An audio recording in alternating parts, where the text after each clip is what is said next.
Orders of the day. Government orders, government bills, commons, consideration at report stage of Bill C5, One Canadian Economy Act. One is rising on point of order. See the member for Vancouver East rising on a point of order. Thank you very much, Mr. Speaker. Mr. Speaker, I rise today on a point of order regarding Government Bill C5, an act to enact the Free Trade and Labour Mobility in Canada Act and the Building Canada Act. Standing Order 61-9 states the following. 1. In the case where a government bill seeks to repeal, amend, or enact more than one act, and where there is not a common element connecting the various provisions, or where unrelated matters are linked, the Speaker shall have the power to divide the questions for the purposes of voting on the motion for second reading in reference to a committee and the motion for third reading and passage of the bill. The Speaker shall have the power to combine clauses of the bill thematically and to put the aforementioned questions on each of these groups of clauses separately, provided that there will be a single debate at each stage. You will find that in the case of Bill C5, the bill enacts two separate laws. Part 1 establishes the Free Trade and Labour Mobility in Canada Act, and Part 2 creates the Building Canada Act. As stated in Bill C5 itself, Part 1 is to, quote, establish a statutory framework to remove federal barriers to the interprovincial trade of goods and services and to improve labour mobility within Canada. I just want to pause here for a minute. A member just crossed over twice as I'm speaking, which is against the rules of the House. I take it that, Mr. Speaker, you'll note that later on. Continuing on with my point of order. It also provides the Governor and Council with the power to make regulations respecting federal barriers to the interprovincial movement of goods and provisions of services and to the movement of labour within Canada, end quote. The purpose of Part 1 is to remove domestic trade barriers. In other words, it is, quote, an act to promote free trade and labour mobility within Canada, end quote. This was reinforced in the Minister of Transport speech in reference to Part 1 of the bill, where she succinctly said, quote, this is why it is so essential for us to press ahead with a project that costs nothing and can be accomplished at the stroke of a pen, delivering free trade in Canada. Free trade in our own country is a great idea whose time has come, end quote. Part 2, on the other hand, is established so that projects deemed to be of, quote, national interest, end quote, are, quote, advanced through an accelerated process, end quote. It is about the development of large-scale projects, and as stated in the bill, quote, the purpose of this act is to enhance Canada's prosperity, national security, economic security, national defense, and national autonomy by ensuring that projects that are in the national interest are advanced through an accelerated process that enhances regulatory certainty and investor confidence while protecting the environment and respecting the rights of Indigenous peoples, end quote. In the Government House Leader's speech, quote, through the Building Canada Act, this bill will simplify federal review and approve processes for major infrastructure projects, end quote. Part 2 of Bill C5 has nothing to do with internal trade. These two parts of the bill should be treated as two separate bills. In a ruling by Speaker Regan on March 1st, 2018, he said the following. The principle or principles contained in a bill must not be confused with the field it concerns. To frame the concept or principle in that way would prevent the divisions of most bills because they each apply to specific field. The former House Leader of the Bloc Québécois and former member of Le Prairie knew, since it is from page 400 of parliamentary procedure in Quebec. The Speaker continued as follows. While the procedure for dividing bills is quite different from ours, the idea of distinguishing the principles of a bill from its field has stayed with me. Which each bill is different, and so too each case. I believe that Standing Order 69.1 can indeed be applied to a bill where all of the initiatives relate to a specific policy area if those initiatives are sufficiently distinct to warrant a separate decision of the House. We find ourselves in a similar situation here. While the measures in Bill C-5 is broadly related to Canada's economy, Part 1 is distinct from Part 2. Therefore, it would certainly be appropriate to divide Part 1 and Part 2 of this bill for the vote. The Speaker has authority. The Speaker has that authority, and that would make it possible for members to better represent their constituents by voting separately on these bills, which are quite different from one another. Mr. Speaker, I look forward to your ruling. I'd like to thank the member for that point of order, and I will take it under advisement. And to the member's point, there is a long-held rule in the House, a custom and a practice, that members are not allowed to cross between the person who is speaking and the Speaker. And over the past 3-4 weeks, it has been the case that members have been doing that. So it's like a public service announcement to not cross between the person who is speaking, the member who's been recognized, and the Speaker's chair. I know I will have to remind members again in the fall and then perpetually into the future. I thank the members for their attention. There are 26 motions in amendments standing on the notice paper for the report stage of Bill C-5. Motions numbered 2, 3, 6, 8, 10, 12 to 14, 17, 20, 25, and 26 will not be selected by the Chair as they could have been presented in committee. Motions have been examined and the Chair is satisfied that they meet the guidelines expressed in the note to Standing Order 76.1, subparagraph 5, regarding the selections of motions and amendment at the report stage. Motions numbered 1, 4, 5, 7, 9, 11, 15, 16, 18, 19, and 21 to 24 will be grouped for debate and voted upon according to the voting pattern available at the table. I shall now propose motions number 1, 4, 5, 7, 9, 11, 15, 16, 18, and 19, and 21 to 24 to the House. Monsieur Barcelo-Duval. Mr. Barcelo-Duval, seconded by Ms. Gill, proposes that Bill C-5 be amended by deleting Section 4. Mr. Workington, motion number 4. Mr. Workington, seconded by Mr. Moyes, moves that Bill C-5 in Clause 4 be amended by replacing lines 2 and 3 on page 9 with the following. T of both Houses of Parliament designated or established for the purposes of Section 24, which shall A. Include at least one member of the House of Commons from each party that has a recognized membership of 12 or more persons in that House, and at least the leader of the government in the Senate or government representative in the Senate, or his or her nominee, the leader of the opposition in the Senate, or his or her nominee, and the leader or facilitator who is referred to in any paragraphs 62.4 sub 1 C to E of the Parliament of Canada Act, or his or her nominee, and B. have as its chair or joint chair on the part of the House of Commons a member of that House who is not a member of the government party. Motion number 5. Mr. Workington, seconded by Mr. Moyes, moves that Bill C-5 in Clause 4 be amended by replacing line 3 on page 9 with the following. Act, its chair or joint chair on the part of the House of Commons shall be a member of that House who is not a member of the government party. Motion number 7. Mrs. Stubbs, seconded by Mr. Moyes, that Bill C-5 in Clause 4 be amended by replacing in the French version line 12 on page 11 with the following. B. Que tout titulaire de charge publique principale au sein de...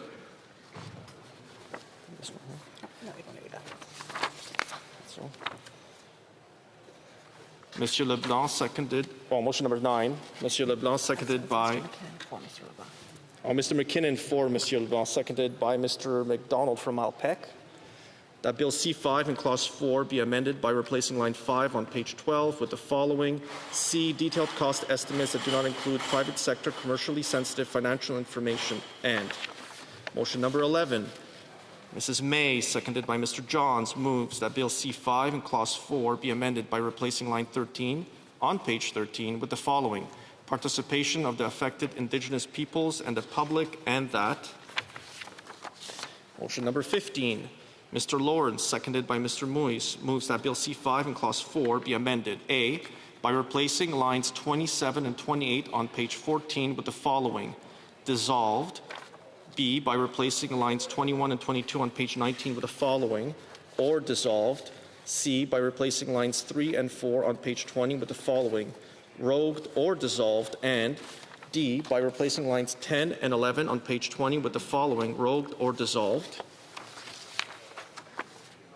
Motion number 16, Mr. McKinnon-Gatineau for Mr. LeBlanc, seconded by Mr. McDonald from Malpec, moves that Bill C-5 in Clause 4 be amended by A, replacing lines 7 and 8 on page 15 with the following: departments and agencies regarding the project. B, replacing lines 24 to 27 on page 15 with the following: 4, the minister must cause to be tabled a report containing the information set out in paragraphs 1A to E in each House of Parliament, and at the request of 10 or more members of that House must appear to explain the minister's decision in.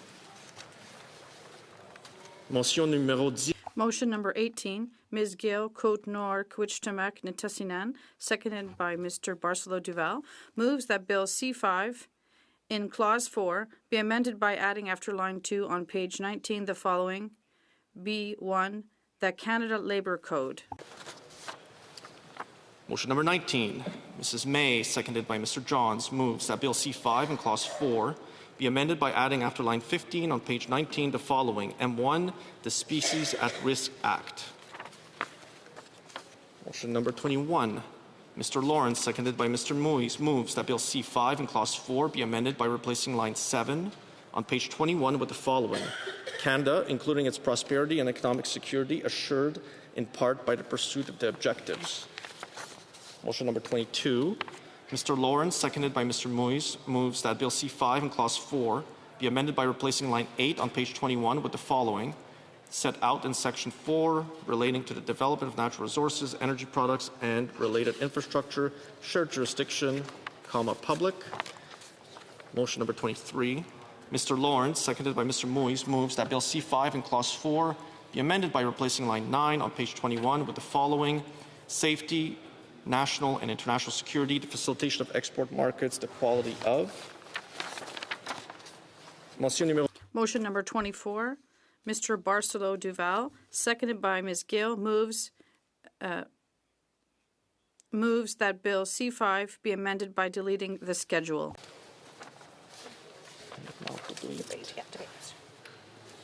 Debate. The Parliamentary Secretary to the Government, House Leader. 10 minutes. Thank you, Mr. Speaker. It's a pleasure to be able to rise today to talk about a very important message, and a message that's actually rooted from the April 28th election, Mr. Speaker. Liberals throughout the country campaigned extensively during a federal campaign where we heard some very common themes at the door. The predominant one was the issue of how it is that as a nation that we are going to be able to face the threat of potential tariffs, concerns regards to trade, and President Donald Trump from the United States. It was a great deal of concern in regards to what was taking place. When we reflect in terms of what was happening during the election, what we saw was that Canadians had contrast between the Liberals and the Conservatives. On the one hand, we had a leader that was a former governor of the Bank of Canada. By the way, he was actually appointed by Stephen Harper at that time.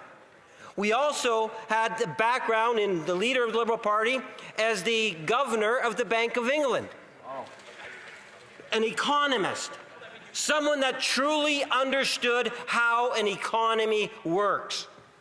Contrast that to the leader of the Conservative Party, a career politician. I don't have anything personally against career politicians. Some might say I'm one too, Mr. Speaker. But what I do know is that during the election, that weighed heavily on the minds of Canadians. We had the right leader at the right time going into a federal election that was able to address the concerns of Canadians. Point of order from the member for Edmonton West. As much as I'm enjoying this harangue, relevance to C5? As the member knows, there's a wide latitude for members during debate, and I return the time to the Parliamentary Secretary, Government House Leader. Mr. Speaker, I would hope that members opposite would be somewhat more respectful in terms of when members are actually speaking. That's right. And, you know, at the end of the day, when the voters spoke on April the 28th, they sent a very strong message to all members of the House. And that was that the Prime Minister, the leader of the Liberal Party of Canada, had a mandate to build one economy instead of 13 that we currently have in the province, in the country, Mr. Speaker. And that's what this legislation is all about. If we take a look at the election platform, page 1, if we take a look at the throne speech, if we take a look in terms of the announcements made by the Prime Minister, you will see that the primary focus is to build one strong, healthy economy. The strongest economy in the G7 is the goal, Mr. Speaker. That is something in which the Prime Minister and Liberal members of Parliament are foursquare behind. And the focus of this government has been to be able to enhance and build on that theme, Mr. Speaker. And that's why we have Bill C5 before us today. Because the people of Canada were concerned in regards to the economy, jobs, and the direction that we were going in. A new Prime Minister, a new administration with a focus on building our economy. Yeah. When you think in terms of trade and you think in terms of opportunities, a special focus in regards to exploring ways in which we can trade with other countries around the world, expanding our opportunities. We have a Prime Minister that actually just over 2 weeks ago that met with all the First Ministers, all the Premiers across the country, provinces and territories, on the idea of building that one Canadian economy. We have seen provinces that have taken initiatives to build upon that. We have to be able to demonstrate here on the floor of the House of Commons that we are listening to what Canadians want and their expectations.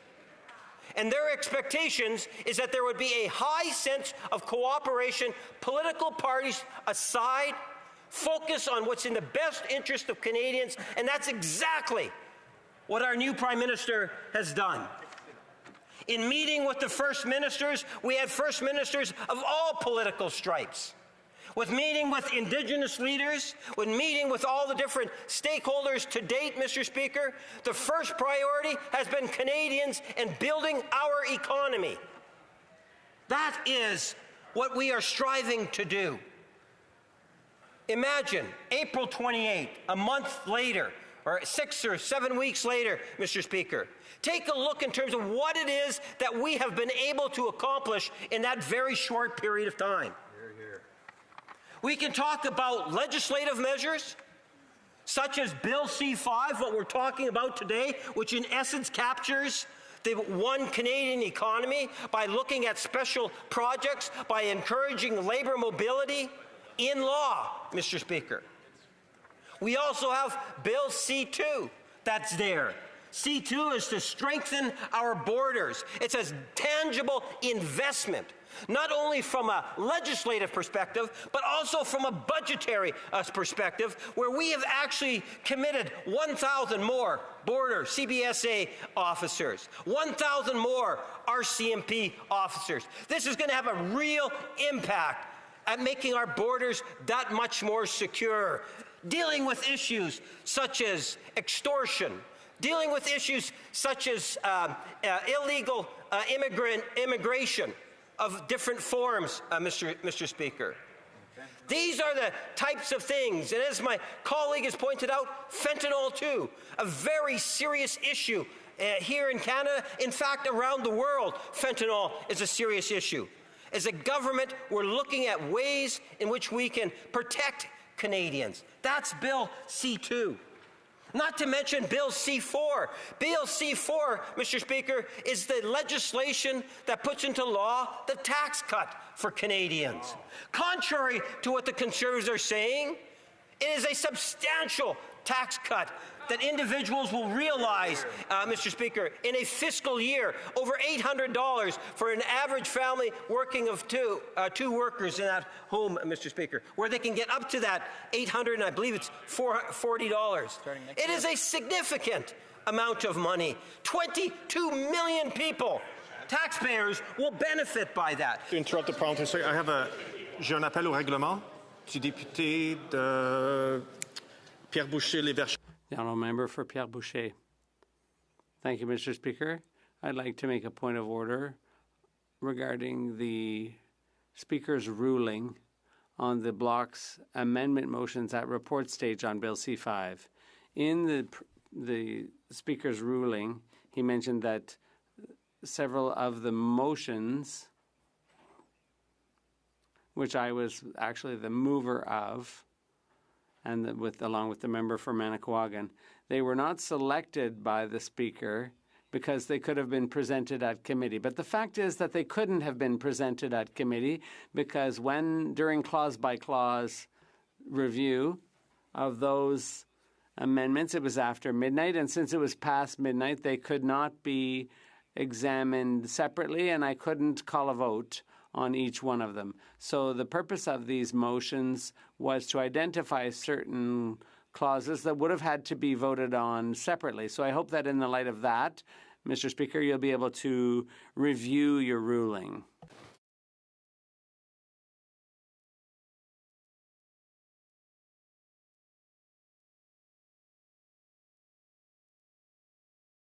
Je veux remercier le député. I'd like to thank the member for that intervention and for adding that information. What I'll do is take that under advisement and come back to the House later today. Debate, the Parliamentary Secretary to Government House Leader.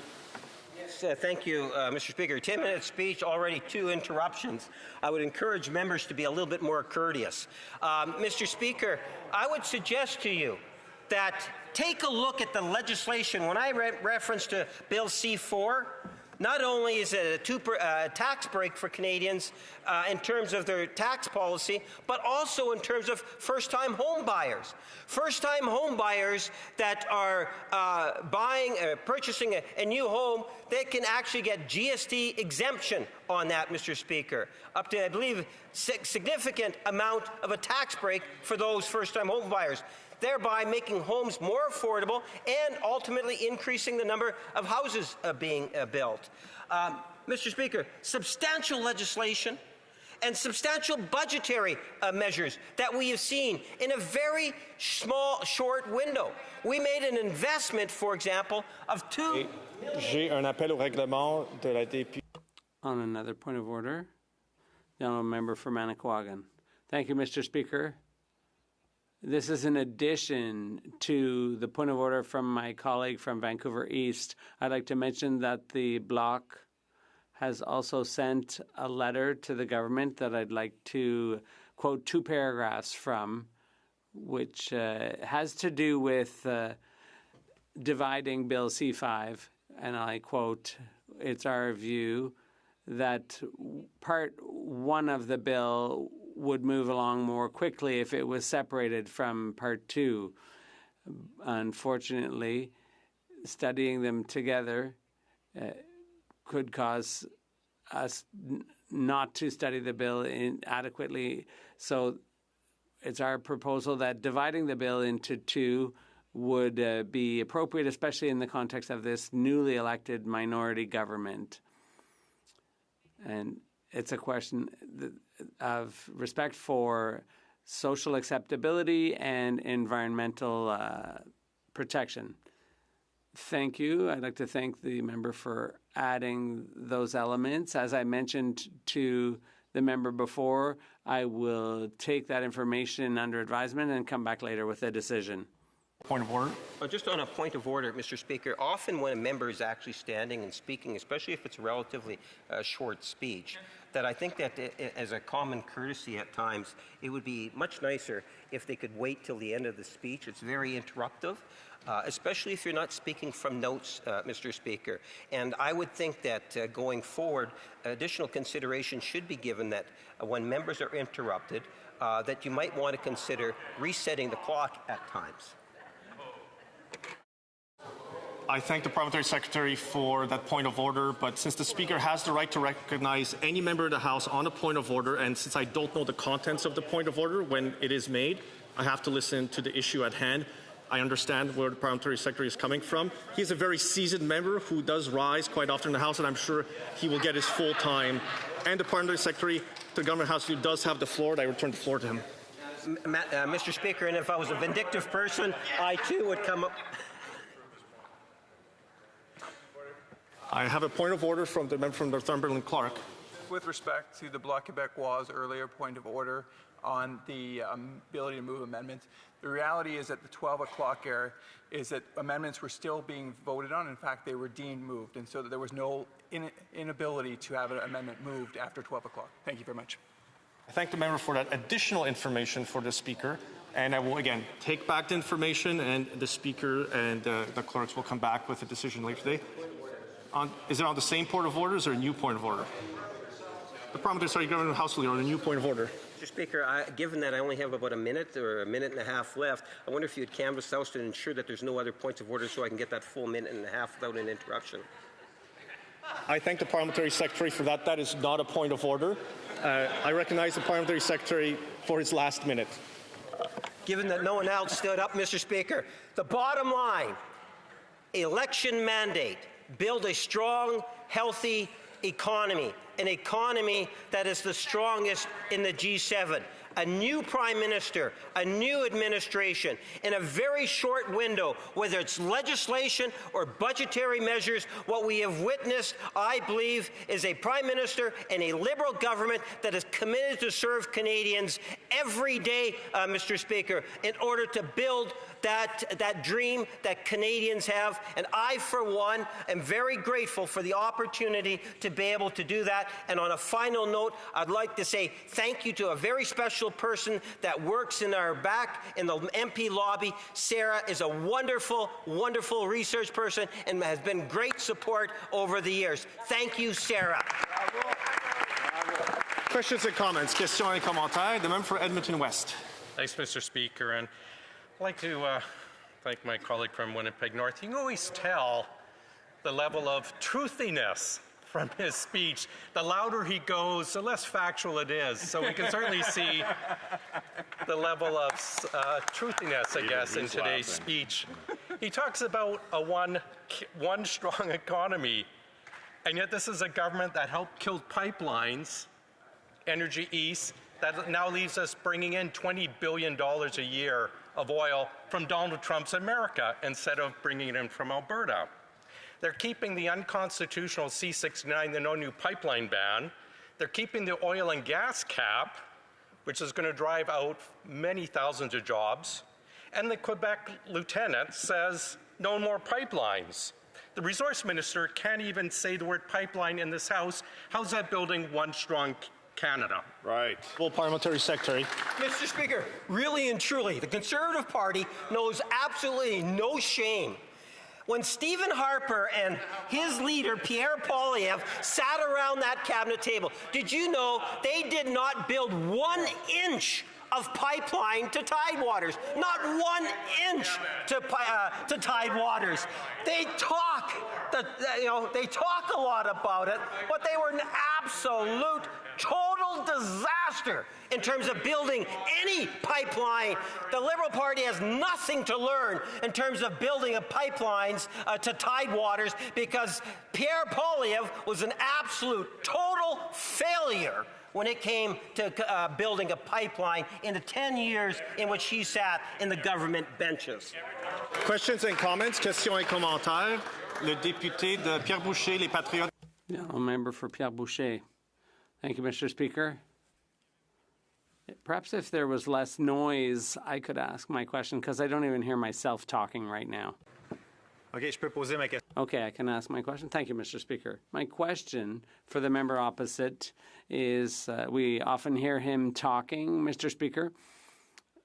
During the study at committee, we were studying this bill in committee, and every time a bill is referred to committee after first reading in the House, when we find imperfections, people say, well, it can be fixed up at committee. Make changes and we'll improve the bill at committee. But the fact is that when this bill was studied, Mr. Speaker, there was almost no witnesses, and what's worse, there was almost no opportunity to move amendments.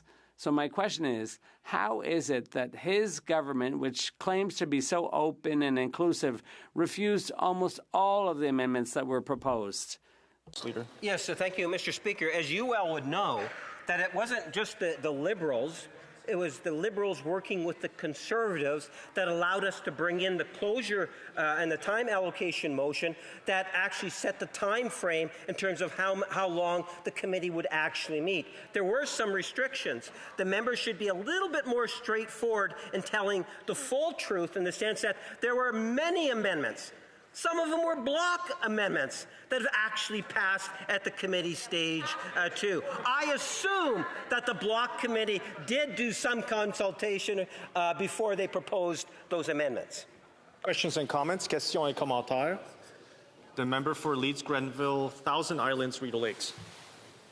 During the member opposite's presentation, we heard him talk about Stephen Harper.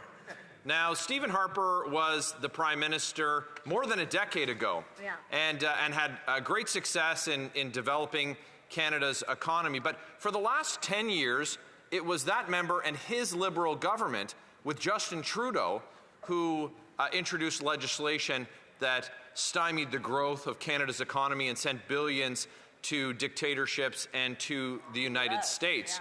So he's here talking about a new government, but wants to talk about Justin Trudeau, his success. So can the member stand up and say that he's proud of the work of Justin Trudeau and he stands with Bill C-69 and the other job-killing bills that he passed with that government?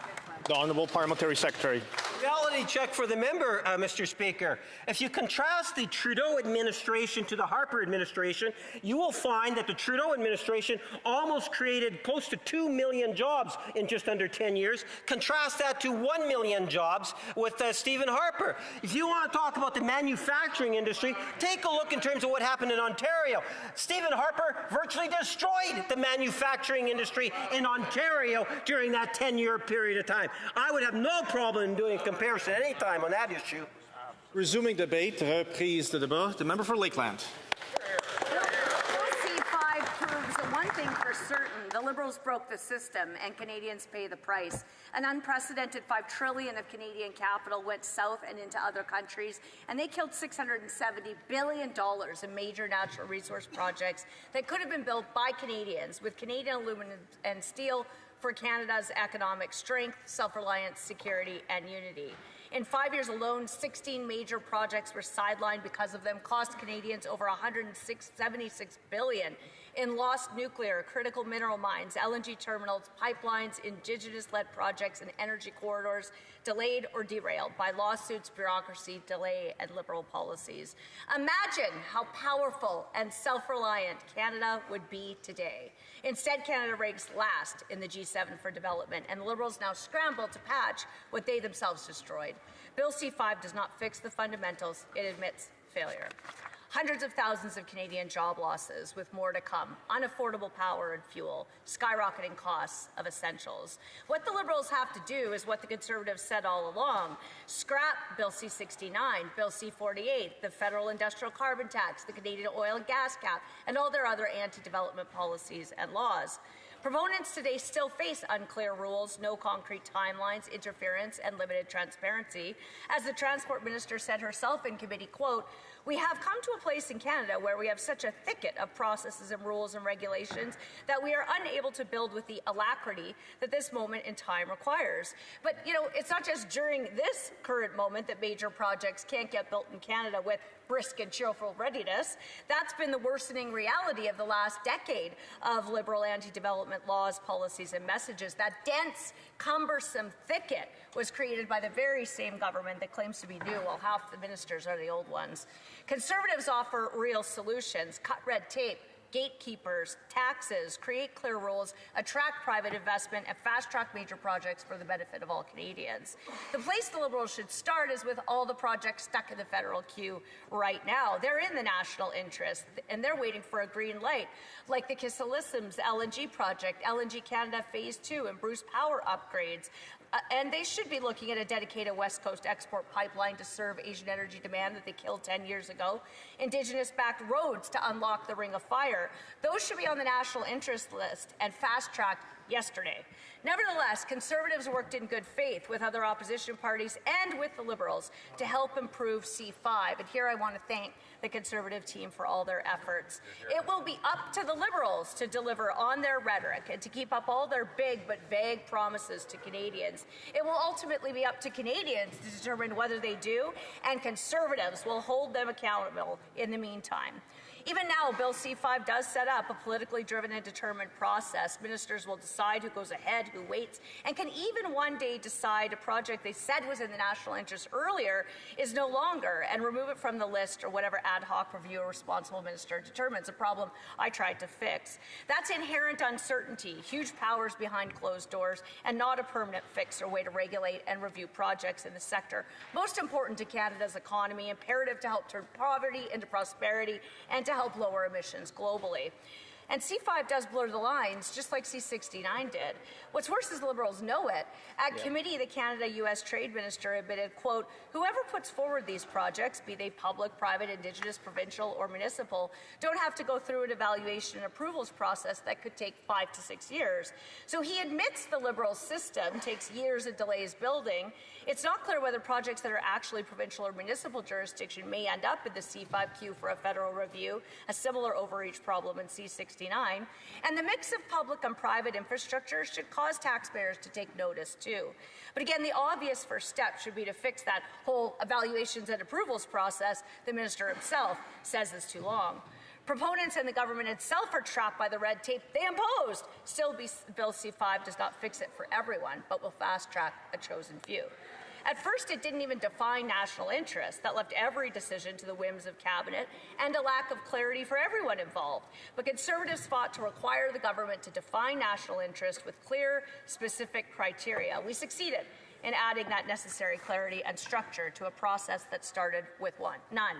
Conservatives also successfully incorporated the requirement of a public list of national interest projects with timelines, estimated costs, and rationale, application of the Conflicts of Interest Act to officials and proponents to prevent abuse and politically connected insiders pursuing personal profit over the public interest behind closed doors, mandatory national security reviews for hostile regimes and state-owned investments into major national interest projects to combat foreign interference and economic imperialism from adversaries and to protect Canadian sovereignty and security, the requirement for the government to fully deliver on its mandatory duty to consult, and a clear map for Indigenous consultation with public reporting to build trust, earn confidence, respect Indigenous rights and title, and so major projects can get to yes in a good way to minimize predictable court challenges and delays.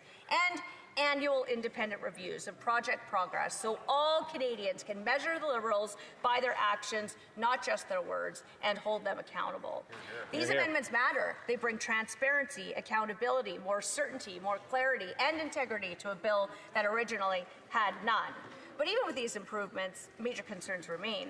Bill C5 still allows ministers that power to remove a project from the national interest list at any time without notice, reason, or recourse.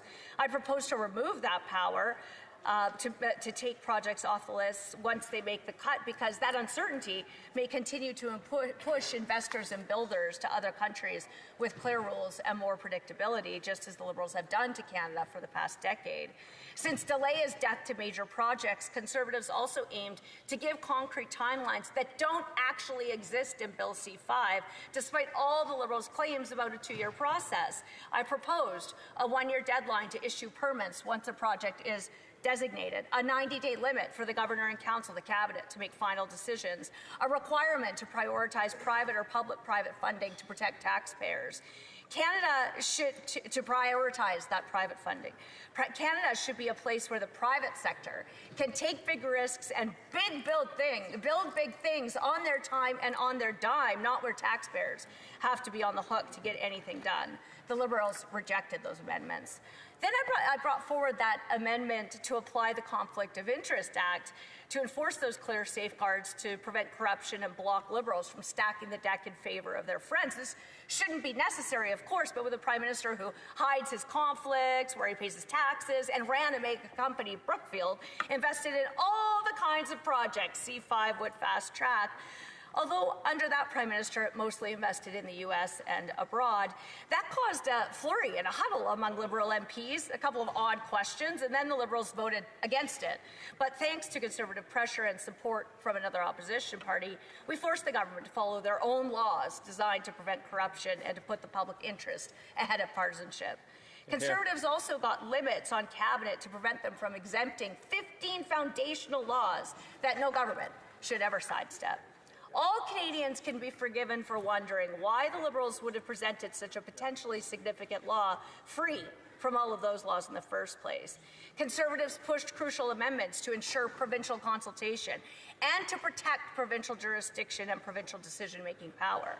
Because what the Liberals must show is that they can ensure big projects in federal jurisdiction can be built for Canada's economic strength, security, and national unity, not meddle in others.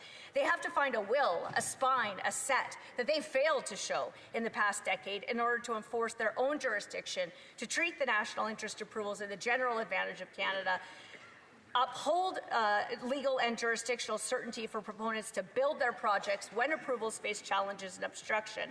Otherwise, this will all be big talk and a lot of delays without fixing the real problems, which are the anti-development laws and policies the Liberals themselves decided they needed this queue-jumping C5 to work around.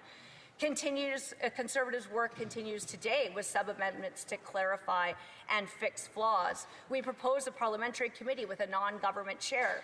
No government should judge its own actions. Democratic accountability anchors this principle so that sub-amendment strengthens review with independent, balanced representation across parties. Canadians expect transparency, not spectacle, real checks, not blanket approval. Canada holds vast potential. Natural resources, energy, and infrastructure sustain millions of jobs, fund public services, build communities, and bolster global trade. Any bill for national development must reflect this reality and champion, not hinder, the sectors that drive prosperity. Canadians need an approach that does not curb ambition, repel investment, or deny opportunity. Canada cannot tolerate a framework that casts resource development as a threat rather than a strength. Canada demands confidence, not caution, momentum, nor paralysis. Conservatives champion responsible resource development, independent oversight, and a united Canada, and our amendments to C5 uphold those values. You're here. Conservatives believe in strong paychecks and unity through opportunity, not division and double standards through federal overreach. We believe in reconciliation through... Questions and comments, questions et commentaires. The Honourable Parliamentary Secretary, the Government House Leader. Yes, thank you, Mr. Speaker. And as I emphasized during my comments, is that we have a new Prime Minister that actually brought all the First Ministers together. And it was a very successful discussions that they had. You had individuals like Doug Ford, a progressive Conservative in Ontario, working along with Wab Kinew, a New Democrat from Manitoba, different premiers, different political parties, working with a Liberal national government, building a Team Canada approach at building a stronger and healthier country. I'm grateful that the Conservatives saw the light to support Bill C-5, and we appreciate that. And I'm wondering if the member can provide her thoughts in regards to having a Team Canada approach at building these projects, which include the stakeholders and beyond, Indigenous concerns, Premier's concerns, and many others. Honourable Member for Lakeland. Well, Conservatives will not stand in the way of the Liberals' sudden and often diametrically opposed to the 10 years of their own words and actions efforts to get Canada working and building, as Conservatives have called on them to do the entire time. We're hopeful, but we do remain skeptical that Bill C-5 can fully solve the problem of the current broken federal regulatory mess that the Liberals made. We believe in reconciliation and know that Indigenous people want to pursue equity ownership and more powers of development, self-determination with their own rights and title.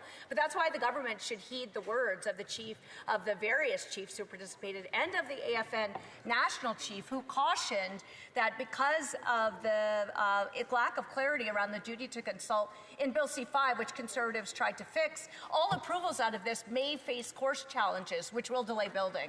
The Liberals need to fix that. Questions and comments? Questions et commentaires. Le député. The Honourable Member for Abitibi-Témiscamingue. Thank you very much, Mr. Speaker. I'd like to ask my colleague from Lakeland a question. Well, first of all, the Conservatives, they supported closure, which is something that is stupid and unreasonable. We also understand that at the environmental level there are some issues, but at report stage, I want to note something where the member played an important role. We took out of Annex 2 the Indian Act. So the ability for the government to ignore the Indian Act and take away fundamental rights. And listen, we would have liked to have seen the bill talk about the free and informed, consent priority, but a major step was taken in committee, which is recognized by Indigenous people. So I thank my colleague from the Conservative Party for her collaboration on that. But what does she think about the fact that Liberals didn't vote in favor of that amendment? Member for Lakeland. Well, I think it betrays the lie that they have been peddling for 10 years, which is that the most important relationship to them is with Indigenous people. Yet they have a track record of killing major resource projects and pipelines that Indigenous people worked years and years to negotiate in a good way with big companies to secure their own source revenue for self-sufficiency and self-reliance. There are big questions about how on earth the Liberals could try to bring in this law that exempted 16 different acts and 6 different policies, including the Indian Act. So I appreciate the colleague's comments. I thank him for his collaboration. And this is the major issue that these Liberals must get right. Otherwise, they risk and threaten getting to yes in a good way, which every single Canadian and Indigenous person in this country deserves. Comments, questions et commentaires. The member for Cariboo Prince George. Thank you, Mr. Speaker, and I truly appreciate our honourable colleague here. Now, this is a little bit out of her scope of the file, but the Liberals really missed a key opportunity with this piece of legislation. Over 7 million Canadians are without a primary care physician. We're in a mental health crisis within our country, and they could have very easily included provisions, a Blue Seal program within this bill. So through you, Mr. Speaker, I'd like to hear our honourable colleagues' comments. Member for Lakeland. That's a very good point to my honourable colleague. And this is part of the concern we have with the government bringing forward a bill where it's trying to fix the mess that it itself made. But, maybe I'll just take this opportunity to acknowledge that colleague for all of his passionate, dedicated, steadfast advocacy for health, for mental health, for wellness, for men, for all Canadians, and congratulations in his successful passage of the 988 line, which is a lifeline for vulnerable and at-risk Canadians. Congratulations to him. We're so proud to have him on our team. Reprise de débat, resuming debate. Le député. The Honourable Member for Pierre Boucher, Les Patriotes Verchères. Thank you, Mr. Speaker. Today we are point of order, member for Northumberland Clark. Sorry. Should be a little quicker. Mr. Speaker, I'm rising on a point of order with respect to the upcoming votes at report stage on Bill C-5. Page 788 of the House of Commons Practice and Procedure, 3rd edition states, and I quote, "When the Speaker selects the group's motions in amendment, he or she decides on how they will be grouped for voting. That is, the Speaker determines the order in which the motions in an amendment will be called and the effect of one vote on the others. The purpose of the voting scheme is to obviate any requirement for 2 or more votes on the same issue. The Speaker delivers his or her decision regarding the grouping of motions in amendment after the order for the consideration of report stage of the bill has been read. The Speaker informs the House of the motions in the amendment that he or she has selected and grouped for debate. The voting arrangements, and where applicable, the motions in the amendment have not been selected, stating the reasons for this. Speakers have sometimes intervened at a later stage of debate to revise their selection and grouping for debate of motions in the amendment. It is with respect to this latter point I am now rising. Specifically, Mr. Speaker, you have grouped motions 18 and 19. Motion 18, sponsored by my Bloc Québécois colleague, would seek to add the Canadian Labour Code to the list of laws which are carved out from the scope of sections 21 and 22, the proposed Building Canada Act, the so-called Henry VIII clauses in the bill. Motion 19, sponsored by the Green member, would seek to add the species at risk to that same list. One concerns workers' rights, the other environmental in nature. These are, I would suspect, very distinct policy fields and merit separate votes. Moreover, on procedural grounds, I would note that the Species at Risk Act is already listed in Building Canada's Act proposed Schedule 2. The member for Saanich Gulf Islands had proposed a companion amendment in motion number 26, which would have removed it from the list, but this motion was not selected for debate today. That means the substantive effect of the motion concerning the Canada Labour Code, if adopted, would be that this law may never be added to Schedule 2. On the other hand, the combined effect of the rulings on motions 19 and 26, that motion number 19 respecting the species of risk, would again, if adopted, be that this law not be added back to Schedule 2, and should it ever be removed by the Government and Council at some point in the future. In summary, Mr. Speaker, motions number 18 and 19 are 2 separate motions proposed by members from 2 separate parties concerning 2 very different subject matters and with 2 different procedural implications. In other words, separate votes on motions 18 and 19 would amount to 2 votes on the same issue. Accordingly, I would not amount to, my apologies. Accordingly, I would respectfully submit that this is a textbook instance for the chair to exercise authority described in Boskin-Gagnon to revisit and revise the voting pattern established for the report stage of Bill C-5. Thank you, Mr. Speaker. Thank the member for that additional contribution. I will take it under advisement. J'ai la députée de Côte-Nord, Cowichan. The member for Côte-Nord, who is rising on a point of order. Yes, Mr. Speaker, it's for a point of order. I would like to thank my colleague from Northumberland, Clark. Still getting used to the new writing names for his point of order. And in the same vein, I agree with the intervention that he has just made in the House, because if you look at the 2 amendments, which are grouped together, one of which I myself tabled, well, the nature of the proposals are different, so it could very well be that we might want to vote in favor of one and refuse the other. And so as the member so well expressed, the Canada Labour Code, for example, might not be affected as we'd like. So I would also ask that those 2 amendments be split so there could be distinct votes on those 2 amendments. Thank you, Mr. Speaker. I thank the member once again for her additional contribution to this issue. We will take that under advisement. I will now return to the honourable member for Pierre Boucher, Les Patriotes Verchères, and I will have to let him know that I'll need to interrupt him for statements by members in question period in about 5 minutes. Thank you, Mr. Speaker. Well, as I said, today is the last day that we'll be sitting before the summer. And usually on the last day of sitting before the summer, everyone is smiling. We're in a good mood. You know, there's backslapping. But today I would say that that's not really the case. It's not really the case because we are ending on closure on Bill C-5. We're ending on closure on a bill that, does not have a consensus behind it, that we've barely had any time to study in the House or in committee, and closure was imposed even before we started debating Bill C-5, Mr. Speaker. And normally when you come out of a committee, well, when there's been some collaboration between the parties, sometimes a bill has been amended enough that it's become good, or at least if it's not good, well, it's acceptable. We're able to live with it. Because generally, we try, in priority, to get rid of most of the irritants or the worst parts of a bill by saying, listen, at least we've done what we can. But I would say that no, not this time. That hasn't happened.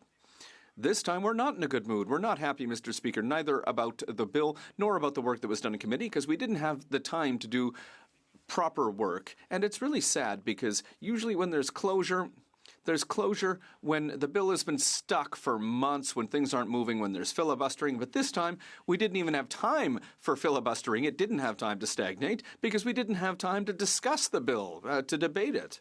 It's sad because, Mr. Speaker, we brought forward an amendment regarding the government's closure motion, which would have allowed us to have more hours of study in committee. Tuesday this week, instead of having just 2 hours, we could have had 14 hours of time in committee. That would have let a larger number of witnesses testify. And, it appears that there were negotiations at the last minute. We thought they was going to go forward, but there was bargaining between the government and the Conservatives in the back rooms, and that didn't happen in the end. So the next morning, people who had been called by the clerk were told, no, at the end of the day, no, you're not going to be able to appear today. People who had taken leave from their work, people who had planned to, spend hours traveling or had started traveling, people who might have flown in, Mr. Speaker, and finally they were told, nope, you're not going to be able to testify. What do you think of that, Mr. Speaker? I know you can't answer, but it doesn't make any sense. It's really absolutely, disgusting treatment for those people. They were treated with disrespect. We had a lot of witnesses from environmental groups who would have liked to have spoken to Bill C-5. We had no witnesses from any environmental groups who were able to speak to Bill C-5 because the Bloc Québécois only had the right to 2 witnesses for the entire study of the bill, Mr. Speaker. 2 witnesses. That's just absolutely absurd. Over 60% of the witnesses that we submitted who, should have testified were told, no, sorry, you can't come, after they'd been called by the clerk to come and appear. That's just incredible treatment, Mr. Speaker. It's really a denial of democracy. It's shameful that that's been what's happened. What the government wanted to do was shut down those voices. They didn't want to give them airtime. We didn't want to hear them. The government didn't want to hear criticism. That's how this government works. And what's worse, when the witnesses appeared before committee, Mr. Speaker, it was too late for amendments. So whatever the witnesses had to say, we couldn't listen to them and integrate their commentary into the bill, Mr. Speaker. It made absolutely zero sense. I mean, it's just shameful treatment, Mr. Speaker. And I hope that Quebecers will remember this, and I hope Canadians will remember this. I know that First Nations will remember this. I know that environmental groups are going to remember this. And I also know that French language communities outside of Quebec are going to remember this. I know that there are a lot of Quebecois and a lot of unionists who are going to remember this, because the government has decided to give itself 100% of the power without listening to criticism, without respecting democracy. That's dangerous. That's serious. And the worst, Mr. Speaker, is that the Conservatives have supported the government in this. That's the worst in all of this. But even worse than that, Mr. Speaker, is that all the amendments that were moved in committee, the Liberals, there's not a single one who voted in favor of any of them. Not one. They didn't want to hear anything. They had already decided on everything. They were masters. And, okay, we need to interrupt the honourable member for statements by members. First, the member for Don Valley North. Thank you, Mr. Speaker. As they say, the best time to plant a tree was yesterday. And last week, I had the pleasure of attending the annual tree giveaway held by the Bayview Village Association. Each year, the BVAA offers residents trees and shrubs that are native to Toronto and suited for our urban environment, and they hold a workshop on how to properly plant them. I advise the House of this great community effort because trees reduce flooding and erosion, provide shade, and decrease heating and cooling costs, and clean the air. I want to take this occasion to thank the Bayview Village Association, acknowledge the natural care and strong community spirits that exist in the BVA. I commend the team of volunteers involved for helping us breathe a little easier. As you see, Mr. Speaker, in my writing, it's not just trees that are growing, it's the community spirit. Thank you. The member for Brandon Souris. Speaker, I rise today to pay tribute to two exceptional constituents of Brandon Souris. Last Saturday, Souris residents Murray Zook and the late Bill Kirkup were inducted as honorary life members into the Manitoba Baseball Hall of Fame. Murray Zook helped found the Hall of Fame and Museum, serving as a director since its inception in 1997 with a significant career as a baseball scout and organizer in Manitoba, all while maintaining a remarkable career as principal of Souris School. The late Bill Kirkup was a builder and loved the game of baseball. He committed countless hours to promote teams and various leagues throughout Manitoba and Western Canada, in addition to supporting countless other initiatives and causes in our community. If there was a project to get done in Souris, it was very likely that Bill Kirkup was involved. To Murray, his wife Donnie, and the Zook family, and to Bill's wife Sheila and the Kirkup family, thank you both for a lifetime of service to the great game of baseball, to our hometown of Souris, and to Manitoba. We are certainly better off because of the lives of Murray Zook and the late Bill Kirkup. The member for New Westminster, Burnaby, Maylardville. Mr. Speaker, I rise today to thank the residents of New Westminster, Burnaby, Millardville for placing their trust in me. I ran on a platform prioritizing mental health, and I'm proud to bring that voice into Parliament. New Westminster is known as the Recovery City, and one organization living that vision is Dan's Legacy, a local charity supporting at-risk youth through counseling, housing, food security, and job training. Their new initiative, Dan's Diner, trains youth to run a restaurant while learning essential life skills. While harm reduction saves lives, Dan's Legacy focuses on harm prevention, instigating early. Last year, they helped over 800 youth avoid homelessness and addiction. C'est une modèle inspirante de résilience. It's an inspiring model of resiliency. Takes on the work ahead. I'll continue advocating for community-based mental health care so every young person can thrive. Merci, Monsieur Président. Thank you, Mr. Speaker. Member for Cloverdale, Langley City. How many women have to be beaten half to death before this government stops giving repeat offenders a free pass? Hugh Mason is 34 years old with a violent history that reads like a warning label. Assault, assault with a weapon, uttering threats, resisting arrest, theft, breaching probation. Over and over again. In just 3 years, he's been hauled into court and released 37 times. And now he's on video shoving a woman into the street, brutally kicking and punching her as she crawls away for her life. Unreal. That happened last week just a few kilometers from my home in Langley. I walk those streets. My kids and grandkids walk those streets. And it's happening because this government is protecting violent criminals rather than innocent Canadians. Why won't this Liberal government fix the broken bail system and stop putting dangerous predators back on the streets? The honourable member for Sherbrooke. Thank you, Mr. Speaker. 50 years ago, on June 20th, 1975, the song Jean du Pays by the legendary Gilles Vigneault was performed for the very first time at Mount Royal in Montreal. On stage, three giants of Quebec music, Gilles Vigneault, Louise Forestier, and Yvon Deschamps, sang the now famous lyrics that ring out not only on our national holiday, but also on our birthdays. Jean du Pays is one of the greatest gifts to French language music. It is a classic, the anthem of Quebecers, and a testament to our collective memory. This year, our national holiday will be an opportunity to pay tribute to this iconic song. The singer from Natashquan, Mr. Vigneault, will be proud to hear his words, which bind us together and bring us together, sung throughout Quebec. Thank you, Mr. Vigneault, for leaving such a profound mark on our culture. Happy National Holiday to everyone. For Elgin, St. Thomas, London South. Canada Day may still be a couple of weeks away, but the students of East Elgin Secondary School are already putting their pride in our great country on display. Over 30 grade 10 art students, led by teachers Robert Ponzio and Amy Sawyers, have spent months crafting a magnificent 16-foot by 20-foot mural, a Canadian flag made up of self-portraits from each of the young artists. The masterpiece is called On Guard for Thee. It's a vibrant and patriotic expression of the community's diversity and Canadian identity. The project was supported supported by the Royal Canadian Legion branches in Port Burwell and Elmer, and some of the community's veterans have already had a chance to take it in. Those who have served and helped build our country get to see the spirit of Canada alive in the next generation. The mural has already been showcased at the Elmer Legion and will soon be presented at the Old Imperial Market. The teachers and students hope to bring their work of art to the provincial capital and eventually on to Ottawa to share their love of Canada with as many people as possible. Congratulations to all the artists, and go Eagles. The Honourable Member for Yellowhead. Yesterday, a devastating rock slide on the Banff Icefield Parkway near Bow Glacier Falls resulted in the loss of a life and injured many. My heartfelt condolences to the family who lost their loved one, and I'm wishing a speedy recovery to all those who were injured.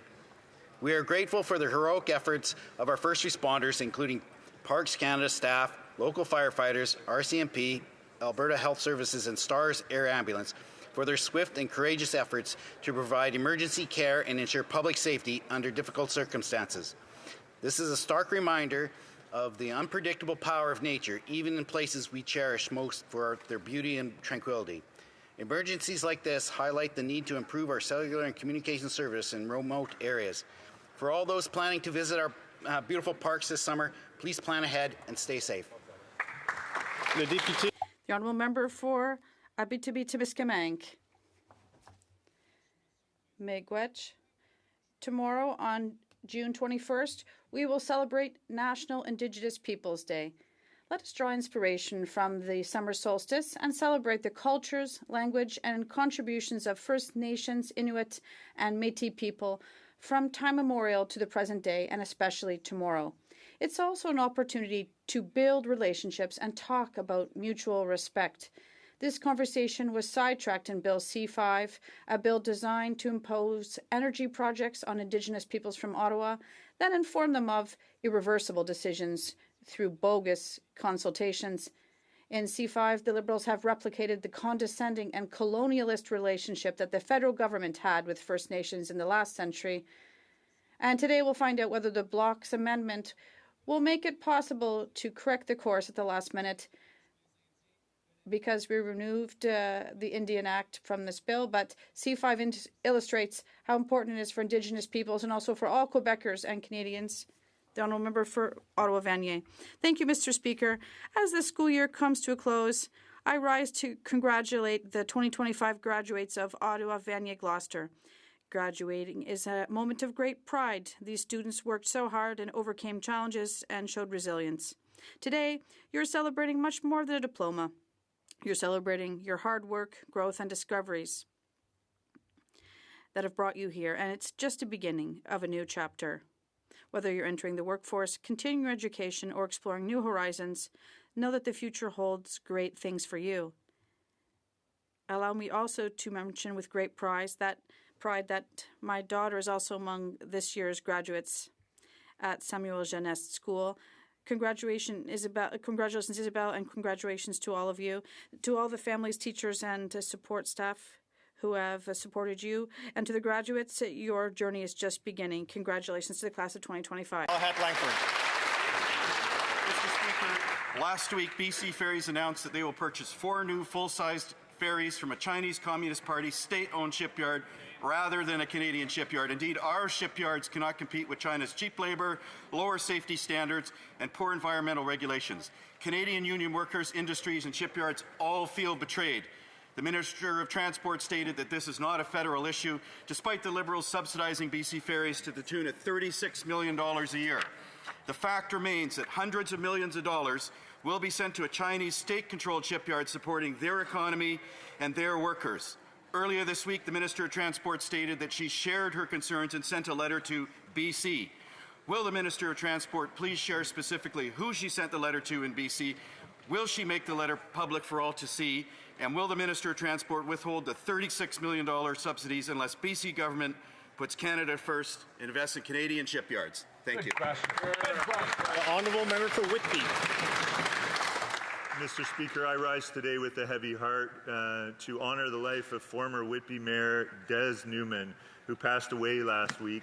On behalf of the people of Whitby, I want to pay tribute to a man whose love for his community was evident in everything that he did.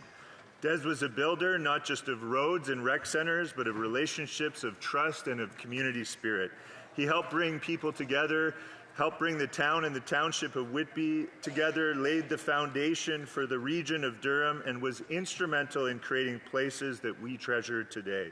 Iroquois Park Sports Center, Lakeridge Health Whitby, and the Station Gallery, to name just a few. But what I remember most is his warmth. When I was first elected, Des welcomed me like an old friend, generous with his stories, wise in his counsel, and always encouraging. To his family and loved ones across Whitby and Durham region, thank you for sharing him with us. Rest in peace, Des, my friend. The member for Kapuskasing-Timmins.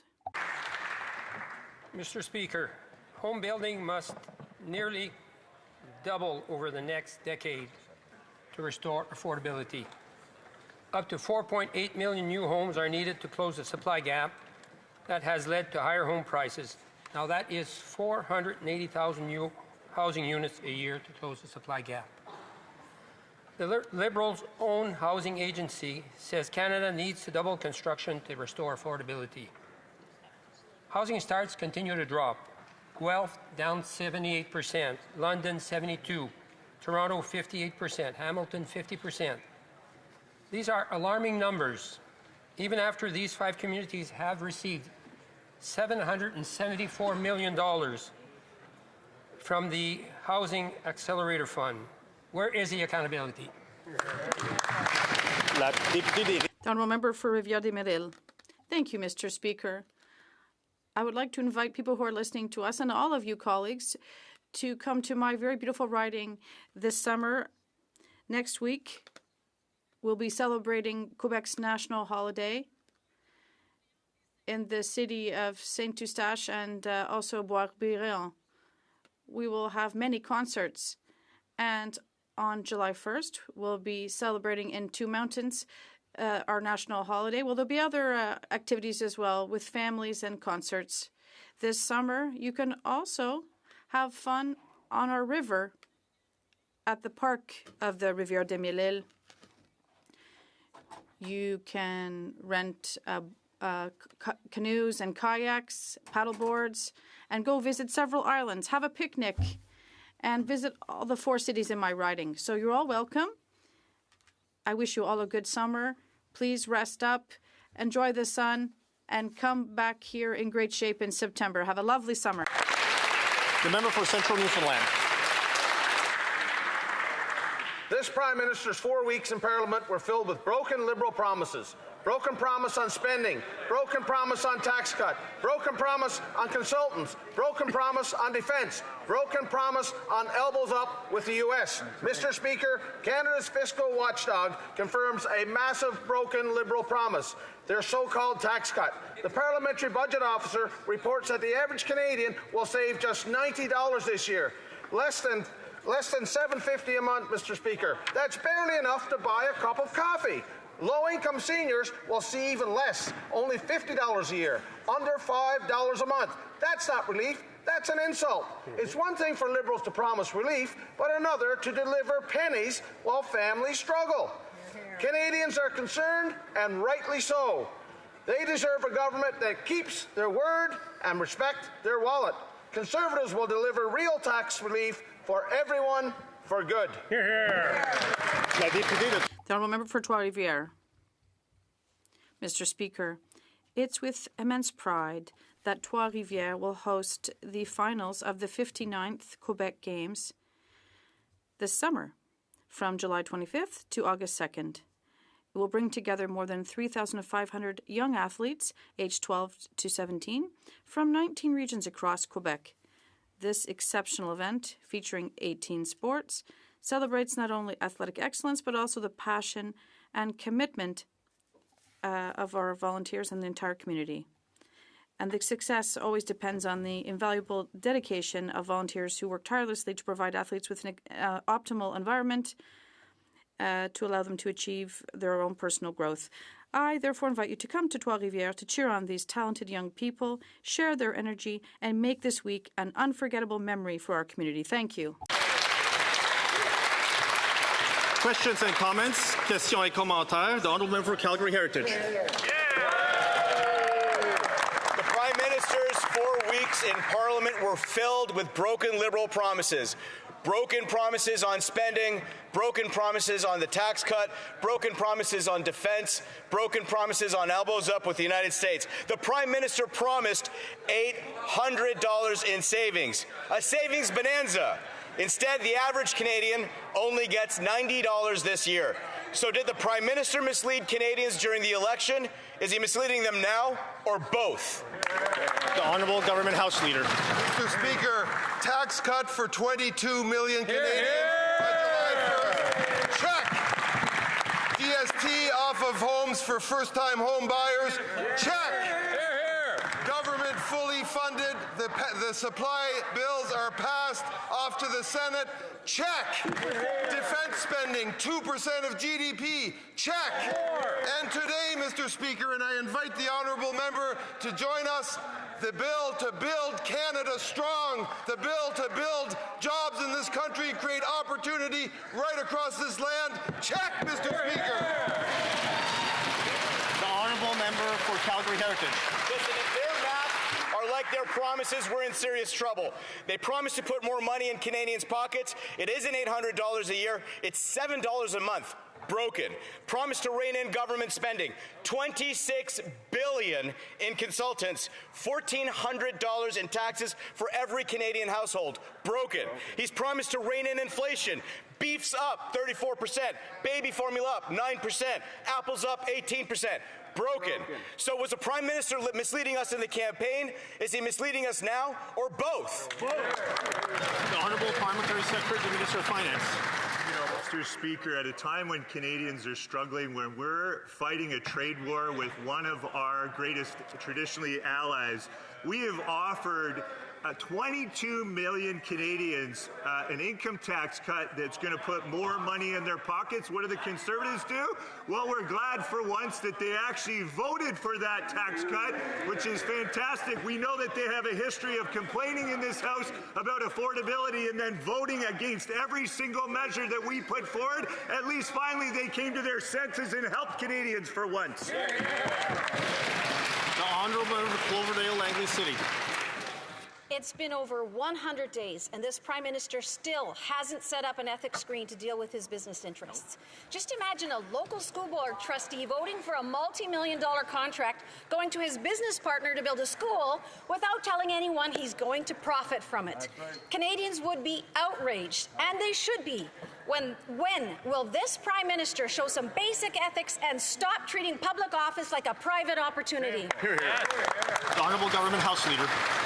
Mr. Speaker, this Prime Minister has a record of achievement in 100 days that would make anyone around the world blush. We've reduced taxes. We're creating opportunities for Canadians.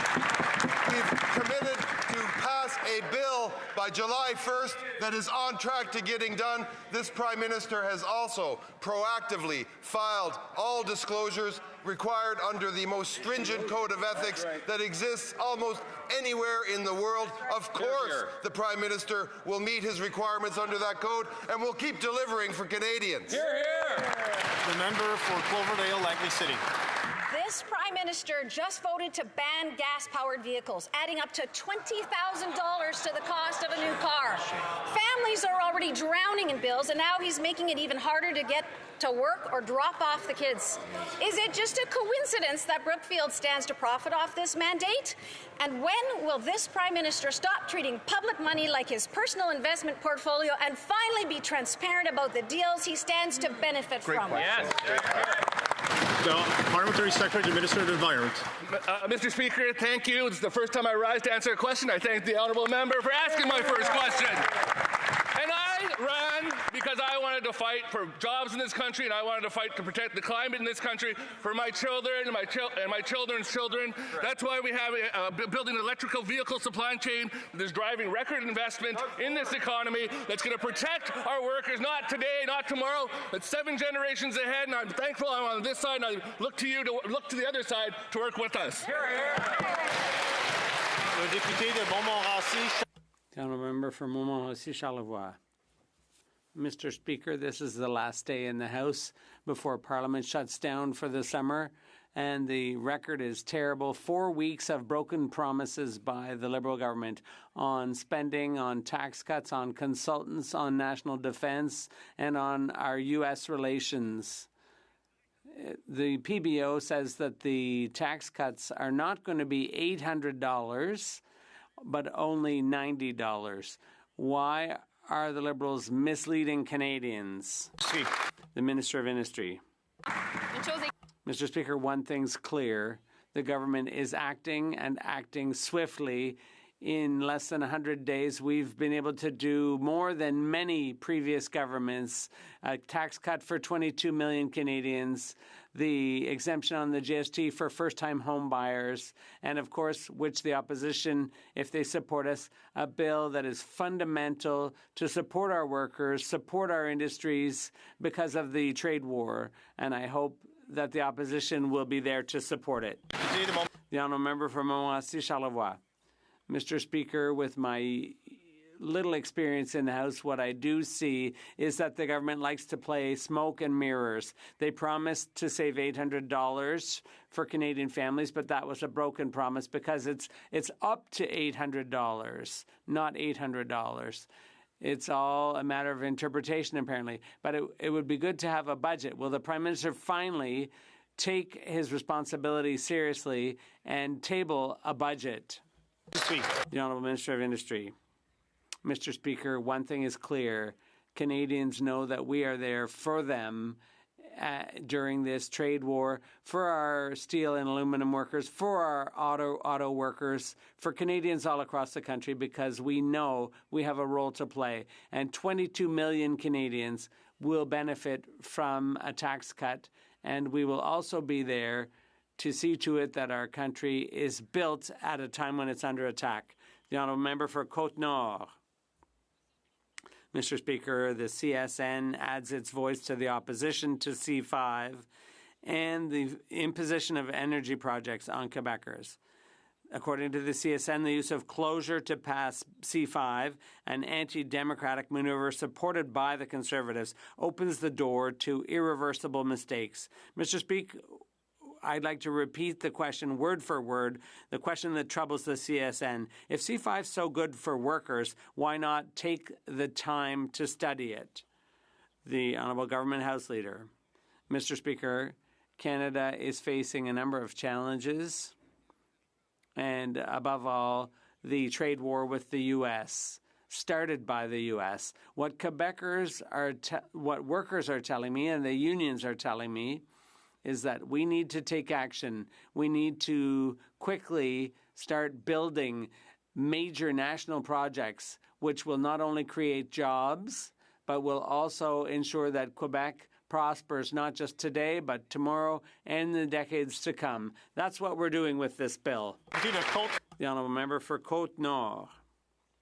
Mr. Speaker, the CSN joins its voice to the AFN. It even joins its voice to that of a few Liberals who, no doubt, prefer to remain silent. This bill allows environmental measures to be bypassed and allows almost all laws to be suspended by order in council. It's the most authoritarian bill since the Emergencies Act. Will the ministers who disagree have the courage to oppose this bill before it's too late? The Minister of Indigenous Services. Mr. Speaker, I'm proud to stand on this side of the House to ensure that the process of reconciliation will be put in action, because we're working in partnership with Indigenous peoples here in Canada. They will be engaged in a process that will be clear, serious, and determined by First Nations themselves. We are very open to giving everyone a seat at the table, and only this government can do that. The honourable member for Jonquière. Mr. Speaker, after the CSN, the AFN, and even some Liberals Environmental groups are joining the ranks of those opposed to C5. Equiterre, Climate Action Network, Eco-Justice, the list goes on. To quote Greenpeace, Bill C5 would allow many environmental protections to be bypassed, silence communities, and trample the rights of Indigenous people in order to force through projects that will benefit multinational corporations. Mr. Speaker, everyone's saying the same thing to the Liberals. Study Bill 5 properly instead of forcing it through under closure. Will they finally listen? The Honourable Government House Leader. Mr. Speaker, Canada is proud to be a leader when it comes to respecting environmental standards. We know and we can undertake important, major national projects that will create jobs and opportunities without sacrificing our values, our environmental values, and our processes. But the fact is, Mr. Speaker, that it's time to take action, economic action. Things need to be sped up. We have to stop relying on overly long processes. It's time to speed things up and get things done. The Prime Minister's first 4 weeks have been filled with broken promises on spending, consultants, defense spending, and relations with the U.S. Now the Parliamentary Budget Officer confirms that another broken promise, this time on tax cuts. He advises us that the average Canadian will save only $7.50 a month, and low-income seniors will save even less, under $5 a month, under the Liberal proposals. Perhaps it isn't a surprise the Prime Minister won't table a budget this spring because so much of what he's saying now is so different from what he said during the election. So I'm curious, did the Prime Minister deliberately mislead Canadians during the election? Is he misleading them now, or is it both? The Honourable Parliamentary Secretary to the Minister of Finance. Mr. Speaker, our government received a strong mandate from the Canadian people to build Canada strong. What have we done in just 4 weeks? We've cut taxes for 22 million Canadians. We've helped secure our borders. We're breaking down internal trade barriers. We're fast-tracking major nation-building projects, and we've strengthened our ability to defend ourselves. That, to me, is strong leadership for a strong and independent Canada. While Conservatives bash, we will build. We'll continue to build with Canadians all across this great country. That's how you make the best country in the world even better. Honourable Member for Lanark Frontenac. Mr. Speaker, the Prime Minister is a broken record of broken promises, and the list keeps on growing. Broken promises on spending, and we still don't have a budget plan. Broken promises on consultants and also on consulting with Canadians. Broken promises to have his elbows up with the Americans, but instead what the Prime Minister has lifted is his middle finger to Canadians on affordability, inflation, and Liberal policies. Canadians need real change from the Prime Minister, not pocket change in tax cuts, not broken promises, not false hopes. Will the Prime Minister table a real budget plan this spring, or will he not? Full Government House.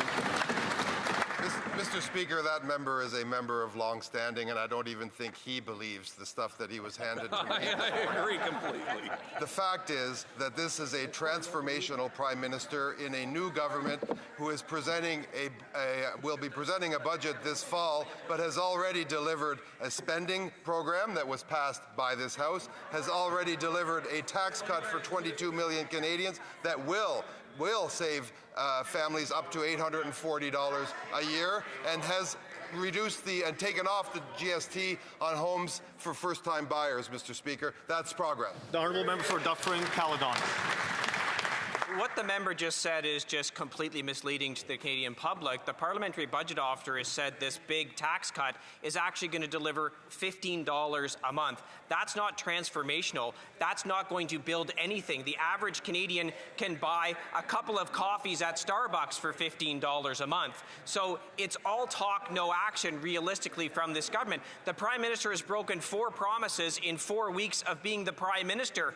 That's not leadership. That's not transformational. That's misleading the Canadian public. So is misleading the Canadian public the new mantra for this, quote, new government? The Honourable Secretary of State for the Canada Revenue Agency and Financial Institutions. Mr. Speaker, we are building the strongest economy in the G7. I'm not sure where the member opposite has been. We are cutting taxes for 22 million Canadians. We are permanently cutting the consumer carbon tax. We are cutting taxes for first-time homebuyers. Mr. Speaker, the Conservatives, sadly, are still stuck in the past. It's time to get on board or get out of the way. Thank you. That's right. The Honourable Member for Elmwood Transcona. Mr. Speaker, the Prime Minister's first 4 weeks in Parliament were filled with broken promises, broken promise on spending, broken promise on tax cut, broken promise on consultants, broken promise on defence, broken promise on elbows up with the U.S. The Parliamentary Budget Officer found the Liberals' tax cut will only save Canadians $90 this year and $190 next year. That is $15 per month, or about 4 cans of tuna. Did the Prime Minister mislead Canadians during this election? Is he misleading them now, or both? The Honourable Parliamentary Secretary. Mr. Speaker, last week the Prime Minister announced a $9.3 billion investment in Canada's defence, which means we will achieve NATO's 2% target this fiscal year. This is not only an investment in our armed forces, but also an investment in good-paying jobs, in Canadian innovation, and in economic growth.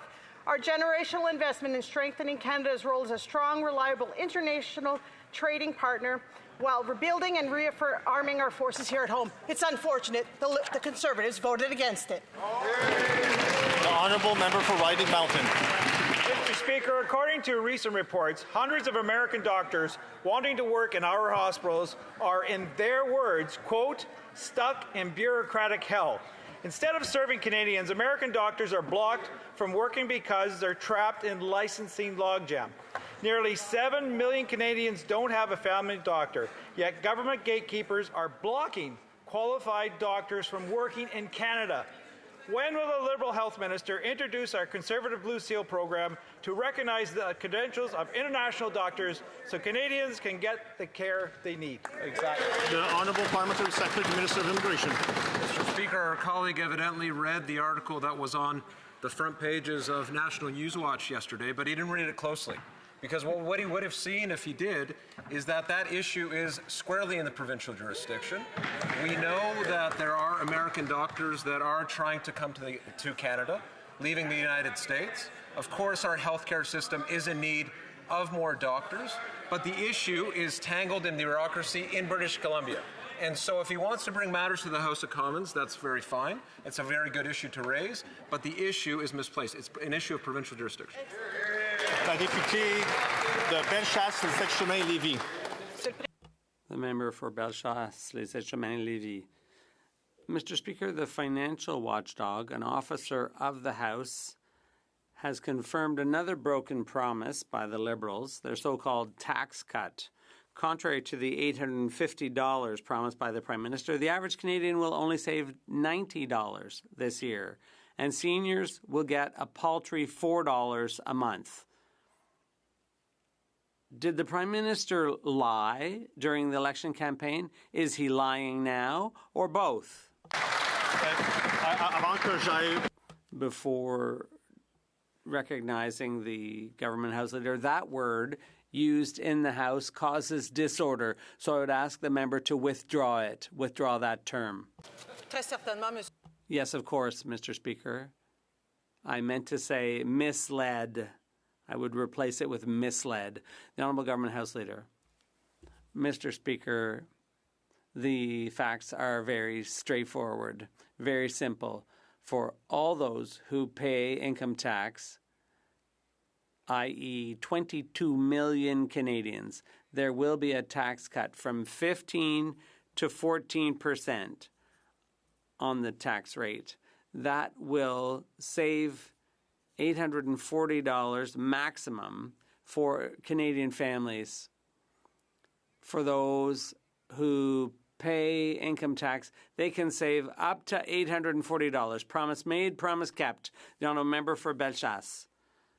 Well, it's as if they're calling the PBO a liar. But anyway, the Prime Minister's first 4 weeks in Parliament have been full of broken promises on spending, taxes, consultants, defence, and even on relations with the U.S. Meanwhile, Canadians are paying 14% more for rice, 18% more for apples, and even 34% more for beef. Will the Prime Minister finally table a budget that truly cuts taxes and reverses his inflationary policies? The Government House Leader. I repeat, Mr. Speaker, 22 million, i.e. everyone who pays income tax will, as of July 1st, get a tax cut on their paychecks on their pay stubs. It's a really good Canada Day gift. But the member opposite has opposed childcare places, dental care. She should focus on affordability and support us. The honourable member for Pierre Boucher des Patriotes Verchères. Mr. Speaker, C5 perfectly sums up the approach of the new Liberal Prime Minister. He wants to force pipelines on Quebec. He wants to do this by order in council without going through Parliament. And he wants to be able to bypass almost all laws, also by order in council, in order to help developers. And he's going to do this all through closure, without debate or witnesses, with the support of the Conservatives, while the 44 Quebec Liberals burrow into the woodwork. Do they realize that this was all vote buying? The Honourable Minister. Mr. Speaker, I think it's important for the member to remember that we're in a trade war right now. Time is of the essence. There are aluminum workers in Quebec. And if he spoke to people in Ontario in the auto industry or in the steel industry, he would realize that time is of the essence. We need to take swift action. We need to work together to pass this bill so that we can build major infrastructure projects. And if he's still not convinced, he should talk to the Quebec Premier who supports this bill. The honourable member for Pierre Boucher des Patriotes Verchères. In just 4 weeks, the Liberals have shown their true colours. Those colours are Pierre Poilievre with a red tie. Many Quebecers voted Liberal to be protected from the Conservatives. Yet here we are with a government that wants to rule by order in council and force pipelines on Quebec with C5. A government that stole $814 million from Quebecers to buy votes from Canadians. All this in just 4 weeks. That's the true colours of the Liberals. Do they realize that for many Quebecers, this is a two-faced government? The government House Leader. The Bloc is exaggerating so much, I think they're going to miss Saint Jean-Baptiste. The fact is, time is of the essence. Urgent action was needed to respond to the trade war that was started by the U.S. And yes, there was an urgent need to respond to the provinces and other players like unions, investors, and so on. We needed to reduce the gap between Quebec and the rest of Canada. We needed to create jobs and opportunities, Mr. Speaker. Nurse strangled unconscious. Vancouver police officers set on fire as they arrest a repeat offender. Victoria paramedic violently assaulted while attending an overdose call. Firefighter attacked with a machete while resuscitating an overdose victim. Manitoba nurse stabbed with a needle. Our first responders and healthcare workers are targeted, attacked, and face horrific abuse on a daily basis. And they're calling for bail reform. When will the Prime Minister end his failed drug policies and soft on crime laws and protect our frontline heroes? Exactly. The Parliamentary Secretary to the Secretary of State for Combating Crime. I want to thank the honourable member for his question. He's asked about this before. The fact is, fentanyl has torn through our communities and ripped through our families. And it is an incredibly serious issue, and I empathize with the people who've been lost. The fact is, we take this incredibly seriously. We're hiring 1,000 new RCMP officers, hiring 1,000 new CBSA officers to go after the bad guys and put them away. Honourable member for Caribou Prince George.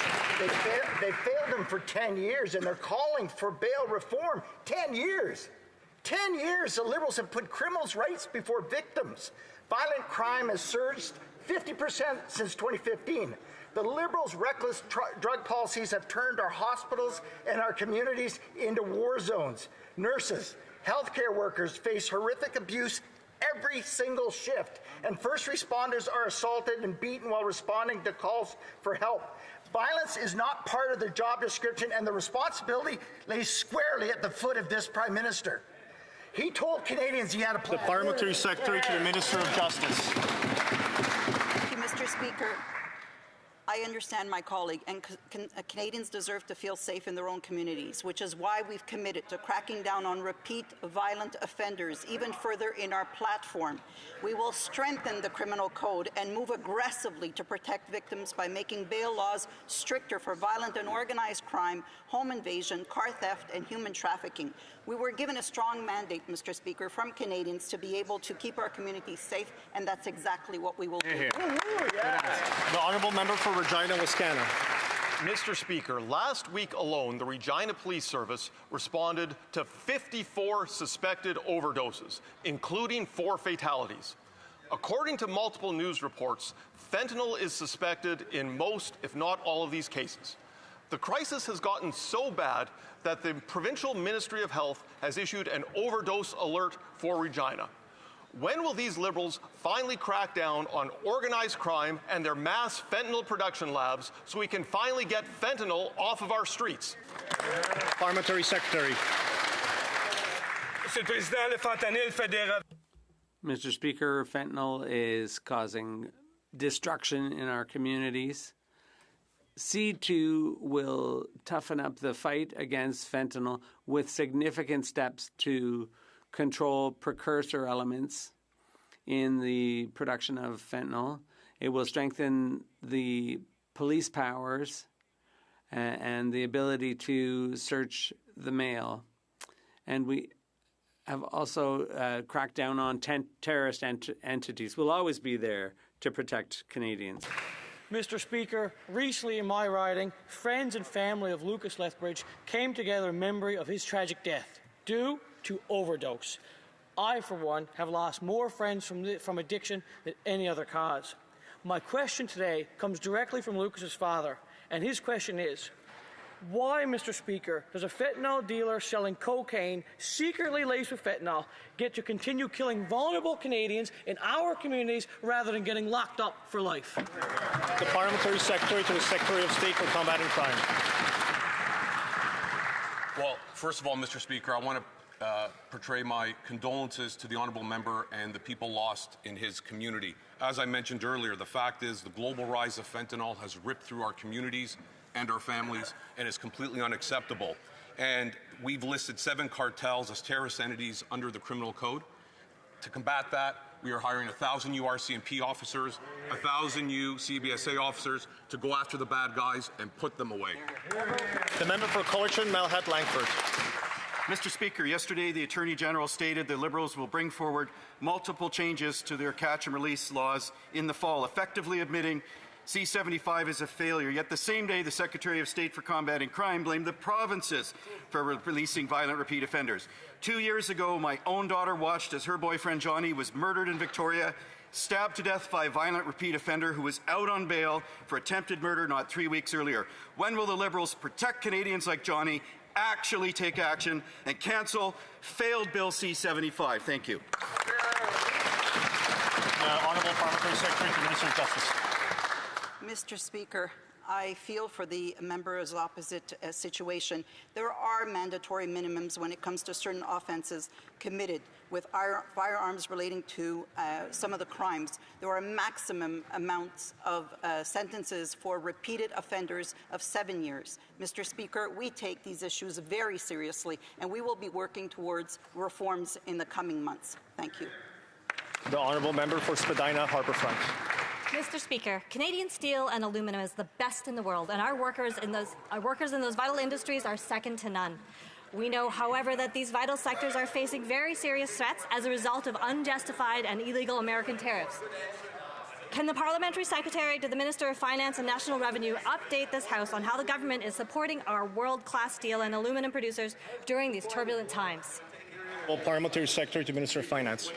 Thank you, Mr. Speaker, and thank you to the member for Spadina Harbourfront for the great question. Canadian steel and aluminum is going to help build the strongest economy in the G7, Mr. Speaker, and while we continue to aim For a negotiated agreement with the United States, we are taking strong action to respond to the illegal and unjustified American tariffs to protect the integrity of our sectors. Yesterday, we announced targeted measures including adjusted counter tariffs, new tariff rate quotas, and a $10 billion large enterprise tariff loan facility. These measures will help our steel and aluminum. Honourable member for Parry Sound Muskoka. This Liberal government's own housing agency has given up on the concept of housing affordability. They reported that Canada needs to build 480,000 homes a year to restore affordability, something the TD Bank says is impossible. Earlier this week, the latest housing minister boasted that he was on pace for 280,000 starts this year, and he plans for 500,000 a year.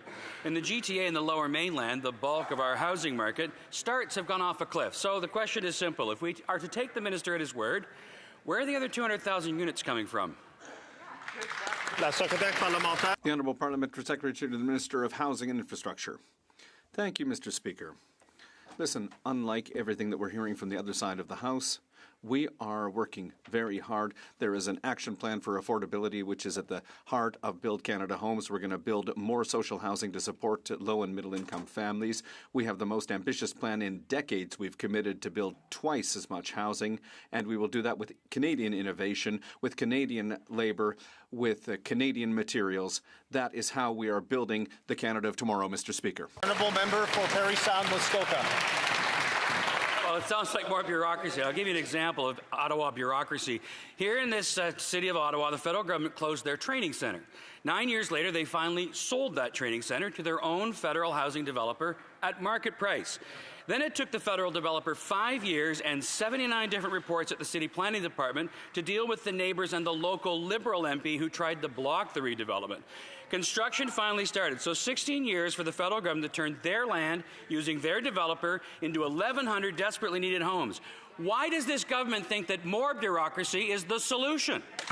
The Honourable Parliamentary Secretary to the Minister of Government Transformation. Thank you, Mr. Speaker. And our new government is committed to ensuring that federal procurement is conducted in an open, fair, and transparent manner. When it comes to the situation in question, Mr. Speaker, I would point to the investment that our government made most recently through the Housing Accelerator Fund here in the City of Ottawa. This is our commitment to work with municipalities to ensure that we get the housing built that we need. Thank you, Mr. Speaker. The Honourable Member for Hastings, Lennox and Addington, Tyendinaga. Under this government's watch, the housing crisis has reached an unprecedented precipice, and no amount of recycled ministers will hide the fact that this Liberal government is responsible. The CMHC's own numbers have declared the death of housing affordability across this nation. And this government solution? Appoint a minister who, as Mayor of Vancouver, was responsible for one of the worst housing and affordability epidemics we have ever seen. Mr. Speaker, will they just simply stop talking about the housing crisis that exploded under their watch and actually do something about it? Hear, hear. The Honourable Parliamentary Secretary to the Minister of Housing. Merci, Monsieur le Président. Thank you, Mr. Speaker. There is a housing crisis. This is why the government is getting back in the business of building. This is why we will power innovation with modular, prefabricated home. We will do it by reducing red tape, by increasing efficiency and streamlining operation. We will do it at a very fast speed. This is what we promise Canadians, and this is what we will deliver. Merci, Monsieur le Président. The member for Hastings, Lennox and Addington and Tyendinaga. Mr. Speaker, the best time for action was now, not 10 years ago, now. Mr. Speaker, they have consistently realized that with responsibility comes an extraordinarily amount of... I'm going to start this again. Whoa! Mr. Speaker, given the fact that this government agency said Canada needs to double down with construction to restore affordability, will this government get out of the way and recognize the Parliamentary Secretary to the Minister of Housing and Infrastructure. Merci, Monsieur. Thank you, Mr. Speaker. And I'd like to invite the colleague to read the Liberal platform. We made major commitments to change government operations. We got to work right after the election, and the implementation of Build Canada Homes is going to facilitate and accelerate the construction of housing. That's what Canadians need. Thank you. The Honourable Member for Vernon Lake Country, Monashee. Mr. Speaker, in communities across the North Okanagan, families are being pushed out of the housing market. Young people can't afford to buy, and seniors are being forced out of the communities that they themselves built. Meanwhile, this Liberal government still has no budget, no plan, no urgency. While young families and seniors are begging for the Liberals to get housing built, this Prime Minister, much like the last one, is more focused on political optics than shovels in the ground. When will this Liberal government stop dragging its feet, deliver a budget, and finally take responsibility for the housing crisis it helped create? The Government House Leader. Speaker, we came to office and the first thing we did was take the GST off of new homes for first-time home buyers. This government has proposed a series of measures beginning with the National Housing Strategy back in 2018. These measures have been measures, this member was not here, but they have opposed every single one, whether it's affordable housing, whether it's social housing, every single housing initiative put forward by this government and every single plan that my honourable colleague described, they are against. Where is their housing plan, Mr. Speaker? The member for Flamborough, Glanbrook, Brent North. Under these Liberals, Canadians are being forced to skip meals to just pay the rent. A new report from Royal LePage shows that 39% of Ontario renters are cutting back on food and essentials just to stay housed. Even the CMHC is waving the white flag, admitting its own housing targets aren't possible under this Liberal government. This is what failure looks like. Unaffordable housing, stalled construction, and Canadians falling further behind. With alarm bells ringing all over the place, when will the Liberals finally admit that their housing plan isn't working? The Honourable Parliamentary Secretary to the Minister of Finance. Mr. Speaker, when you exploit people's hardship and vulnerability for political gain, when you base your political hopes on the failure of the economy, and when you dismiss the potential of Canadian innovation to solve the challenges that we face, as Conservatives do every day in this House, you're not just betting against our government, Mr. Speaker, you're betting against Canadians.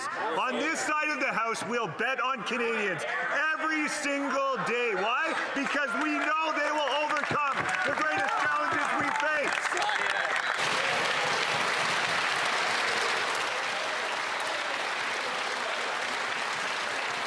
The member for Yellowhead. Years of poor forest management contributed to fires that devastated a third of the homes in Jasper last year. Parks Canada red tape, controlled by this Liberal government, is delaying construction of new homes. Their process has just exacerbated the housing crisis in the region. Despite the Liberal government allocating $160 million, their solution seems to be treating Jasperites like inmates and house them in ATCO trailers like a remote work camp.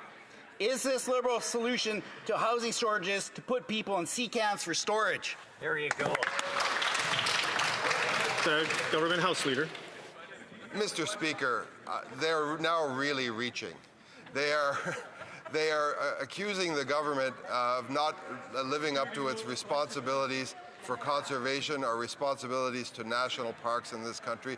This government has prided itself as coming to the aid of communities, whether it be at housing assistance and any other kind of assistance. We've had a devastating wildfire season provoked in no small part due to the climate change that we're experiencing, Mr. Speaker.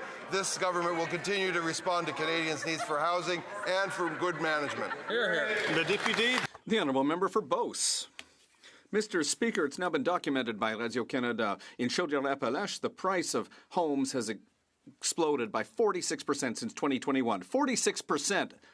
That's a huge increase since 2021, Mr. Speaker. It doesn't make any sense. I asked a question to the Minister of Housing about the most important program for homes in his department. He wasn't able to answer it, and he didn't even know what the program was. That's really concerning. Mr. Speaker, I'm new here, but I'd like to know, does the Minister of Housing actually take care of housing? The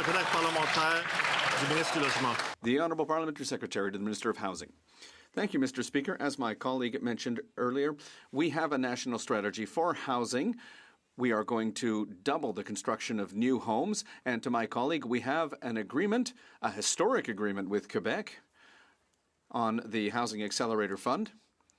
We've put $900 million into that. Quebec has done the same. There are homes that are being built. There are real people living in those new homes right now. So we are acting. We've already started acting. We will continue to do that. As I said, innovation, Canadian lumber, and Canadian workers. We have a plan, Mr. Speaker. The Honourable Member for Beauce.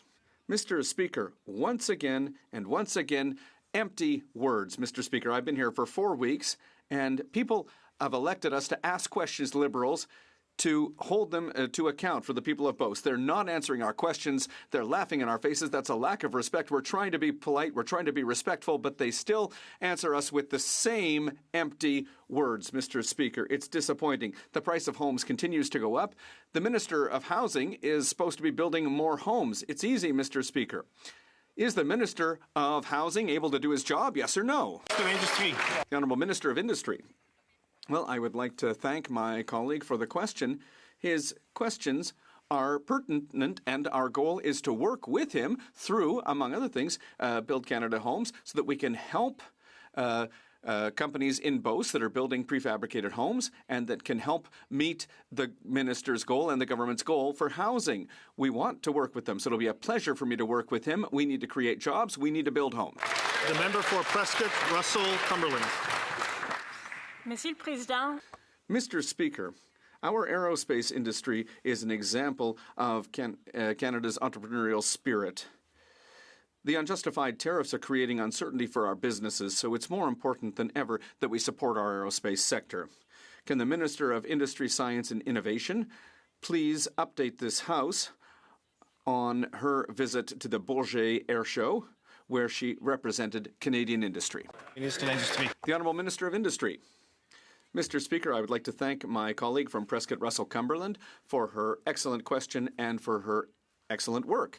Canada has great strength when it comes to aerospace, but we need to go even further, Mr. Speaker. We need to do more to help industry, and at the Bourget Air Show, we got good news, an order of 40 Airbus A220 airplanes by LOT Airlines from Poland. Those are airplanes that are going to be built at Mirabel in Quebec.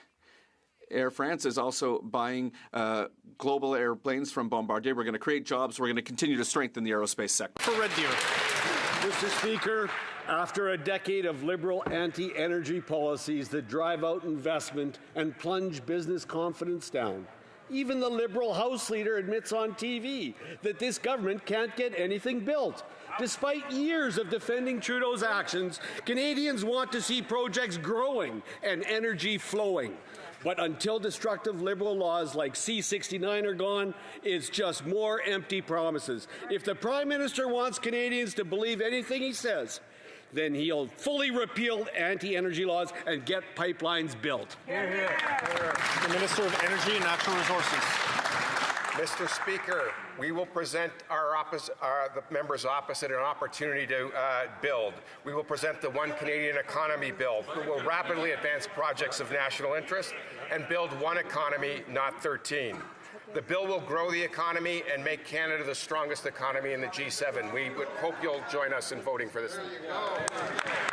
The Honourable Member for Swift Current, Grasslands, Kindersley. Mr. Speaker, Canadian farmers work hard to feed the world, but they're taking losses from trade barriers imposed by China.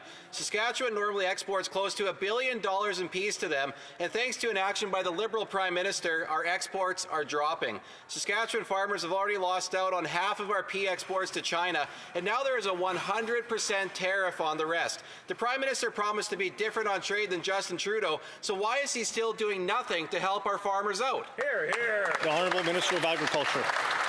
Thank you, Mr. Speaker. Mr. Speaker, we have an immense responsibility to address these challenges. We're in a triangulation trade war with two other countries, Mr. Speaker. We're doing everything possible to keep the lines of communication open, and we'll continue to do that. Mr. Speaker, we're investing in farmers. We're investing in ag stability. We're investing in ag marketing. We're continuing to do everything we can. I had the opportunity to visit the honourable members, the Prairie Provinces last weekend to speak firsthand to farmers. We've got some of the best farmers in the world on cutting edge of technology. Thank you, Mr. Speaker.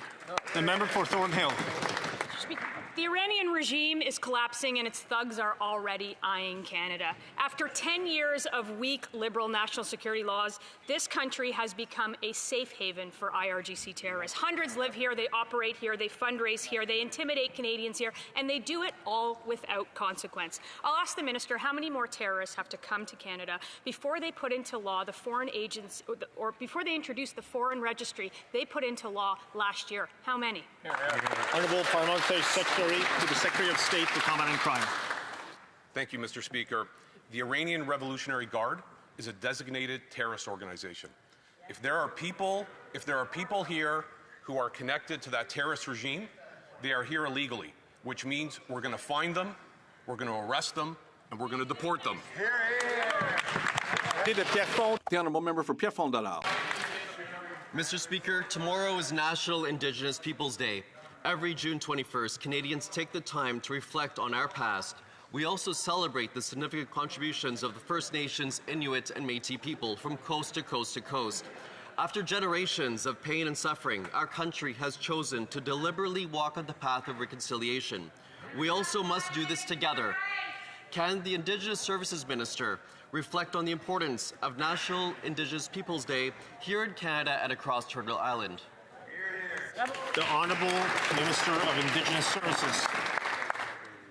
Mr. Speaker, I'd like to thank the member from Pierrefonds-Dollard for this important question. National Indigenous Day is a time for us to celebrate First Nations people, Métis, Inuit, Indigenous communities with each their own culture, identity, and languages. In addition, Mr. Speaker, I am honored to be the first Indigenous minister leading Indigenous services to serve Indigenous people in this community from somebody who understands their reality and can speak with them directly one-on-one with respect to their culture and identity. Thank you, Mr. Speaker. The Honourable Member of Kitchener South Hespeler. Thank you, Mr. Speaker. An alarming report in the Canadian Medical Association Journal shows that 1 in 3 Canadian children will be overweight or obese on their 18th birthday. This is not a cosmetic concern. Those children who are obese on their 18th birthday are tragically 3 times less likely to live to see their 30th. Obviously, no child chooses to have this disease. Every case is a social and environmental failure. So I ask the Liberal government, do they have any plan at all to remediate these policy failures for our children in this Parliament? The Honourable Parliamentary Secretary. Mr. Speaker, I thank the member opposite. We both sit on the Health Committee, so I look forward to work with him on this very important issue. Mr. Speaker, the health and safety in Canadians is our top priority for this new government, and we will put in every measure possible. We will work with provinces and territories to make sure we have the support for children with diabetes, and I look forward to working with the member opposite on this very important issue. The Honourable Member for Vancouver Kingsway. We Democrats want to build our economy and create family-sustaining jobs, but it must be done right. Today, the Liberals and Conservatives are ramming Bill C-5 through Parliament with shockingly little debate or public input. This bill creates Henry VIII powers, letting the Prime Minister override laws by decree. It guts environmental protections, undermines workers, and threatens Indigenous rights. This bill will end up in court. Why is this government violating democratic values and risking critical economic projects by tactics from Donald Trump's playbook? Bravo. The Honourable Government House Leader. Mr. Speaker, there is lots of support in this country for this brilliant piece of legislation that will create one economy, not 13, will move us towards creating great national projects that will create jobs. And I would invite the leader, I know he will stand with me and with the men and women in Canada's labour movement who have stood up day after day after day after day to support this legislation, to say this will create jobs, this will create opportunity for the skilled trades, this will create a future for me and my children. Will he stand with those unions? Will he stand for Canada? The Honourable Member for Rosemont-la-Petite-Patrie. Mr. Speaker, today is World Refugee Day, and it's the trist reality for 43 million people around the world. And yet, the Liberal government is doing the opposite of what should be done by making our by putting the military at our borders like Trump is doing instead of showing solidarity with refugees. Liberal rhetoric is dangerous, but the NDP is clear. Anybody who comes to our borders seeking a safe haven must be heard with respect and humanity. Why is the Prime Minister, who was elected as an anti-Trump, why is he copying Trump's worst ideas and attacking the rights of refugees and asylum seekers? The Honourable Parliamentary Secretary. Mr. Speaker, our Safe Borders Act will fight against organized crime, but at the same time, it offers important guarantees. Guarantees which will work well to ensure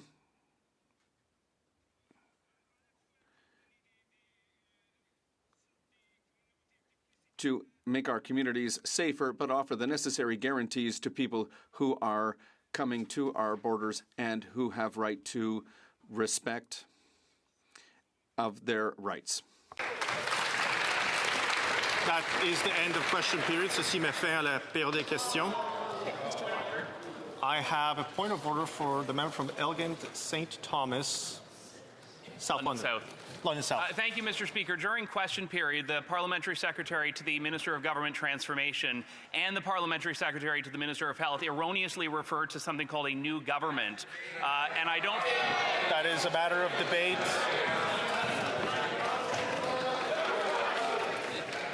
Affaires courantes. Dépôt de documents. Routine proceedings. Tabling of documents. The Honourable Minister of Energy and Natural Resources, Mr. Hodgson. Pursuant to Standing Order 32-2 and consistent with the policy on the tabling of treaties in Parliament, I have the honor to table in both official languages the treaty entitled Framework Agreement for International Collaboration on Research and Development of Generation 4 Nuclear Energy Systems, done at Paris on January 29, 2025. The Parliamentary Secretary to the Minister of Finance and National Revenue. Mr. Speaker, pursuant to Standing Order 32-2, I have the honor to table in both official languages the 2024-2025 annual report of the Office of the Taxpayers Ombudsman entitled Clearing the Path. Thank you. I believe that the Parliamentary Secretary of Finance had another tabling he'd like to do as well. It is true, Mr. Speaker. It is an honor to table in both official languages the 2023-2024 Departmental Results Reports for Finance Canada and the Office of Superintendent of Financial Institutions, the Financial Transactions and Report Analysis Centre of Canada, and the Office of the Auditor General. Secretary to the Minister of Industry has a tabling. Thank you, Mr. Speaker.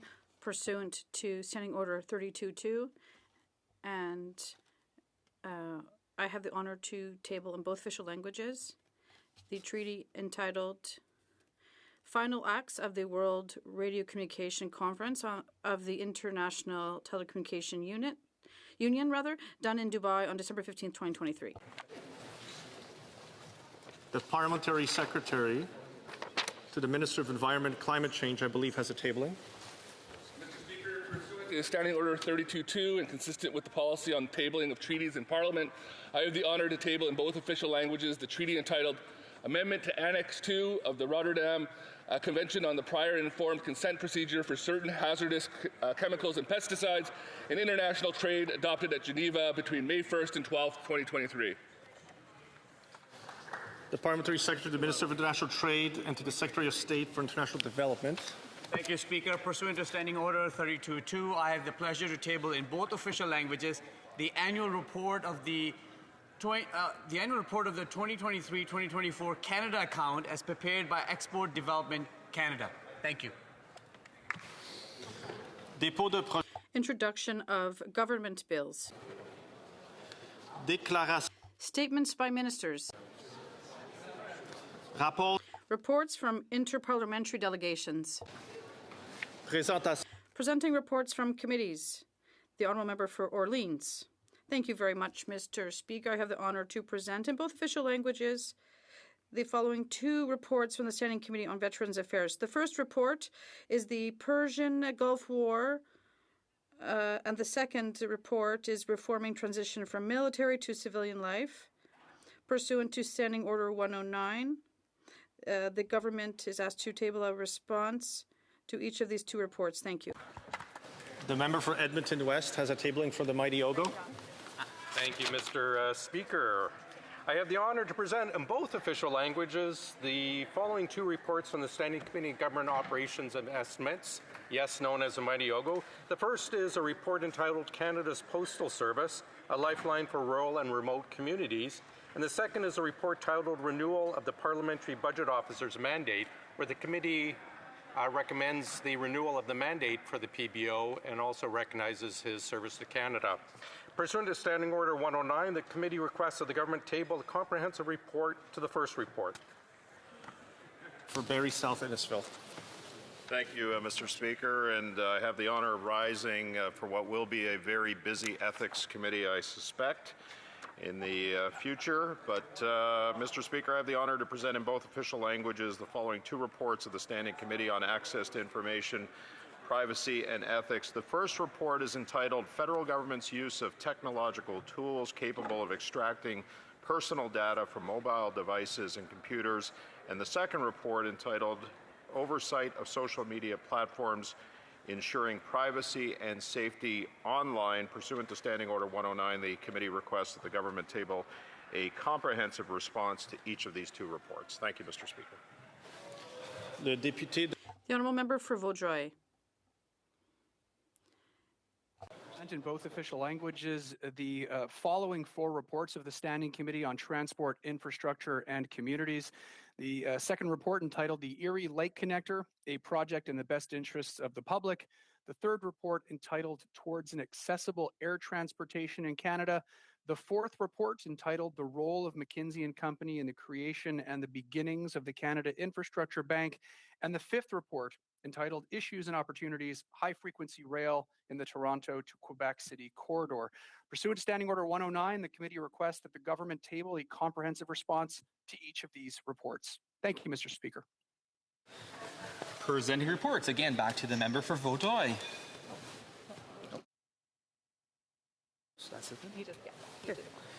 Introduction of private members' bills. Mrs. Jansen, seconded by Mr. Lawton, moves for leave to introduce a bill entitled An Act to Amend the Criminal Code Medical Assistance in Dying. The motion is deemed adopted. The honourable member for Cloverdale, Langley City. Imagine your son or daughter battling depression for some time after losing a job or maybe a broken relationship. Imagine they feel the loss so deep that they're convinced the world would be better off without them. Now imagine this. Starting in March 2027, under Canadian law, they could walk into a doctor's office and ask them to end their life. And under our law, the system could legally do just that. Our society could end his or her life for solely a mental health challenge. That's not a future scenario. That's the law right now waiting to take effect. The Liberal government has already had to delay this law twice. Because, why? Because medical experts and legal scholars have raised the alarm again and again, saying it's impossible to implement safely. Clinical experts have warned that there's no evidence-based way to determine if someone with a mental illness would get better, and most do. But still, the government is moving forward. And the message it sends? That struggling Canadians, trauma survivors, battling depression...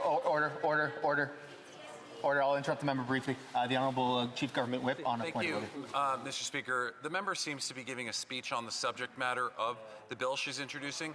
The point of this is to introduce the bill and give a quick summary of the bill. She hasn't even mentioned the bill yet or what is in it. I thank the member for the intervention. We do allow a brief summary and explanation of the bill. The member is well within her time at this point. Order. The honourable member for Cloverdale, Langley City, carry on where she left off. The message it sends that struggling Canadians, trauma survivors, those battling depression, schizophrenia, PTSD, are being told that death is a solution we're now willing to offer in response to a life of suffering, often compounded by harm this very society has caused them. That's not health care. That's not compassion. It's abandonment. Mental illness is treatable. Recovery is possible, but only if we show up and help. Mr. Speaker, Canadians are watching, and they need us to stand up for life, for dignity, for hope. It's my honor and privilege to rise today and introduce an act to amend the Criminal Code on medical assistance in dying. Mrs. Jansen, seconded by Mr. Lawton, moves that this bill be now read a first time and be printed. This motion is deemed adopted. First reading of this bill, première lecture de ce projet de loi. When shall the bill be read a second time? At the next sitting of the House. First reading of Senate public bills. Motion. The honourable member. Motion. John St. Croix. Mr. Speaker, there have been a discussion amongst House leaders, and I believe if you will seek it, you'll find unanimous consent for the following. Okay. Well, thank you. Order. There's obviously not consent at this time. Try it again. Motions. The honourable member for St. John St. Croix on a point. Mr. Speaker, I am seeking unanimous consent for the following motion. I move that in relation to the Canadian Council of Public Accounts Committees and Canadian Council of Legislative Auditors annual conference, 5 members of the Standing Committee on Public Accounts be authorized to travel to Regina, Saskatchewan from September 7 to 10, 2025, and that the necessary staff accompany the committee. I'll note as well, this motion was passed unanimously this week in committee as well. Thank you. All those opposed to the motion, member moving the motion will please say nay. Agreed. The House has heard the terms of the motion. All those opposed to the motion will please say nay. Carried. Motions. Presenting petitions. Présentation de pétitions. The member for Northumberland Clark. Thank you very much, Mr. Speaker. It's an honor to rise today with respect to a petition. This petition is brought to us by petitioners, as all Canadians are facing an inflation crisis.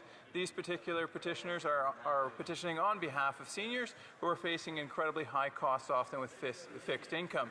They are asking for relief, particularly for those who are survivors or widows or widowers from the CPP benefit, and asking for 100% of the survivor benefit. Thank you. Presenting petitions. Questions on the order paper. The Honourable Parliamentary Secretary to the Government House Leader. Yes, Mr. Speaker, I'd ask that all questions be allowed to stand at this time, please. Here, here. Is it agreed? Agreed and so ordered. I wish to inform the House that the volume earpieces will now be reset. Orders of the day. Ordre du jour. Ordre du jour. Ordre émanant du gouvernement. Government orders. Resuming debate at report stage of Bill C5. One Canadian Economy Act report stage. Boucher, les Patriotes. The Honourable Member for Pierre Boucher, les Patriotes Bercher. He has almost 5 minutes left. The Honourable Member. Thank you very much, Mr. Speaker. To continue what I was saying earlier,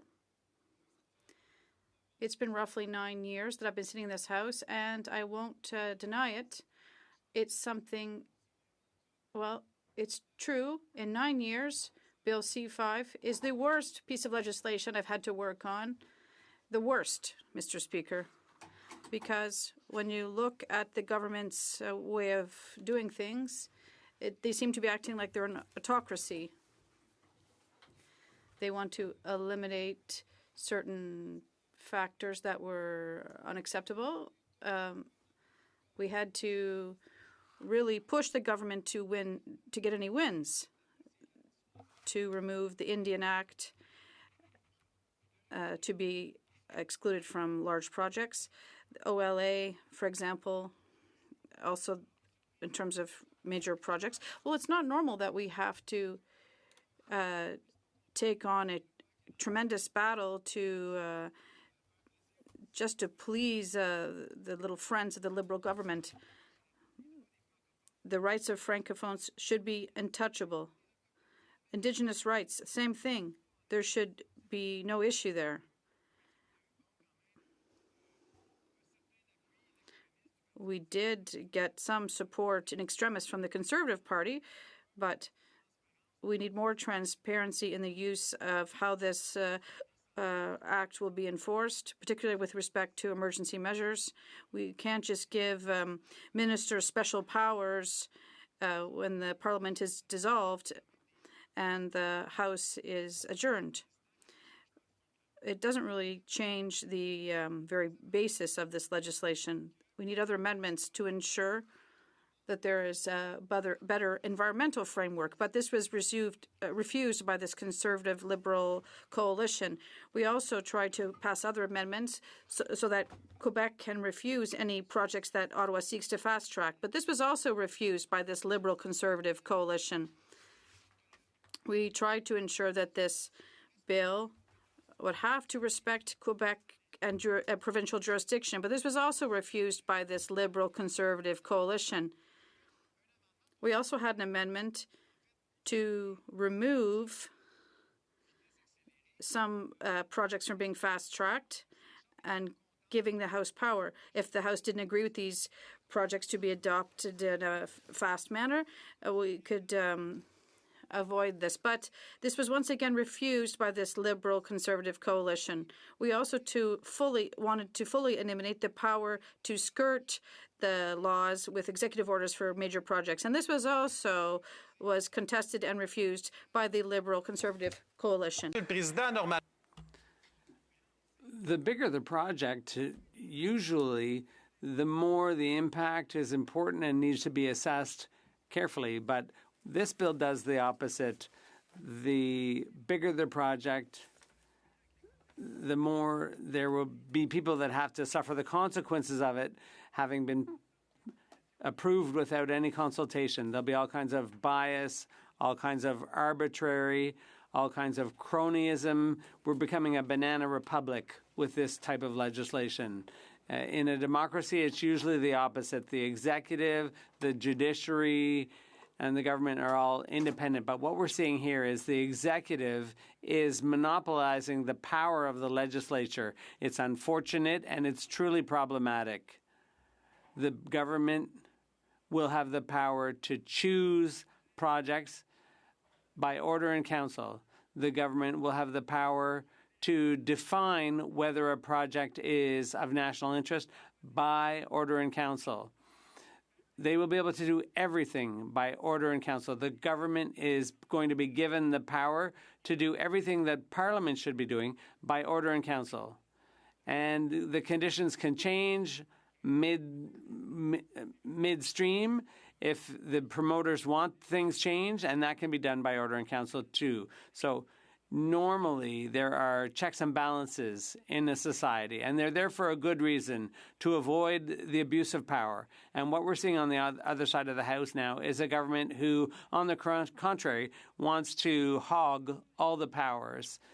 And this is what this bill would do, but this is exactly the opposite of what the government said it wanted to do in the last Parliament. So I'll finish on this. A government that wants to govern not just by order in council, but in secret, without accountability, we should all vote against that. Questions and comments? House Leader. Yes, so thank you, Mr. Speaker. It's disappointing in the sense to the degree in which the Bloc do not support Bill C-5. This is, in fact, in every region of the country, they will benefit by it.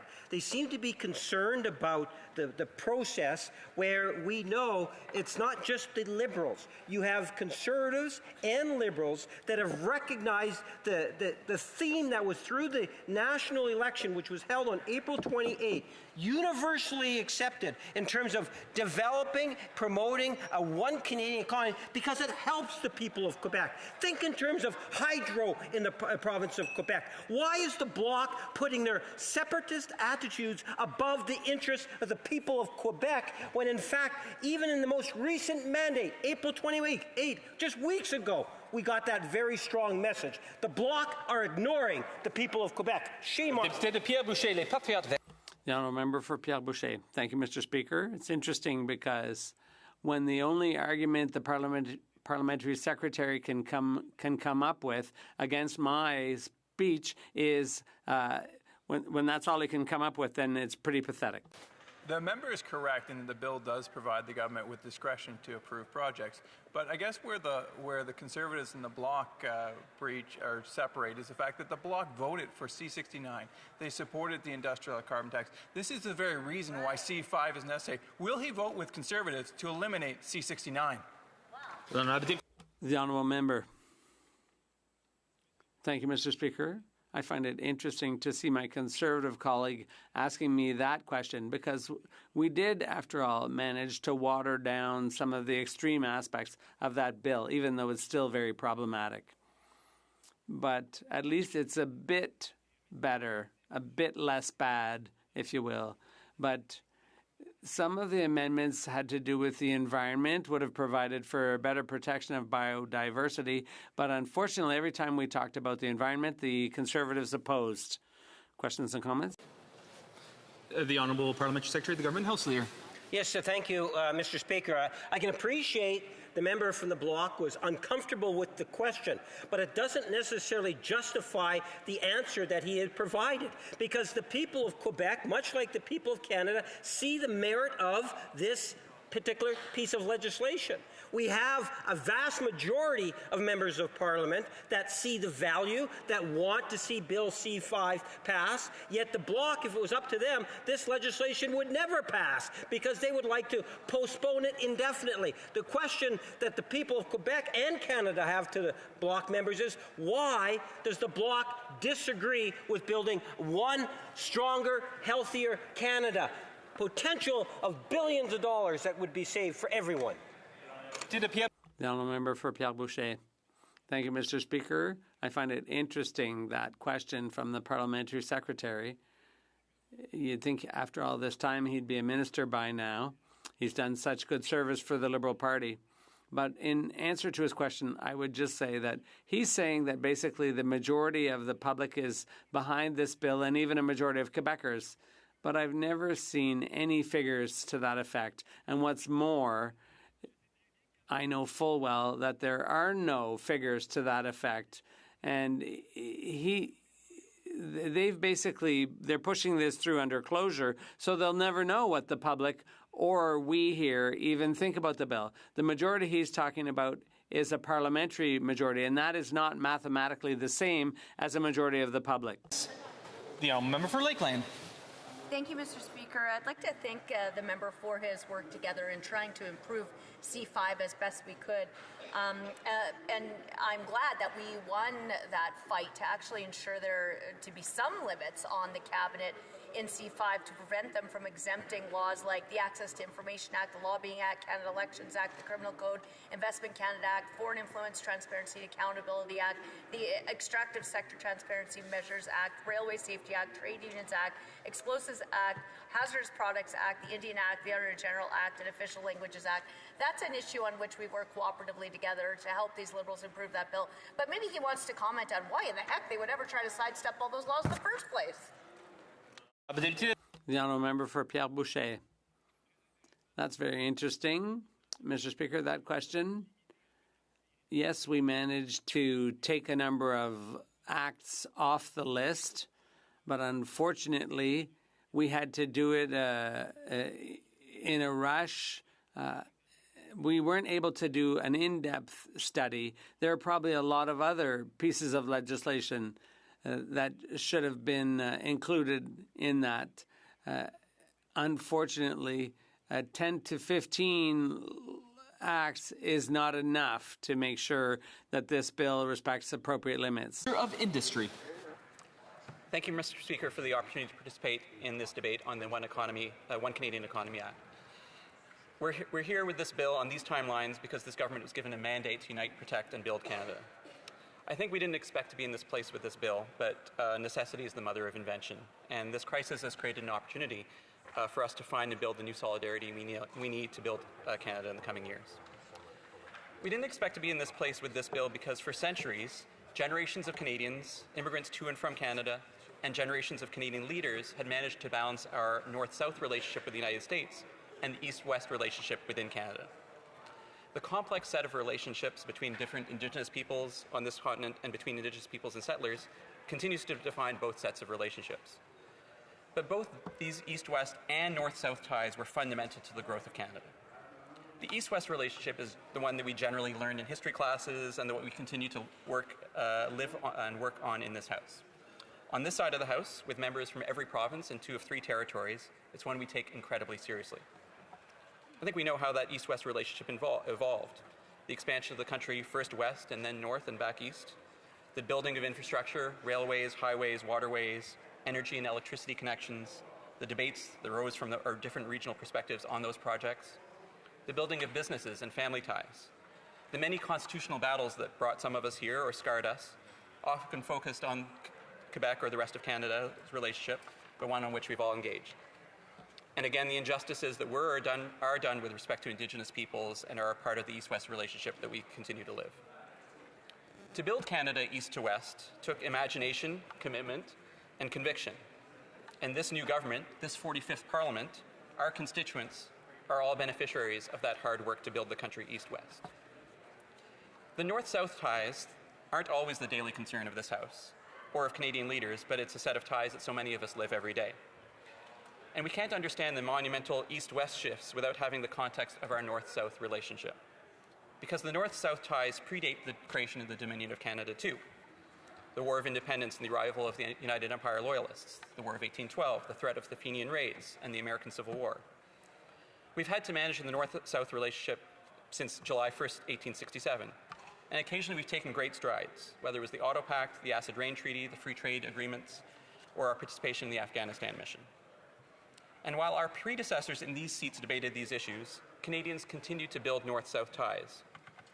Businesses, conferences, holidays, research partnerships, shopping, and most importantly, the family ties and immigration that define our two nations, between the Maritimes in Quebec and New England, between the Canadian Prairie Provinces and the U.S. Midwest and West, between Niagara and Buffalo, between Windsor and Detroit, Waterloo and Silicon Valley, Tsawwassen, BC, and Point Roberts, Washington, and within the Mohawk Nation of Akwesasne. All North-South connections that define the Canadian-U.S. relationship. And the North-South relationship was captured so well by President John F. Kennedy in his address to this chamber 64 years ago when he said, and I think some of us have heard these words before, geography has made us geography has made us neighbors, history has made us friends, economics has made us partners, and necessity has made us allies. Whenever we had a difficulty with the North-South relationship, we could generally make progress on it. Not necessarily solving it, but continuing to work on it. And all the time, as the North-South relationship developed, our economy grew, and our web of connections that each of our constituents, had with our neighbors to the south, those also grew. Now, from time to time, we would hear from people in Canada that not all was well with the North-South relationship. Canadian artists and creators, our softwood lumber industry, refugees, Canadian innovators. But again, generally, this country has succeeded. Indeed, this country exists and has survived because we were able to manage both our East-West relationships and our North-South relationships and not let one be destroyed by the other. For decades, for centuries, we were able to keep these two sets of relationships balanced. As long as those basic collective benefits of the North-South relationship, economic and security, as long as they were there, we had the luxury of focusing our conflict on the East-West relationship here. But that has changed, and now we have to change. President Kennedy's description of our North-South relationship no longer holds. Not all of it, anyway. Geography continues to make us neighbors, now both physically and digitally. History continues to make us friends, even if some of those individual friendships or family connections have been tested. But the new U.S. administration is breaking our economic partnership, vocally, explicitly. It's threatening our sovereignty, vocally and explicitly. And this means we need to find new allies. We have a necessity to find new allies. Our government is doing this every day, and we're showing leadership on this through our G7 presidency. But we need to find and build new allies, new economies, new ties in the place we should have been looking more all along, at home. No matter how strong the family relationships are across the border, no matter how close the border is, no matter how closely tied our economies continues to be, we have to look east-west for our economy, our security, and our sovereignty. And that means the One Canadian Economy Act.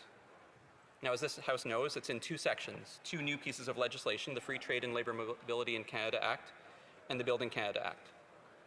The Free Trade and Labour Mobility in Canada Act, building those east-west ties that we all neglected.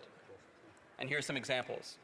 A farmer in Saskatchewan grows organic produce and wants to sell it into Alberta, but the certification rules just don't line up. A certified welder in Nova Scotia is offered a short-term job in a federally regulated project in Newfoundland and Labrador, but they have to reapply for recognition. A tech firm in Ontario builds an energy-efficient appliance that meets the highest standards, but when they market it in BC, they're told to go through another process. The Building Canada Act, which is a strong bill, improved by the Standing Committee on Transport, Infrastructure and Communities with an engaged Parliament that we are engaging on today, with protections both in the bill and in the Constitution to make sure we do nation building more quickly and do it right, in the way I believe the Minister of Indigenous Services said so well in this House earlier today. But as much as the individual provisions of the bill that are important, it's the imagination and the possibility it's already unleashed that I'm looking forward to. Provinces and premiers who are working together and working with us to propose new projects, to build. Business and labor leaders standing up and standing together to build. Leaders like Finn Johnson of the United Brotherhood of Carpenters, who says these nation-building projects are going to be essential to Canada's growth in the short and long term, and UBC members will be there to build them. Leaders like Goldie Hyder, Business Council of Canada, who said Bill C-5 can enable us to leap out of the starting block, allowing Canada to finish first in the global race for trade. Leaders like the Honourable Lisa Raitt, who used to sit in this chamber with us, our organization from a Coalition for a Better Future. Our organization supports the intent behind Bill C-5, and we believe it can play a role in strengthening Canada's long-term economic foundations. These are some of the leaders who are inspired by what this bill proposes and the mandate that we had in this election to be bold and ambitious and to build the Canadian economy. And Canadians at large, Canadians in our riding, in my riding, are taking the broader perspective. They know how important the North-South relationship is, and they continue to guard and cherish those relationships and those friendships, those business ties, those academic ties. But they know that what we took for granted in that relationship is at risk. They know that John F. Kennedy's formulation of the allyship and the economic and security benefits that we have from that relationship are at risk. And they're pleading with us to pass this bill, to get going on these major nation-building projects from coast to coast, and for their leaders, their elected leaders, their business leaders, their union leaders to put capital, to put their shoulders into this work. And I commend this bill to this House. Thank you. Questions and comments. The Honourable Member for Northumberland, Clark. Thank you, and thank you for the member's speech there. My comment is especially with respect to interprovincial trade, I think we all agree that we need more of it, particularly in the context of the deteriorating relationship with our neighbor to the south. We agree there. But the vast majority of interprovincial trade barriers will still remain after the passage of this bill.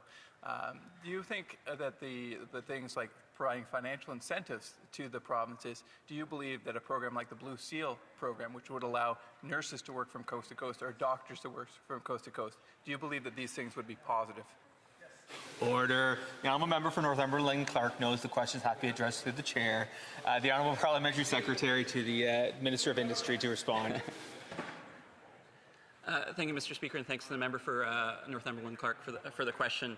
I worked in provincial government for many years, and my interpretation of both the question and these programs is that they are best coming from the ground up with the professions who are working hard to put down some of their more parochial concerns and have provinces and governments that are behind them.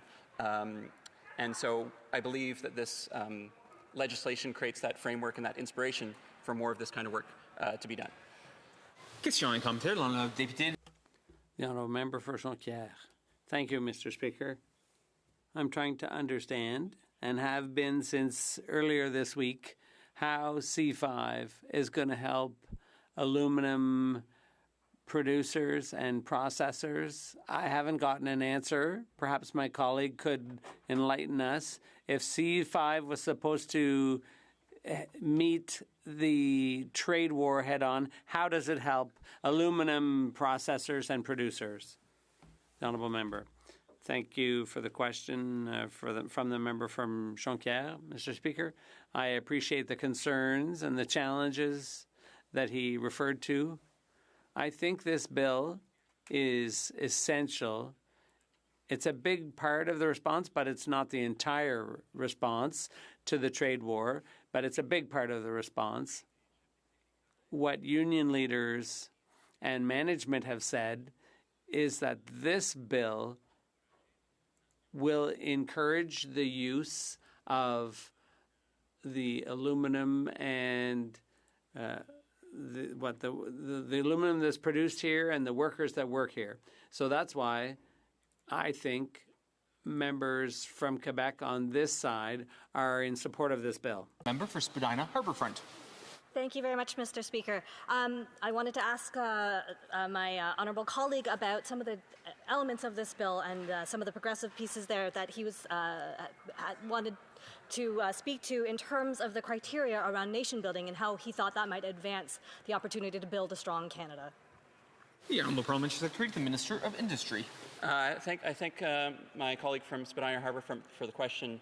I think the 5 criteria that are in the bill, and I commend them, I'm not going to read them back into the record right now, are really what nation building is all about. I think if we get these 5 criteria right and in the portfolio of projects that arise from this bill, and again, not only the projects that are directly perhaps nominated through the bill, but more generally the kind of economic resurgence that I hope we can see east to west with that imaginative, creative investment, that it creates a real important framework.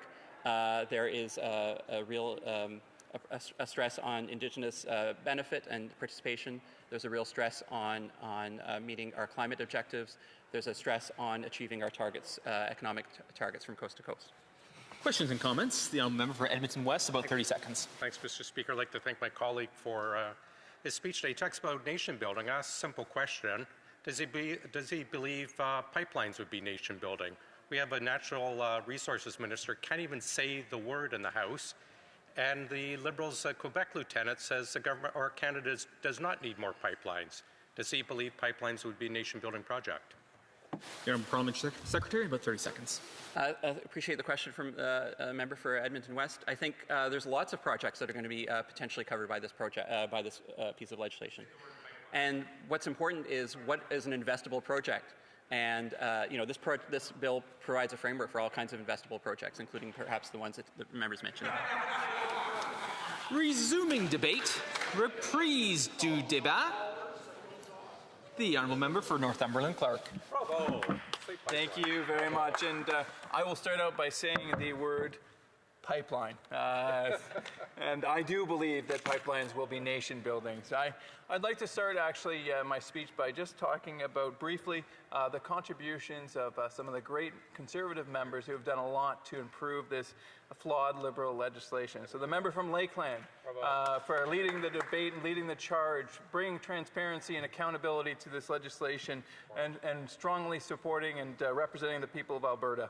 The member from Okanagan, Lake West, South Kalawa, why can I say it? And his tremendous work in Kelowna, and his tremendous work supporting free trade across our country.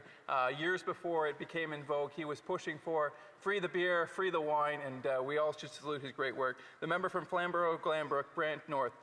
He was tremendous at committee, pushing for, once again, amendments that increased accountability and transparency in this flawed Liberal bill. And finally, the member of Haldeman, Norfolk, who did an absolutely tremendous job working hard at committee to, once again, restore order to this otherwise flawed legislation.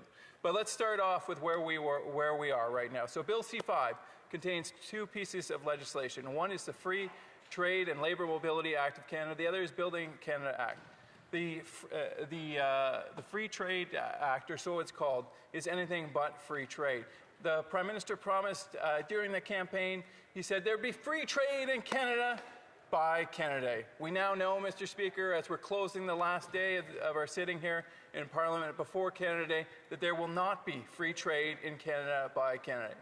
So this, in addition to the tax cut, the massive expenditure, the consultant expenditure, is yet another broken Liberal promise.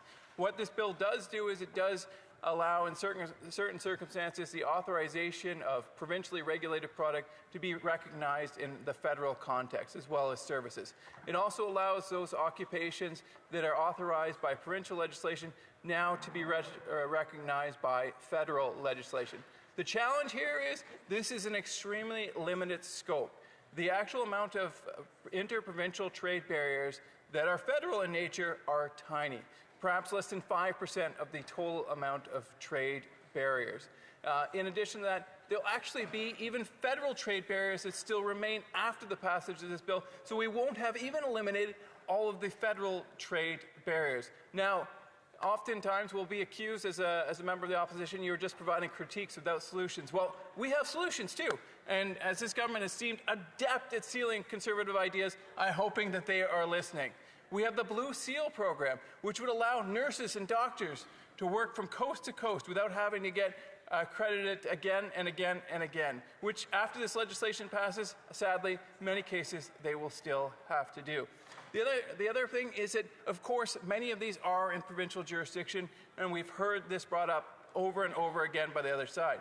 The reality is, though, the Prime Minister has tremendous power, the power of moral suasion and the power of vision to bring provinces together. And if nothing else, he also has the power of the purse.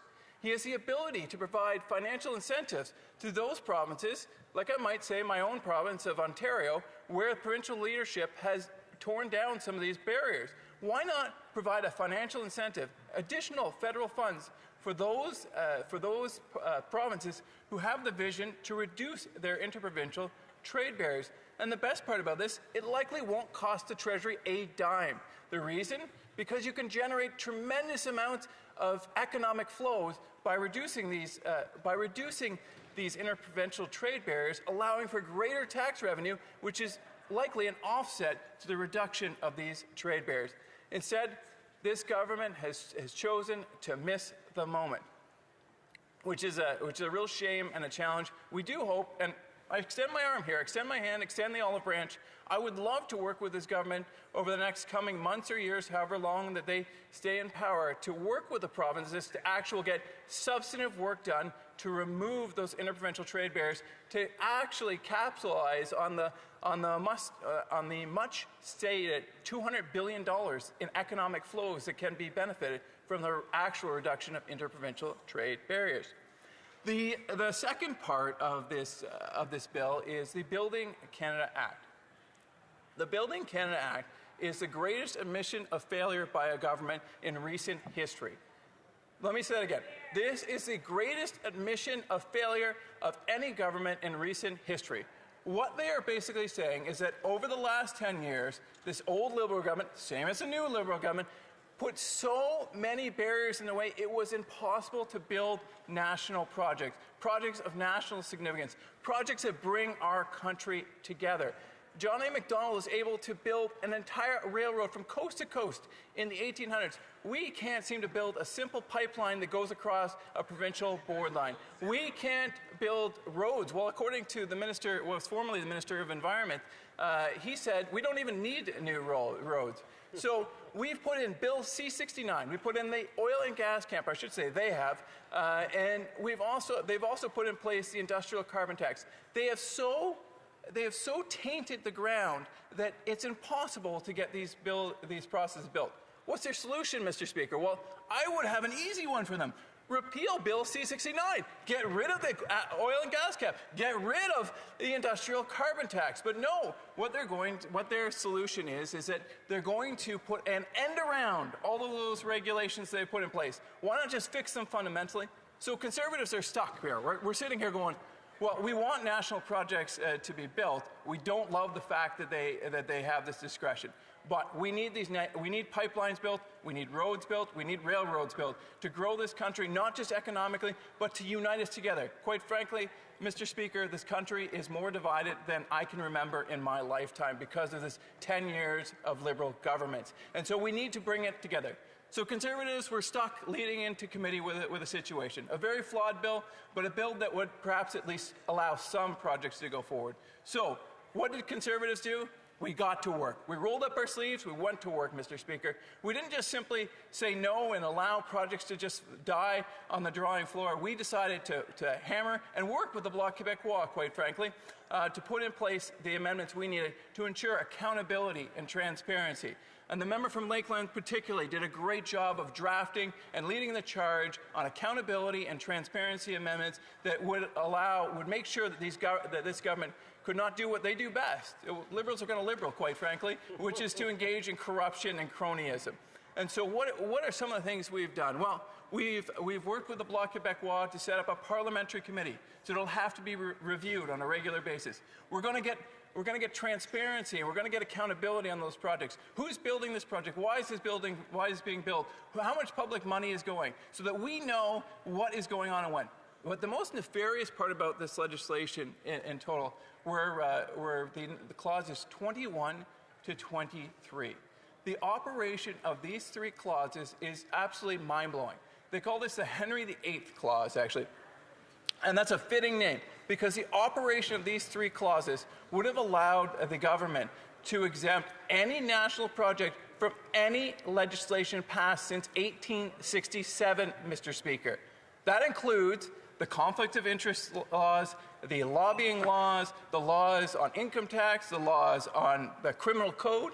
Well, Conservatives said, whoa, we're not going to let that. We want national projects to be built, but not at the cost of Canadian taxpayers' dollars going to Liberal insiders. We've seen 10 years of that. We don't need any more. And so what we did is we put in place amendments or safeguards around that to prevent Liberal cronyism, because we had a crazy idea that the government shouldn't be able to exempt themselves from the Criminal Code, the Conflict of Interest Law, the Lobbyist Act, the Investment Canada Act. By the way, the Investment Canada Act is a particularly important one, I might add. And the Investment Canada Act controls the amount of impact of foreign investment within Canada. Those disclosure rules in there are absolutely critical to protecting our economy, especially in a difficult geopolitical situation. Mr. Speaker, here's the reality. We had to get somewhere, and the Liberals brought us a car. But that car came in there, missing a tire, half an engine, polluting all over the place. It was terrible. So Conservatives spent the last 2 weeks working our tails off to make this bill palatable, to prevent Liberal corruption, to prevent Liberal cronyism, and to hopefully get some projects built here. Questions and comments? The honourable member for Hamilton West, Ancaster Dundas. Thank you, Mr. Speaker. As the member for Hamilton West, Ancaster Dundas, I'd like to congratulate LiUNA Local 837 on their 75th anniversary. LiUNA is a trade union that is literally, their members are literally building Hamilton, building this country, promoting and supporting workers in the skilled trades. As a professional engineer licensed in Ontario, I completely agree with the member that we need increased labor mobility, professional mobility across provinces. My question to the member is what would he say to workers in the skilled trades who directly benefit from one Canadian economy and direct benefit from major infrastructure projects included in Bill C5? Thank you. The honourable member for Northumberland, Clark.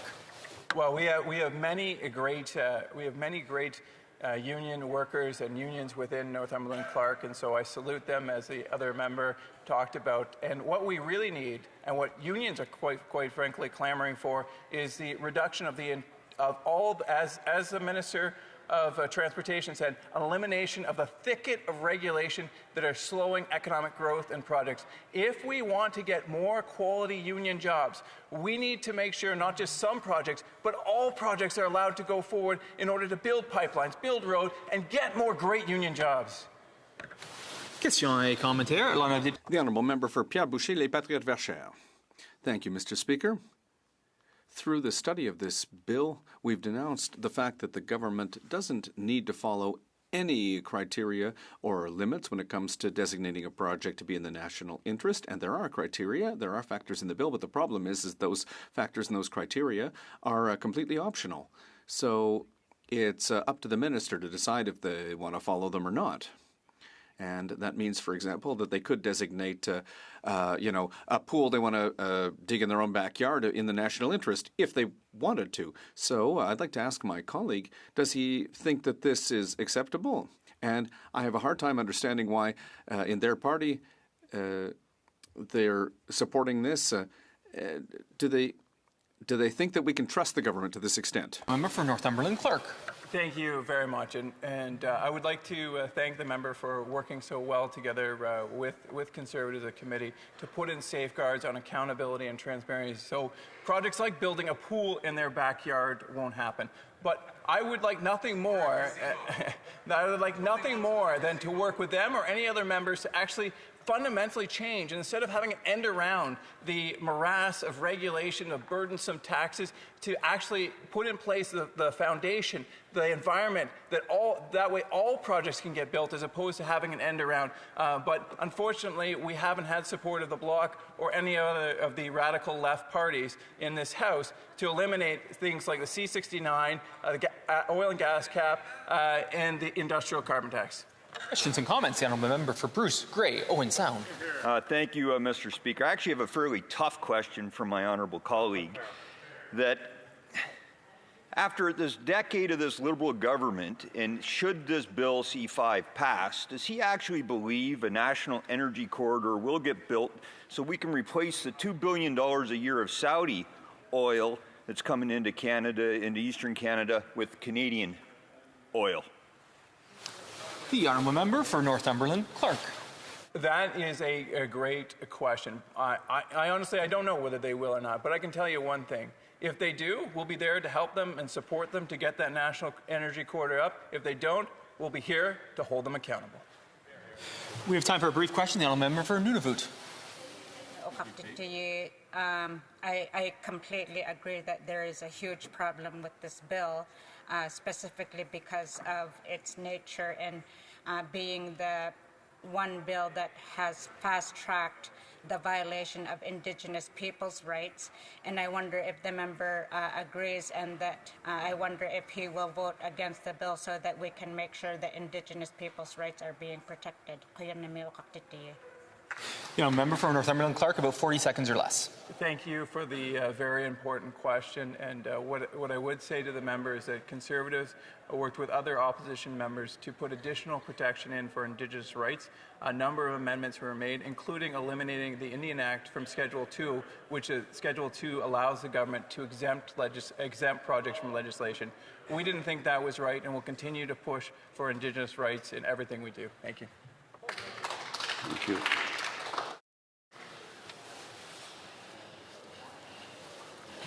Thank you. This is the first one. La présidence. The chair is now ready to render a decision on the points of order raised by the member for Pierre-Boucher-Les Patriotes-Verchères and the member for Northumberland Clark. The member for Pierre-Boucher-Les Patriotes-Verchères rose this morning on a point of order concerning the Speaker's decision to not choose certain amendment motions at report stage for Bill C-5 because they could have been presented in committee. In his intervention, the member noted that he would not have been able to present the amendments in committee because the time allocated in the closure order passed by the House on June 16th, 2025, had been passed. For that reason, those motions should have been chosen. Under the order passed by the House on Monday, June 16, 2025, members had the possibility to submit amendments to Bill C-5 so that they could be studied by the committee. Despite the limit imposed by the order adopted by the House concerning the submission of amendments, members were able to exert their rights, as noted by the over 100 amendments dealt with by the committee. And all amendments submitted before the deadline indicated by the House had been deemed moved and voted, as the member for Northumberland Clark reminded the House in his intervention on the same point of order. The chair understands the concerns of the member concerning the impact that the acceleration of the study of the bills has had on the ability of members to study bills and to present amendments. However, the Speaker must also respect the decisions of the House of Commons concerning the organization of the House's work. The members' motions, which were not chosen, would have amended parts of the bill which had not been amended in committee. As such, those motions should have been presented in committee, and the chair maintains his decision to not choose them for debate at report stage. Furthermore, earlier this morning, the member for Northumberland Clark rose on a point of order requesting clarification concerning the voting pattern for motions numbers 18 and 19 at the report stage of Bill C-5. The member requested that each motion be subject to its own vote. The member for Côte-Nord, Kawawachikamash, Nitassinan also intervened to voice her support for this request. The voting table provided this morning to the House indicated that the vote on motion 18 would apply to motion 19, as they both sought to further amend the same amendment that was adopted in committee. I have reviewed the motions and considered the members' interventions, and exceptionally, I'm prepared to accept this request. For this reason, there will be one vote on motion number 18 and one vote on motion number 19. A revised voting pattern will be available at the table. I thank all members for their attention and their contributions to the arrangement of the report stage of this bill.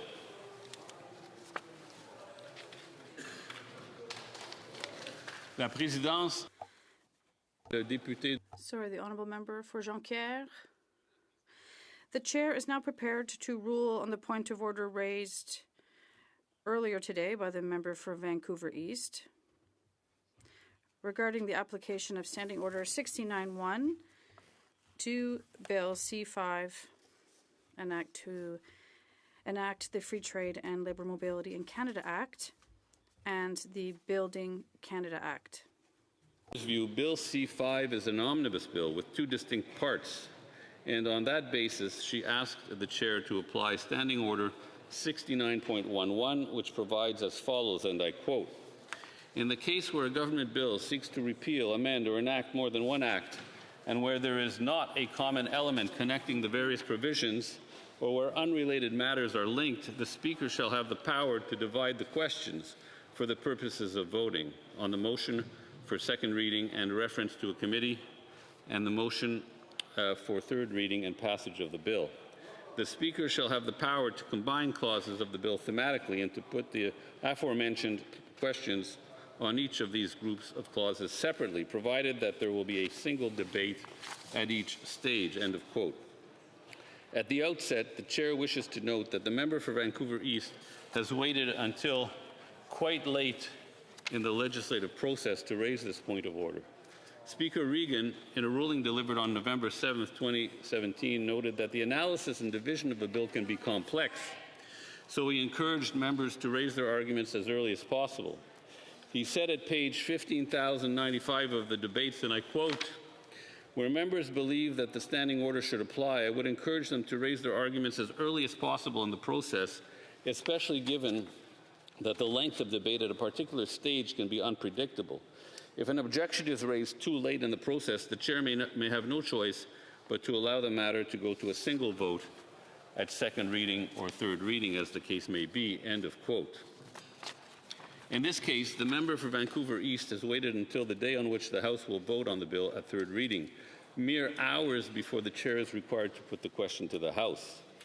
It seems clear to the chair that she would have had an opportunity to do so earlier. The chair wishes to reiterate the caution issued by Speaker Regan that members risk having points of order on the application of Standing Order 69.1 rejected by the chair if they do not raise their arguments at an early opportunity. Legislation is often complex, and decisions on potentially splitting the votes may require careful analysis that is difficult to accomplish within a few hours. Dans le cas qui nous occupe, in the case before us, the chair is prepared to examine the substance of the argument presented by the member for Vancouver East, only because the bill is relatively straightforward to analyze. Faced with a more complicated bill, the chair would have been inclined to conclude that there was insufficient time to reach a considered decision. The chair has carefully reviewed the provisions of Bill C-5 and taken into account members' statements on the issue of dividing it for voting purposes. Bill C-5 has two parts. Part 1 enacts the Free Trade and Labour Mobility in Canada Act. Part 2 enacts the Building Canada Act. The first part of Bill C-5, as its purpose clause describes, would implement mechanisms to, and I quote, promote free trade and liberal mobility by removing federal barriers to the interprovincial movement of goods and provision of services, and to the movement of labor within Canada while continuing to protect the health, safety, and security of Canadians, their social and economic well-being, and the environment." Unquote. The second part of Bill C-5 is intended to, and I quote, "enhance Canada's prosperity, national security, economic security, national defence, and national autonomy by ensuring that projects are in the national interests, are advanced through an accelerated process that enhances regulatory certainty and investor confidence, while protecting the environment and respecting the rights of Indigenous peoples." Unquote. A close reading of these two parts does not provide a clear common element. While Part 1 deals with free trade and labour mobility, and Part 2 concerns the accelerated development of projects that are in the national interest, the purpose of each of these parts could quite easily be achieved separately. While they are ultimately designed to strengthen the Canadian economy, they deal with different issues that could very well stand independently from one another. Moreover, there is no direct relationship or cross-reference between the two parts of the bill. By the question for voting. Accordingly, 2 votes will take place at third reading stage for Bill C-5. The first vote will deal with Part 1 and the short title. The second vote will be for Part 2, including the schedule, which belongs to Part 2. The Chair will remind members of this division of the bill once debate has concluded, when it is time to put these questions. I thank all members for their attention.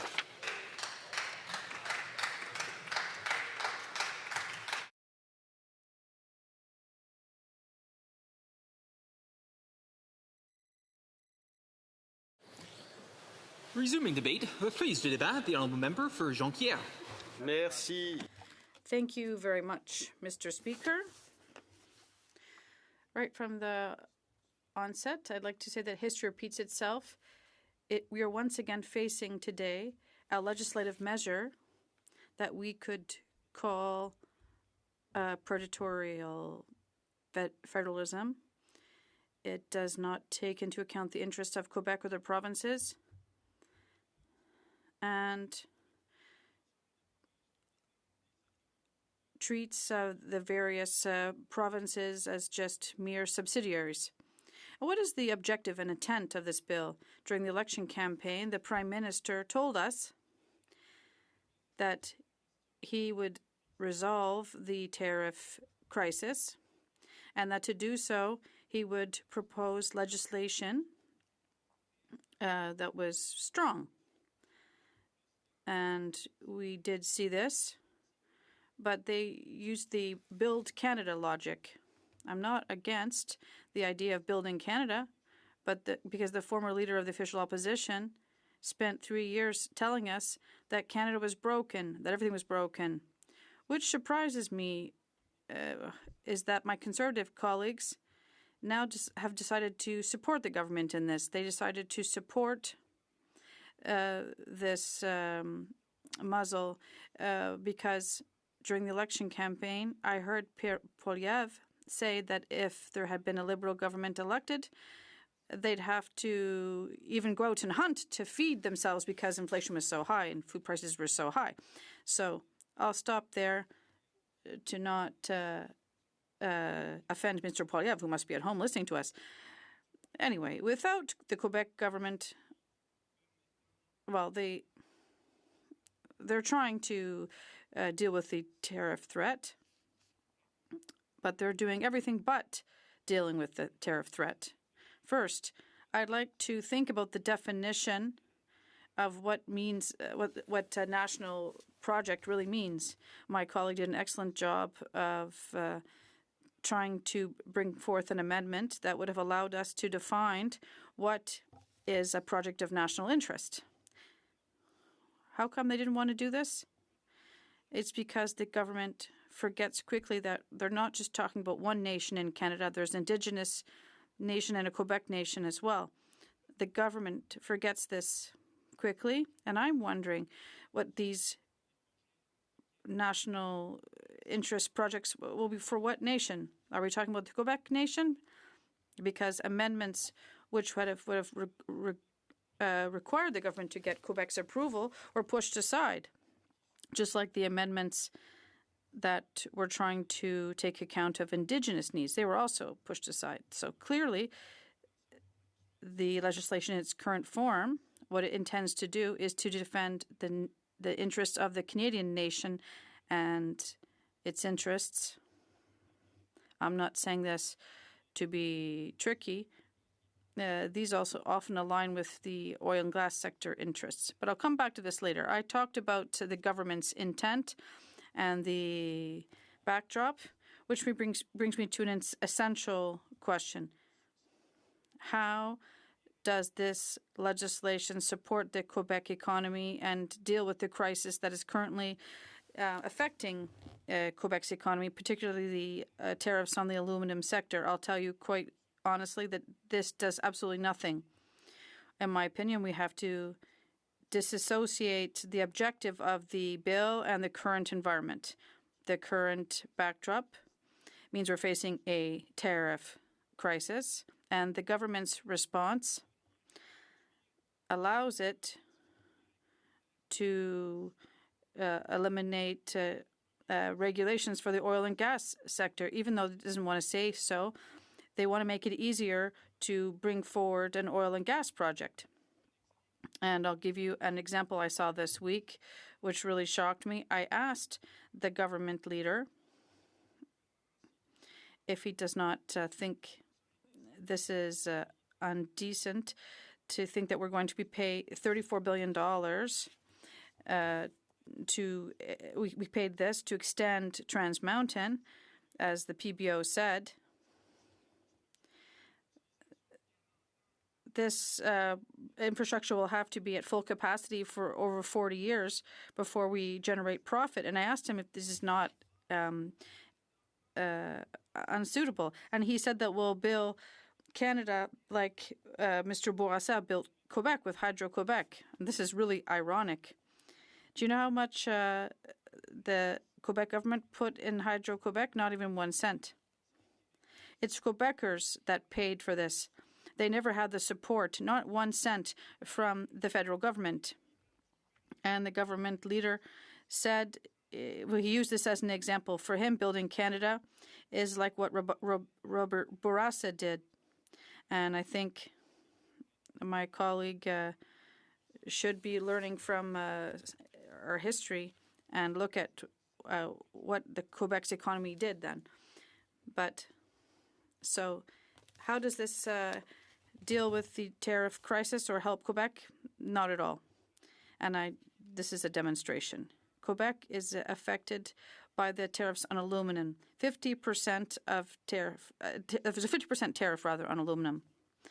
We're talking about primary aluminum producers as well as processors. The United States consumes 4 billion tons of aluminum per year. And out of these 4 million tons, there's 3.3 that come from Canada, including most of which comes from Saguenay-Lac-Saint-Jean, my region, and also from the north coast. The government has said it wants to create major infrastructure projects that will allow us to consume more aluminum. I'm not sure what magic wand the government thinks it can use to replace a market of 3.3 million tons of aluminum per year. In Quebec and Canada, we'll never be able to use all of this. So the government has decided to propose measures this week, measures that I think are half measures. It may work for steel, but they won't work at all for aluminum. So this legislation will not have any impact on dealing with the tariffs in the aluminum sector. And even worse, Mr. Speaker, do you know what? In 2019, when CUSMA was being negotiated, when a Canadian negotiator told me at the negotiating table, he said that the only sector that doesn't benefit from protection, because steel was protected, the only sector that was not protected in 2019 was aluminum. And we seem to be right, because it was it was the Bloc's first fight when we came back to the House in 2019. We wanted to ensure we had protection for the aluminum sector, and this continues. And this shows that the government never pays attention to Quebec's industries. Same thing for the forestry industry. The forestry sector has paid $10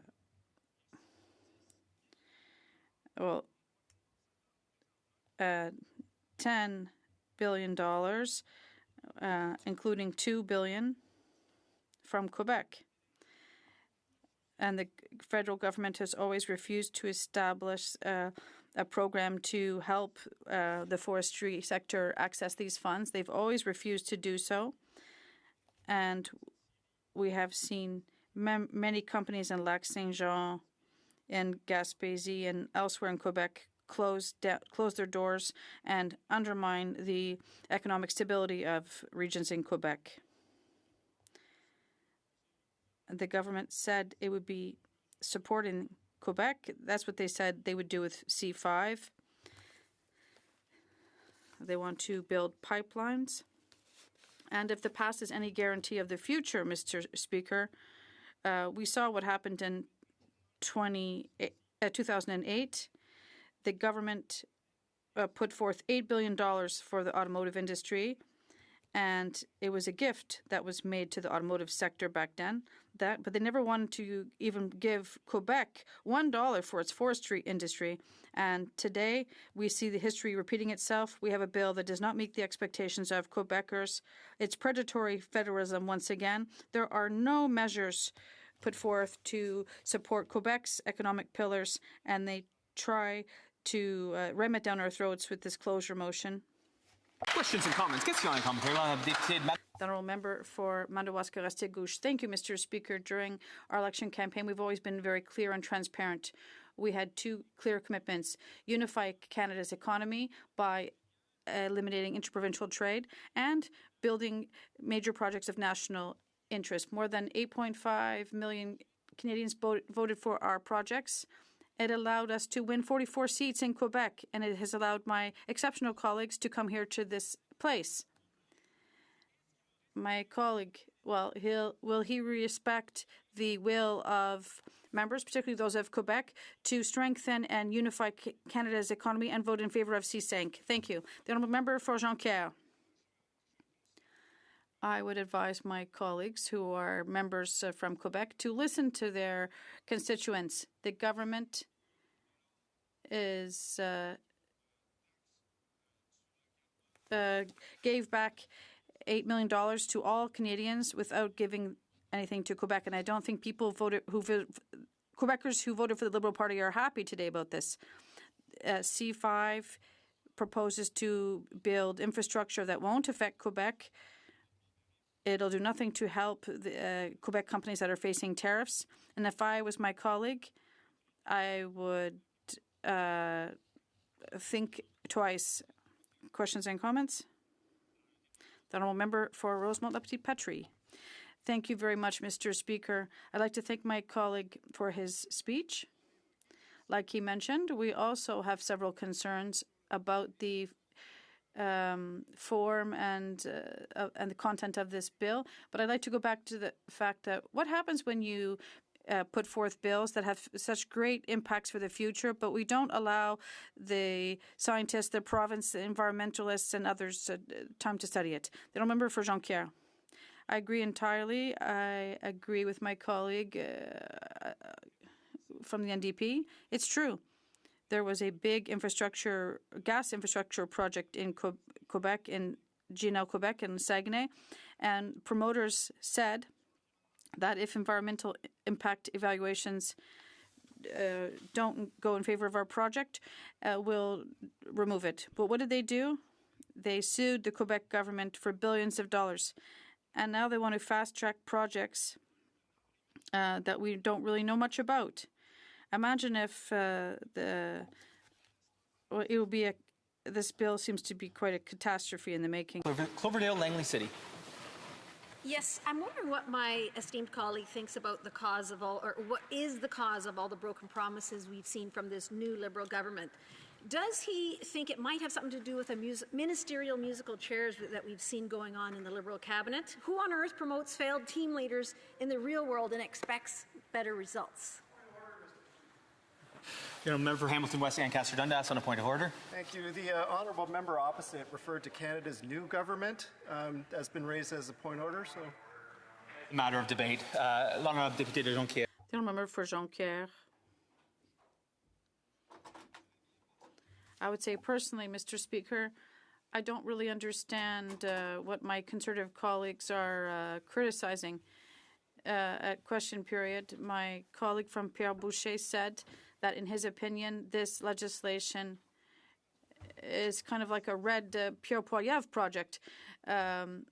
There seemed to be common interest between the Conservatives and the Liberals on this bill. There seems to be some type of holy union for the oil companies here. They should be happy. The honourable member for Salabry-Soulanges, Huntington, 30 seconds roughly. Thank you, Mr. Speaker. I'd like to go back with the member from Madagascar-Restigouche said. There's a petition going around from a group of women's. He is educated. He knows what the definition of exception is, and I felt very touched as a woman. But I'd like to know what my colleague thinks. Why are the Liberals opposed to the amendments which would allow the provinces and Quebec to be consulted? Yeah. The honourable member for Jean. Well, once again, it's an example of a bill that shows predatory federalism. Their goal is to have just one economy and one type of assessment that they can shove down the throats of provinces like Quebec. And billions of dollars are going to be invested in these projects that Quebecers don't want. So will there be any... this bill, all it does is serve the oil patch. That's me. Oui, merci. Yes, thank you very much, Mr. Speaker. I'm very pleased to be able to rise in the House to discuss this monster bill, C5. Unfortunately, I'm a bit sad to see our rights as parliamentarians being run roughshod over. We won't have much chance to debate this bill, and the consequences will be long-lasting for years to come. I'd like to talk about the form and the substance of this bill, but before I do that, I'd like to point out that it's quite a sad thing that the government is moving so quickly on this. There are even people like the Canadian Centre for Policy Alternatives who say that this is a way of bypassing democracy. They're going over the heads of parliamentarians, going over the heads of committee work and the normal process of reviewing a bill and having witnesses at committee and so on, expediting the passage of huge bills like this when we don't really know what the scope and nature of the effects will be. In a case like this, it really was warranted to sit down with communities all across the country, to sit down and listen to the experts, the scientists, the First Nations, who have rights that are recognized in the Constitution. We should also have listened to the provinces and municipalities and ordinary members of the public who have concerns. But this is really just being shoved down our throats in a few short days. There were just some token committee meetings where a few amendments were able to get through. I've never seen anything like this, even under Harper. I don't know what bug the Liberals have in their bonnet. I don't see the emergency here. There's no reason to be rushing this through, because when you act in haste, there's always a significant risk of error, and the consequences could be long-lasting. So there's two parts to this bill. Two parts, and I'd like to congratulate my NDP colleague from Vancouver East who succeeded in getting the bill divided so there will be two votes, because the two topics are completely different. So that was excellent work by my colleague and I congratulate her again on that.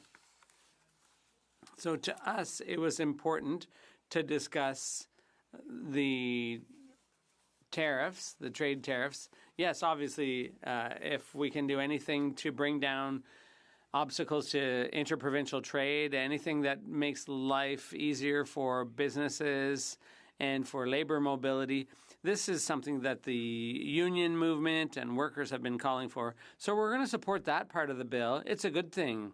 But we're very concerned and we're going to be very cautious when it comes time to enact regulations and to implement this legislation, because there's no real definition of interprovincial trade barriers. This could be a race for the bottom, and eventually the lowest common denominator could be the rule across the country, and that could be a problem. So we agree in principle, but we're going to be very vigilant when it comes time to implement through regulation.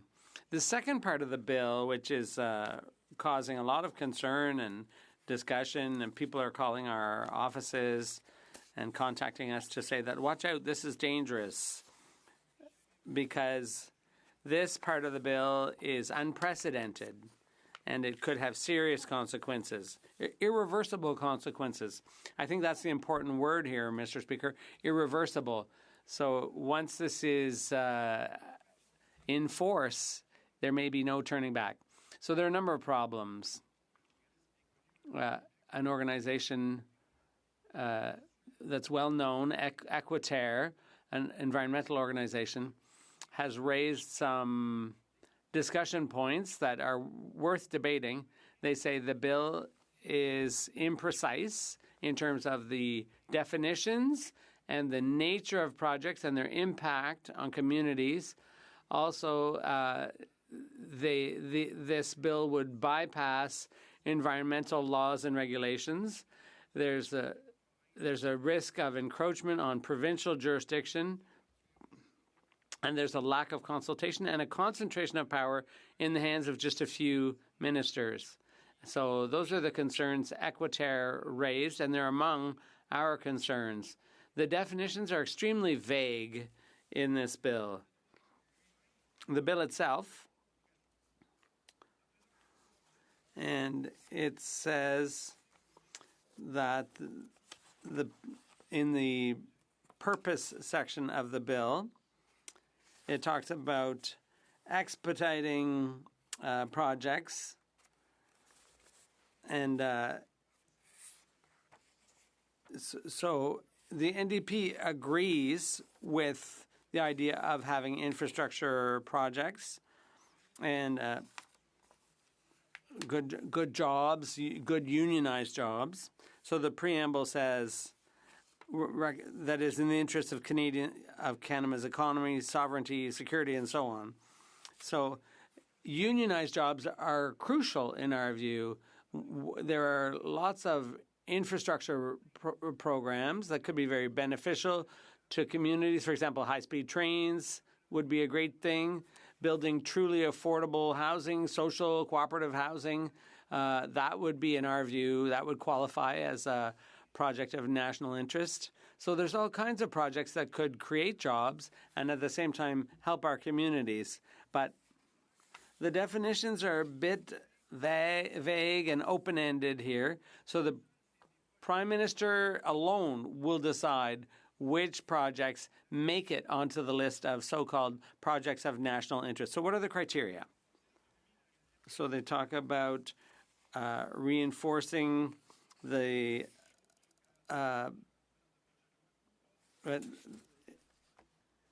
they talk about national interest. They talk about being beneficial. So advancing the interests of Indigenous peoples. Now, it's pretty hard to do that if you're not respecting people's rights. If you're not respecting treaties, if you're not respecting the Constitution, if you're not respecting the UN Declaration on the Rights of Indigenous People. So those are all important criteria. So it's in the factors section: strengthening Canada's autonomy, resilience, and security, providing economic or other benefits to Canada, having a high likelihood of successful execution, advancing the interests of Indigenous peoples, and contributing to clean growth and meeting Canada's climate change objectives. So increasing oil output is completely incompatible with the Paris Agreement targets, completely inconsistent with trying to achieve net zero by 2050. All the environmentalists agree that we're on the wrong path. We're not going to meet our targets. And so what you need to take from this has been said over and over again, the minister's power is abusive and discretionary. It's based on the factors I just set out. And once a project's on the list, it's not a question of whether that project will go ahead. Of course it will go ahead. It's guaranteed. It's automatic. So all the checks and balances in society are paralyzed. It's too late. There's nothing to be done. It's game over, Mr. Speaker. We'll be stuck with that project regardless of the consequences, regardless of whether the consultations were done properly, regardless of whether the studies have been done, regardless of whether the First Nations have been respected. That's the power that the Liberal Party is grabbing here. What we're seeing today is the wildest ideas of Stephen Harper and Pierre Poilievre coming into fruition under the Liberal banner when the Prime Minister of Canada takes off his mask and says, "Aha, I've been a Conservative all along, but I didn't tell you." So that's why we're seeing this alliance between the Conservatives and the Liberals to pass this bill under closure by running roughshod over the rights of the rest of us here. We were elected. We have a job to do. We have a serious role to play. So what we're saying in the NDP is that the time should have been taken to do this properly, because rushing this through is not going to create jobs. It's going to create court challenges. This is going to end up in court, and the only people who are going to benefit are lawyers who are going to get paid enormous fees. Questions and comments? Mr. Speaker, and I must say, as I've expressed this to the members of the bloc, is that on April the 28th, Canadians sent a very strong message. That's right. Not only to the leader of the Liberal Party, but to all members of this House. All of us. And the Prime Minister of Canada has made it very clear. This is, in fact, a reflection of a very clear mandate that was given to the House. We appreciate the support coming from the Conservatives, but we have the Bloc and the New Democrats completely offside, coming up with issues in which, as far as they're concerned, would cause them to filibuster or not allow the bill to even pass. Fortunately, because of the Conservatives, working with the Conservatives, we now actually have the ability to get this bill passed. And my question to the member is, why is the member not respecting the mandate that was actually given to every member of this House by building a one strong Canadian economy? The Honourable Member for Rosemont, La Petite Patrie. Mr. Speaker, I respect the mandate that my constituents gave me, which was to defend workers, defend Indigenous people, and defend the environment. That's what I'm doing here today. The second thing is that this bill does something completely extraordinary and unprecedented. It calls for the designation of national projects that can bypass existing legislation on the environment and other things. And in the schedule to the bill, there's a list of acts that can be ignored: the Environmental Protection Act, the Species at Risk Act, and it's in Schedule 2. There are all kinds of environmental statutes that this bill would be able to bypass. Questions and comments? The Honourable Member for Nunavut. And I thank my colleague for his speech. I'm glad that he touched on the Indigenous peoples in his speech as well. And I think that by the brilliance of our colleague, the member for Vancouver East, the parties will now be able to vote separately on Part 1 and Part 2. And I wonder if if he can share with us what this opens up as an opportunity for the Conservatives who've been, during these debates, been touting the protection of Indigenous people's rights all along, if this is their opportunity to act on what they've been debating on in ensuring that Indigenous people's rights are protected by voting no to Part 2 of this bill. The honourable member for Rosemont-le-Petit-Patrie. Thank you very much, Mr. Speaker, and I'd like to thank my colleague from Nunavut for that excellent question and for her advocacy on behalf of Inuit peoples. That's always been one of my top priorities, defending Indigenous people. So there wasn't much opportunity to discuss this about the importance of reconciliation, about respecting Indigenous rights and treaties and so on. So now we can all vote together on Part 1, which is about reducing interprovincial trade barriers and barriers to labor mobility. And here the Conservative position is consistent, but now they'll have an opportunity to keep Part 1, but vote against Part 2, and to have a proper discussion, debate, and study with First Nations and experts and environmental groups. Speaker, so let's get this right. The New Democrats, the 7 independents have decided that they're going to vote in favor of Part 1, but they're in opposition of national or projects that are deemed in the national best interest, even though there are all sorts of safeguards in play to protect things such as Indigenous consultations and rights and so forth. Mr. Speaker, let's be very clear that the New Democrats are becoming more and more irrelevant for the simple fact is they're not putting Canadians first. And I say, Order. There's a little noise coming from all sides of the House. The Honourable member for Rosemont-le-Petit-Patrie. Thank you, Mr. Speaker. We in the NDP want to create projects of national interest that will serve communities, respect First Nations, and keep our environment healthy for everyone, everywhere. There are ways of doing this, but right now there's no guarantees. This bill gives the minister all the power to designate projects that will go through our communities and provinces, will increase greenhouse gas emissions and be bad for the environment. That's not the way of doing things as far as the NDP is concerned. Thank you, Mr. Speaker. Monsieur le Président. Je prends la parole. Thank you, Mr. Speaker. I take the floor to participate in this debate on Bill C5. This is a huge tragedy. This was a mandate, that they achieved this mandate in an election. We worked together, leaders of opposition parties in the previous, and with Justin Trudeau. We said, we're Team Canada. We're going to work together and push back on what Trump wants to do. We're going to defend Canada's economic sovereignty. But grabbing that and claiming that C5 is a response to how Canadians feel, to how all of us in opposition parties feel about protecting our economy from Trump, and pretending that this unprecedented power grab was ever discussed in the election is a sham. And we can add an E to that. It's a shame. What we've done here is to create the impression, and certainly the Liberals are saying it over and over again, that passing C5 is a response to Trump and protects our economy.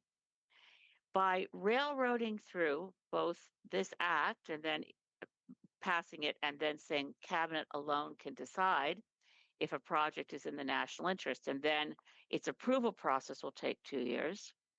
We don't know what projects are under consideration, but large projects generally take a long time to build or put in place, 8 to 10 years, 5 years minimum. So this massive pressure that it needs to be done now, exactly why. There's so much more we could do to protect our economy. We could create strategic reserves of Canadian natural resources. We could ensure that Canadian industries and Canadian workers were protected. But what they've done here, and I'm honestly shocked because I didn't expect this. I really thought we would see a government that understood the need to proclaim Canadian sovereignty, protect our economy, but not trample on democracy to do it. So here at report stage, And I've noted in the media that the bill sailed through committee. That's an interesting turn of phrase from our national public broadcaster. I support the CBC, but this kind of thing makes me think, well, Pierre Poilievre's points, never mind. I support the CBC. But this bill did not sail through committee. This bill was forced through committee with, it's en français, c'est les baillons. À tous les étapes de ce And there was closure at every stage of this legislation. There was closure. Process at every stage, abbreviated debate at second reading, and definitely abbreviated opportunity to hear witnesses, massively abbreviated, so that many experts in environmental law, experts in the rights of Indigenous rights and title holders, all of the aspects of this legislation that are controversial have never been properly aired or discussed. C'est une question que le This is an issue with the process for Bill C-5. Every stage of this bill has been forced. This is unprecedented, and it's rushed. You know,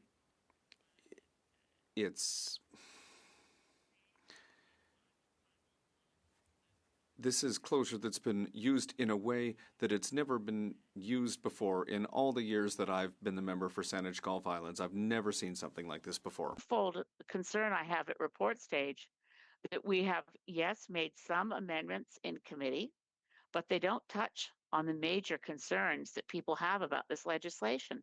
How can we have legislation, and I do appreciate the Speaker's ruling that Part 1 and Part 2 will be separated, but how can we have a vote on a bill that gives unprecedented powers to a Prime Minister and Cabinet to choose projects that are going to be accelerated and expedited to such an extent that they can ignore other pieces of legislation? Here we have experts, and I will hold up Jody Wilson-Raybould, our former Minister of Justice, as an example. Not just someone who has a sharp legal mind and we should be listening to her advice, but also who spent her life in following in her father's footsteps in protecting Indigenous rights and understanding them. So while the preamble to this law says free, prior, informed consent is important, the way the law operates doesn't allow for that. And that's where I'm deeply concerned that we're running roughshod over things that we care about in this country, things that we've passed in our parliament, support for the respect for the United Nations Declaration on the Rights of Indigenous Peoples, which in this law, they're now found inconvenient because we want to build things fast. What things? We'll find out later. How fast? Who knows? What laws will we push out of the way? What Indigenous rights concerns do we think will take a second place, or le dernier place? Or the last place. What can we do with a bill like this and with a process like this right now, today, in the House of Commons? This is a moment. We have some good amendments before us at report stage. Amendments to reduce the extent of unaccountability in the cabinet in deciding what projects are going to be considered for this expedited process. We have an opportunity, and I speak to those members of the government party to consider that this isn't an electoral college. We're a parliament. We're Westminster parliamentary democracy where each member of parliament is to vote for how they believe their constituents would want to see them vote. If this was a question, as the government seems to want us to believe, that we're voting up or down on Canada's economy, there's no question. Of course, Canadian parliamentarians want our economy to do well. But will this law take us there? There's so many other options, but we haven't had any chance to discuss them, nor have we had a chance to adequately review this bill. Je suis tout à fait d'accord. I absolutely agree with the words spoken by the last member to speak before me, the speech for the member for Rosemont-la-Petite-Patrie, because it's irreversible. You can't go back without going back to Parliament and changing the law. C'est un niveau de pouvoir.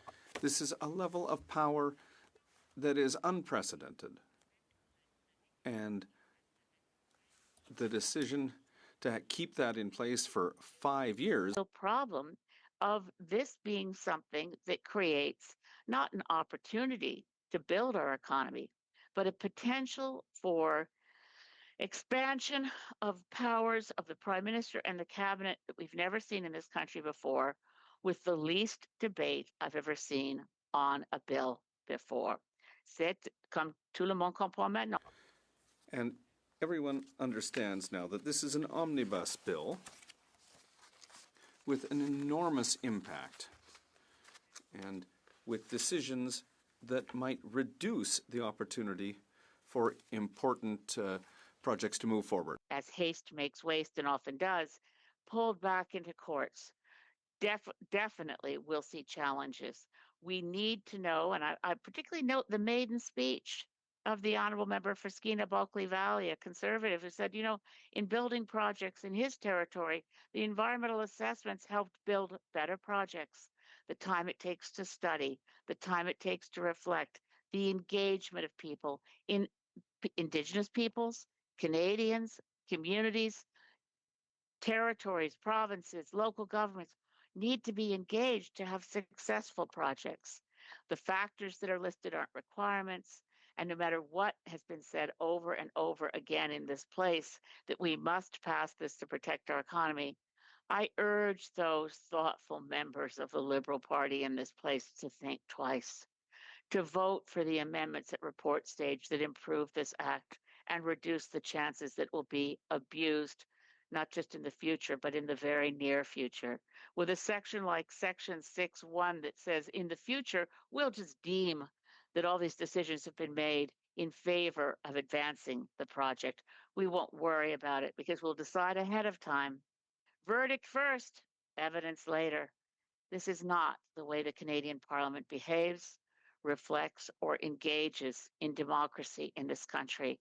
And I deeply hope that we'll see support from government members for the amendments that are put forward at report stage from the Bloc, from the Greens, and we hope to see improvements. Thank you very much, Mr. Speaker. Questions and comments? Question and commentary. The Honourable Member for Winnipeg North. Yes, thank you, Mr. Speaker. And I do appreciate the leader of the Green Party is, in fact, very consistent over the years.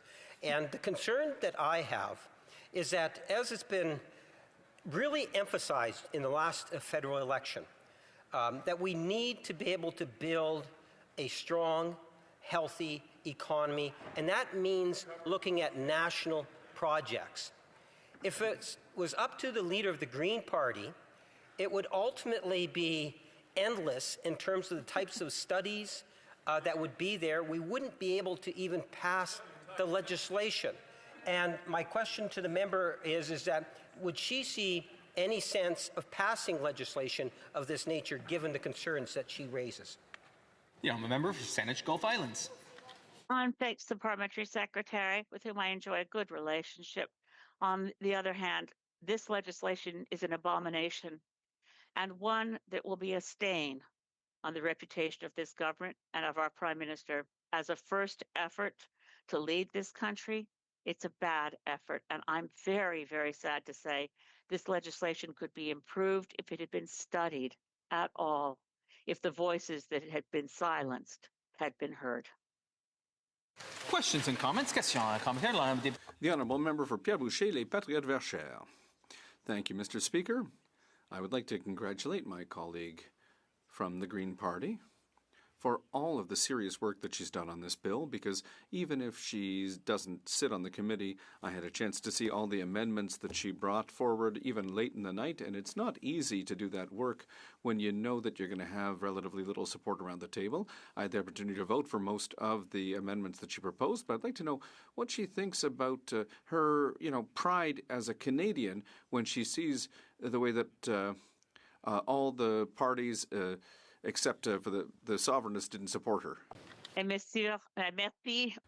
Well, I'd like to thank my colleague from the Bloc Québécois, and I'd also like to congratulate him for his hard work at the committee, and I'd like to congratulate him for his amendments and his efforts to improve this bill. I am a sovereignist of the earth, and I want to fight for the future for my kids, my grandkids, and it's for them that I'm always working to protect our future, the future of our grandkids. And now I'm scared. It's not too late for the Earth and for us here on this planet, but it's almost too late. Almost too late. And we need to act quickly. And now, for the climate, this bill is a threat. Questions and comments? The honourable member for Northumberland Clark. Thank you. And I know that the member believes deeply in rail and rail transportation and also having affordable transportation for all folks. Would she perhaps grant me the fact that one of the national projects that could be approved is additional rail, which would help all Canadians and is really the reason why Canada exists to begin with? The honourable member for Sandwich Gulf Islands. Oh, thank you so much to my dear friend from Northumberland, Clark. And I know he also, we work together in an informal rail caucus to promote the use of passenger rail, and it should be linked in with affordable bus transportation. Most Canadians can't afford to get from place to place on public transit because it's so limited. There are many great projects, I grant him, that I would love to see move ahead. East, west, north, south electricity grid, a passenger rail and bus interlinked system. There are many projects in the national interest, but we don't know what they will be, and the factors in the bill are not requirements. We could have a great project that we all want to see go ahead, or we could have a nightmare.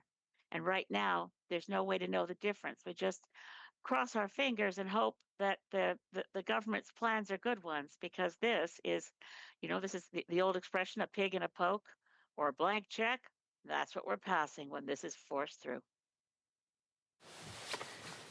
It being 1:50 p.m. and the birthday for the member for Northumberland Clark, it being 1:50 p.m. pursuant to order made on Monday, June 16th, 2025, it is my duty to interrupt the proceedings and put forthwith every question necessary to dispose of the report stage of the bill now before the House.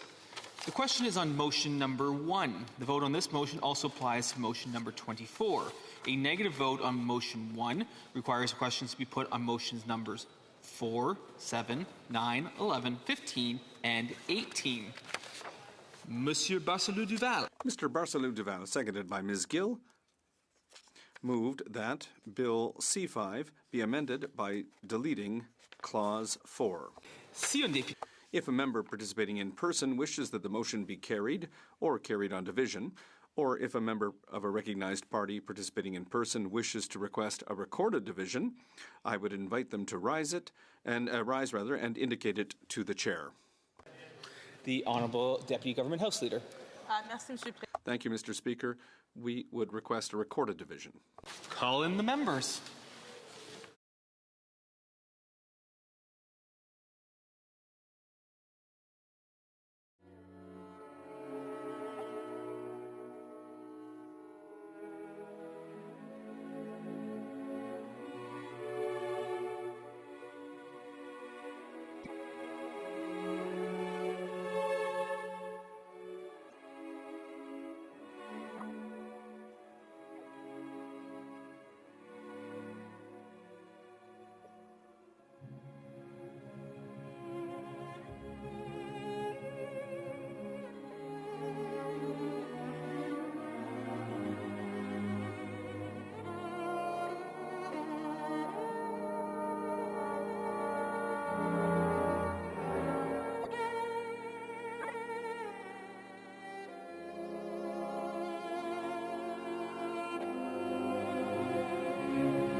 question is on motion 1.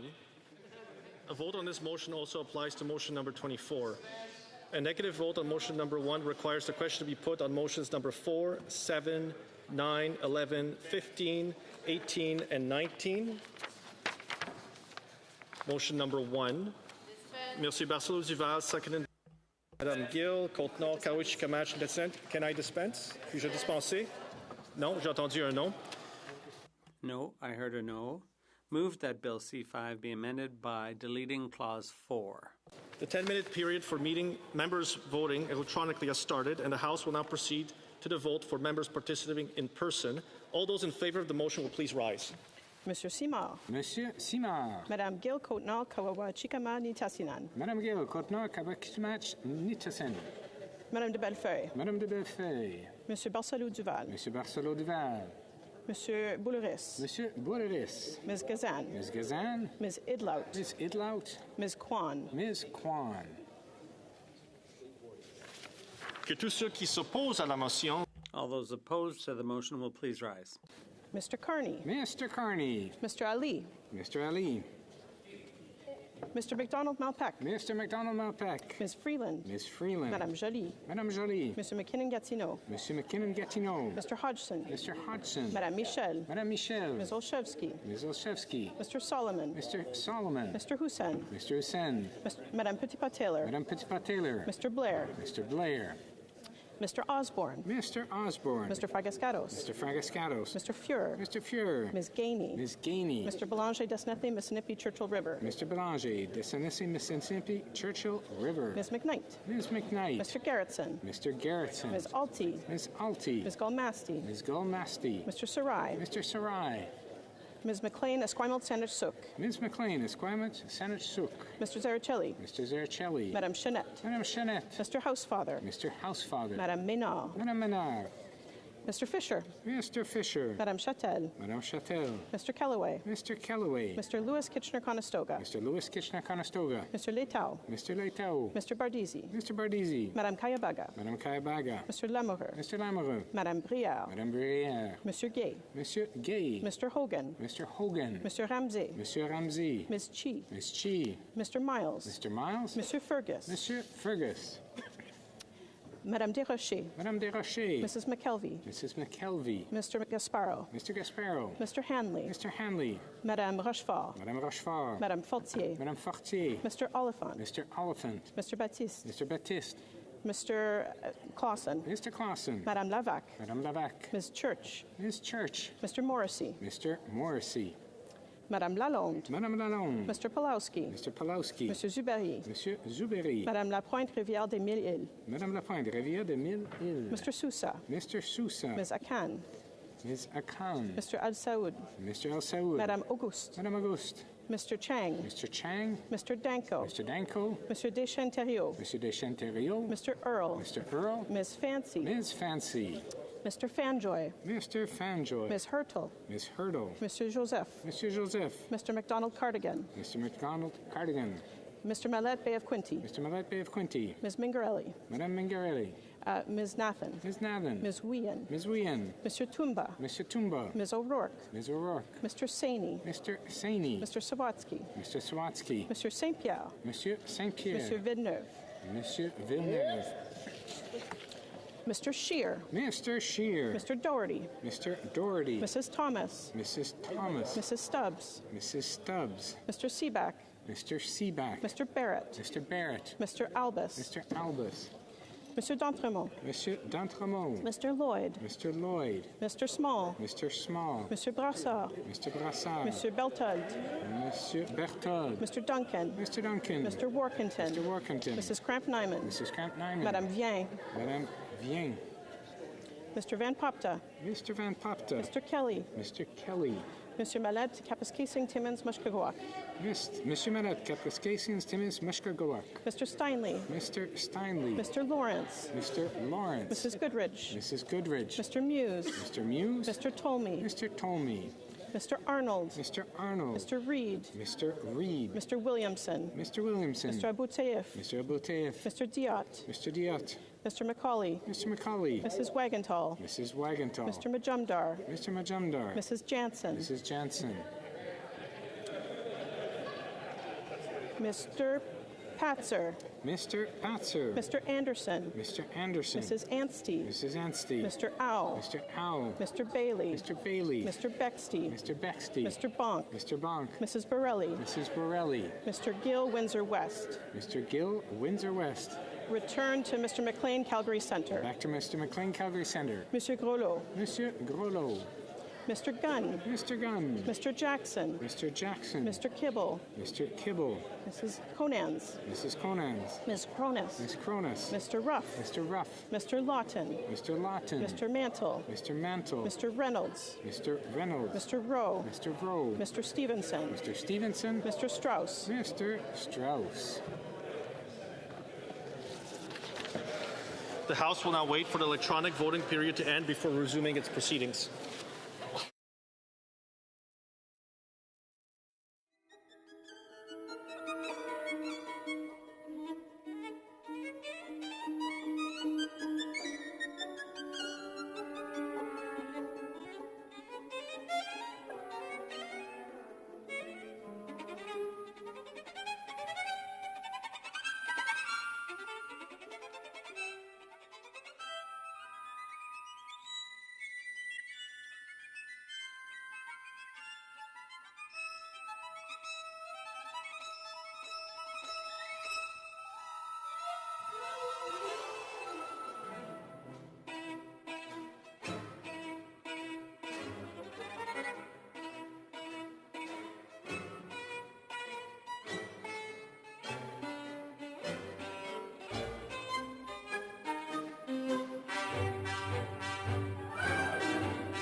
I wish to inform the House that the electronic voting period has ended.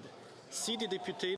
If members were unable to vote due to technical difficulties, they may now use the raise hand function and the chair will recognize them. Merci, Monsieur le Président. Je vote non. Monsieur Watchorn, nay, contre. Monsieur Lefebvre. Merci, Monsieur le Président. Contre. Monsieur Lefebvre, nay, contre. Monsieur El Khoury. Oui. J'ai voté non, mais j'ai reçu un message qui me dit qu'il faut vérifier. Monsieur El Khoury, pourriez-vous répéter? Je pense que votre micro ne fonctionne pas, Monsieur El Khoury, ou le bras sur le micro. Pourriez-vous le lever? Il a voté contre. Ça va. Monsieur El Khoury, on a déjà compté votre vote comme un non. Donc ça va? Parfait. Monsieur Gill, Mr. Gill. I will, Mr. Speaker, I will vote against.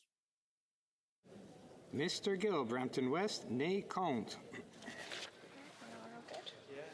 That's everybody. Le bureau va maintenant compiler. The table will now compile the results of the vote. Et Madame Valdez, Mrs. Valdez. I vote nay. Mrs. Valdez, nay, contre. Le bureau va maintenant compiler le résultat. The table will now compile the results of the vote. Yeas pour, 31, 31. Nays contre, 305, 65. Je déclare. I declare motion number 1 defeated. The question is on motion number 4. A negative vote on motion number 4 requires the question to be put on motion number 5. Mr. Workington, seconded by Mr. Muse, moved that Bill C5 in Clause 4 be amended by replacing lines 2 and 3.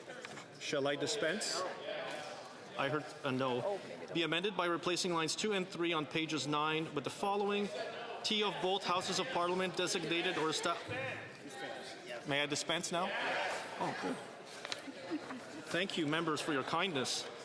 Si un des députés participant en personne. If a member participating in person wishes that the motion be carried or carried on division, or if a member of a recognized party participating in person, I see it. To apply the results from the previous vote to this vote with Liberals voting against. Official opposition, Chief Whip. Conservatives agree to apply with Conservatives voting in favor. Député de Côte-Nord. The member for Côte-Nord, Kawawa-Chimanek.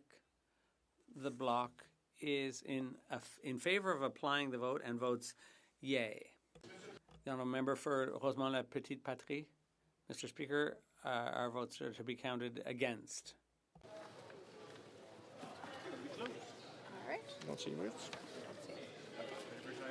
So the table belongs. Oh, wait. No, their hands off.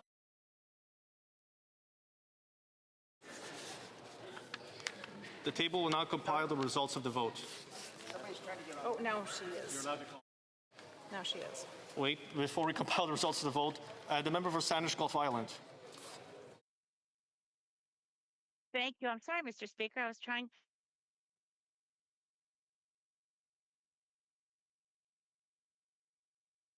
Sandwich Gulf Island, the audio is not coming through.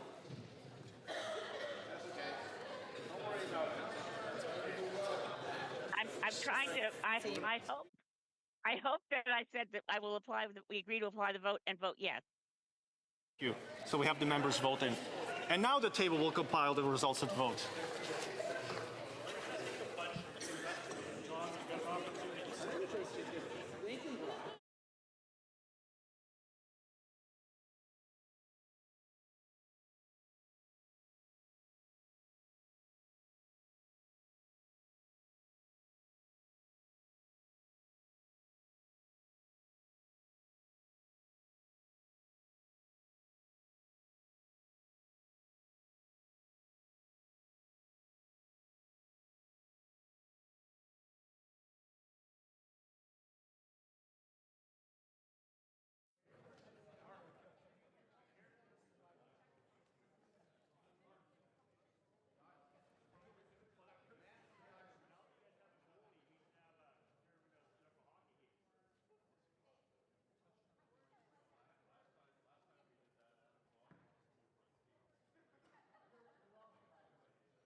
Yeas pour 161, 161. Nays contre 174, 174.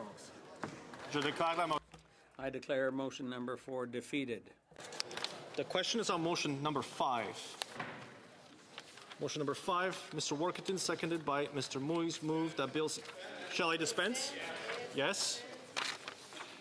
If a member participating in person wishes that the motion be carried or carried on division, I see the Chief Government Whip rising. Thank you, Mr. Speaker. I believe if you seek it, you'll find consent to apply the results from the previous vote to this vote, with Liberals voting against.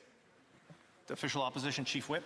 Mr. Speaker, we agree to apply with Conservatives voting in favor. I just want to ensure that the table has also confirmed that the member from Calgary McKnight was voting and that his vote has been applied as well to the calculation. It isn't showing up on the dashboard. I will check with the table.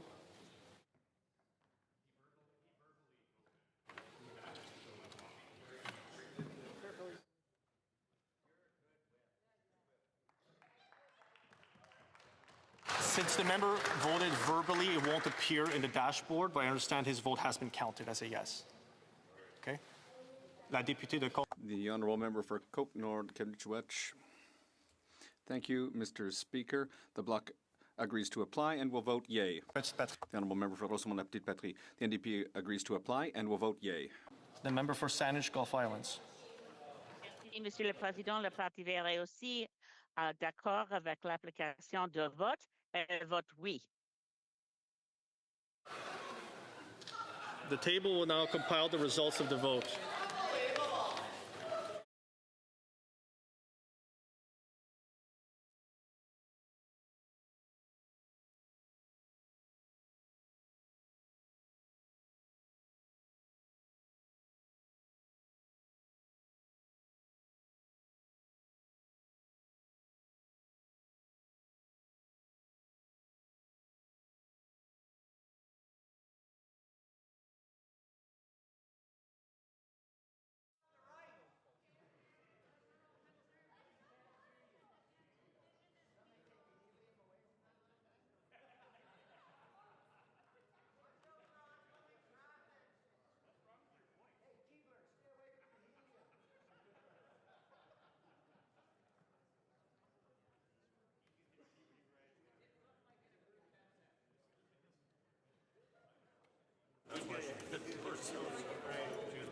Yeas pour 169, 169. Nays contre 167, 167. Motion is carried. The question is on motion number 7. Mrs. Stubbs, seconded by Mr. Muse, moved that Bill C5 in Clause 4. Shall I dispense? The member participating in person wishes. I see the Chief Government Whip rising. Thank you very much, Mr. Speaker. I believe if you seek it, you'll find consent to apply the results from the previous vote to this vote, with Liberals voting in favor. The official opposition, Chief Whip. We agree to apply the vote, Mr. Speaker, with the Conservatives voting in favor. La députée. The honourable member for Côte-Nord-Kennewick-Nitassinan. The Bloc Québécois agrees to apply the vote and will vote yea. The honourable member for Rosemont-la-Petite-Patrie. The NDP agrees to apply and will vote yea. The member for Saanich Gulf Islands. Thank you, Mr. Speaker. The Greens agree to apply the vote, voting yes. Le bureau va maintenant compiler. The table will now compile the results of the vote.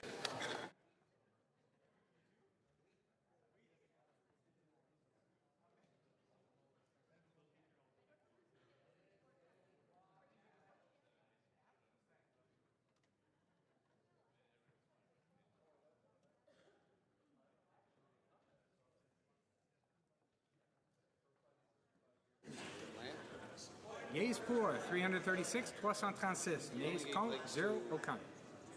I declare the motion carried.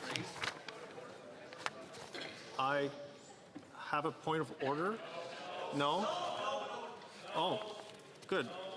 A member has made a better judgment than to call a point of order right now. The question is on motion number 9. A vote on this motion also applies to motion number 16.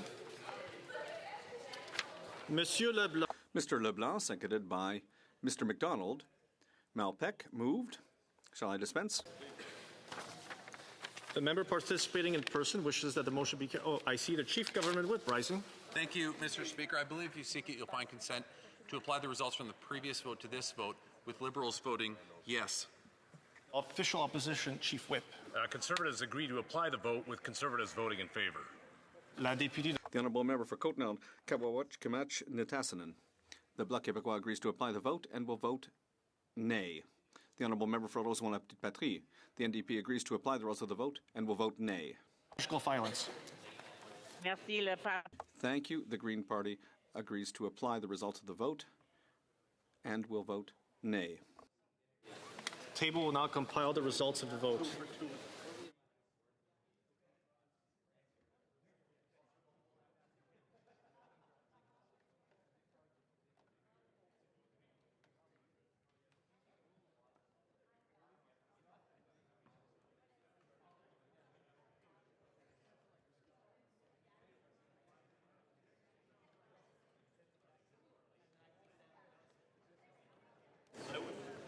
Yeas pour, 30-30.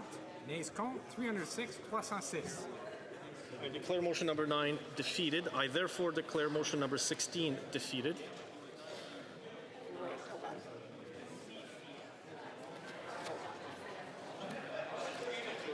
Correction. Oh, good. They're correcting it. Get it right.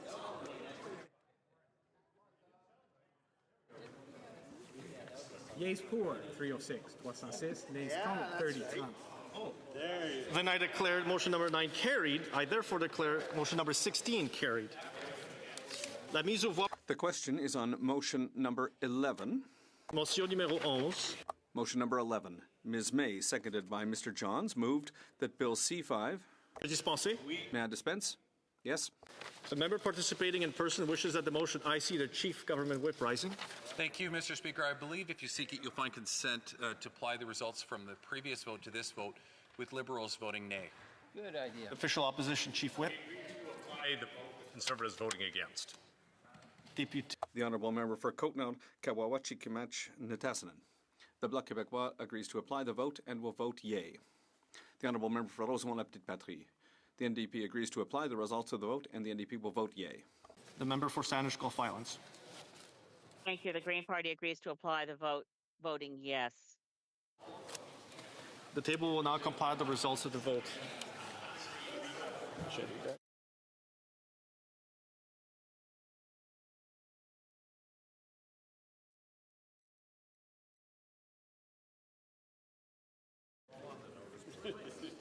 Yeas pour, 29-29. Nays contre, 307-307. I declare motion number 11 defeated. The questions on motion number 15. A vote on this motion also applies to motions number 21 to 23. Mr. Lawrence, seconded by Mr. Moïse, moved. Shall I dispense? If a member participating in person. Government Whip rising. Thank you, Mr. Speaker. I believe if you seek it, you'll find consent to apply the results from the previous vote to this vote, with Liberals voting nay.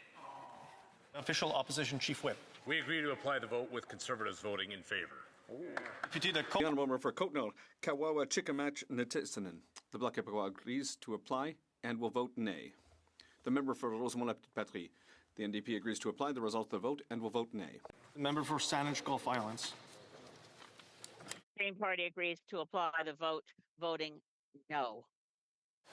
The table will now compile the results of the vote.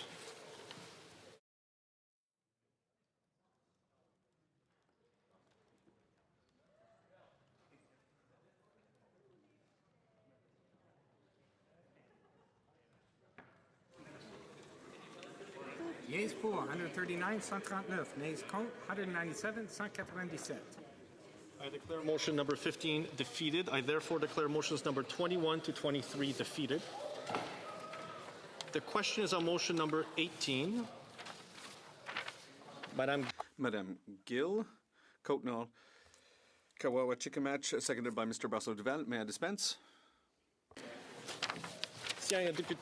If a member participating in person. I see the Chief Government Whip rising. Thank you, Mr. Speaker. I believe if you seek it, you'll find consent to apply the results from the previous vote to this vote, with Liberals voting yea. The Official Opposition Chief Whip. Mr. Speaker, we agree to apply the vote with Conservatives voting in favor, and I just want to confirm again that the members' vote from Calgary McKnight is being counted. It seems to be that we're being underreported by one vote. Let me just consult with the table before I recognize another member, just to confirm.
And before. So just to confirm with the official opposition chief whip, his vote will be counted now and in all the previous votes as well. I've confirmed it with the table. La députée de Côte-Nord. The member for Côte-Nord, Kawawa-Chikamachi-Nitassinen. Thank you, Mr. Speaker. The Bloc Québécois agrees to apply and will vote yea. The honourable member for Rosemont-la-Petite-Patrie. Mr. Speaker, the NDP agrees to apply the vote and will vote yea. Member for Saanich, Gulf Islands. Thank you, Mr. Speaker. Agree to apply the votes and voting in favor. The table will now compile the results of the vote.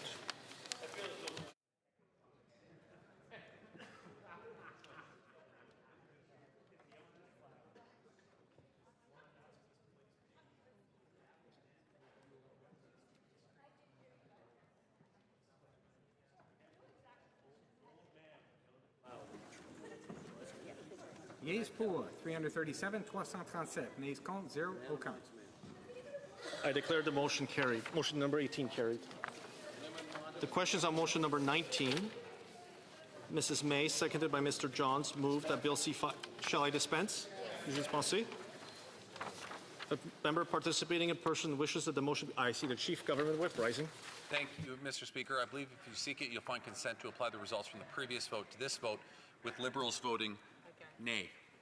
The official opposition, Chief Whip. We agree to apply the vote with Conservatives voting against. Well done. The honourable member for Côte-Nord, Kawawa-Chikamachi-Nitassinen. The Bloc Québécois agrees to apply the results of the vote and will vote yea. The honourable member for Rosemont-la-Petite-Patrie. The NDP agrees to apply the results of the vote and the NDP will vote yea. For Saanich, Gulf Islands. Merci, Monsieur le Président. Thank you, Mr. Speaker. The Green Party agrees to apply the results of the vote and will vote yea.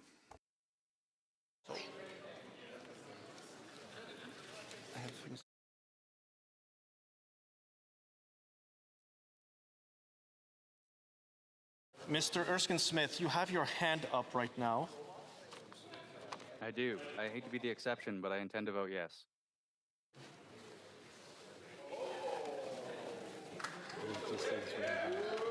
House Bicycles.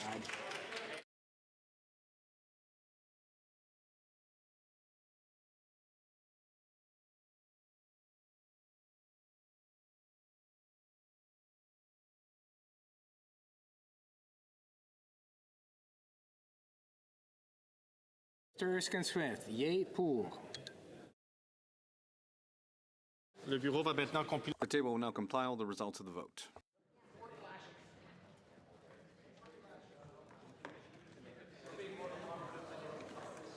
Yeas pour, 31, 31. Nays contre, 306, 306. I declare motion number 19 rejected, defeated. This too? Mr. McKinnon, Gatineau, for Mr. Leblanc, seconded by Mrs. Freeland, moves that Bill C5. I heard dispense. Shall I dispense? the member participating in person wishes to the Chief Government Whip. Recorded vote, please, Mr. Speaker. The 10-minute period for members voting electronically has started, and the House will now proceed to the vote for members participating in person. All those in favor of the motion will please rise. Mr. Carney. Mr. Carney. Mr. Ali. Mr. Ali. Mr. McDonald-Malpeque. Mr. McDonald-Malpeque. Ms. Freeland. Ms. Freeland. Madame Joly. Madame Joly. Mr. McKinnon-Gatineau. Mr. McKinnon-Gatineau. Mr. Hodgson. Mr. Hodgson. Madame Michel. Madame Michel. Ms. Olszewski. Mr. Olszewski. Mr. Solomon. Mr. Solomon. Mr. Hussain. Mr. Hussain. Madame Petitpas-Taylor. Madame Petitpas-Taylor. Mr. Blair. Mr. Blair. Mr. Osborne. Mr. Osborne. Mr. Fragascatos. Mr. Fragascatos. Mr. Fuhr. Mr. Fuhr. Ms. Gainey. Ms. Gainey. Mr. Belanger, Desnethny, Mississippi, Churchill River. Mr. Belanger, Desnethny, Mississippi, Churchill River. Ms. McKnight. Ms. McKnight. Mr. Garrettson. Mr. Garrettson. Ms. Alty. Ms. Alty. Ms. Galmasti. Ms. Galmasti. Mr. Sarai. Mr. Sarai. Ms. McLean, Esquimalt Sandish-Suk. Ms. McLean, Esquimalt Sandish-Suk. Mr. Zaricelli. Mr. Zaricelli. Madame Chenette. Madame Chenette. Mr. Housefather. Mr. Housefather. Madame Ménard. Madame Ménard. Mr. Fisher. Mr. Fisher. Madame Châtel.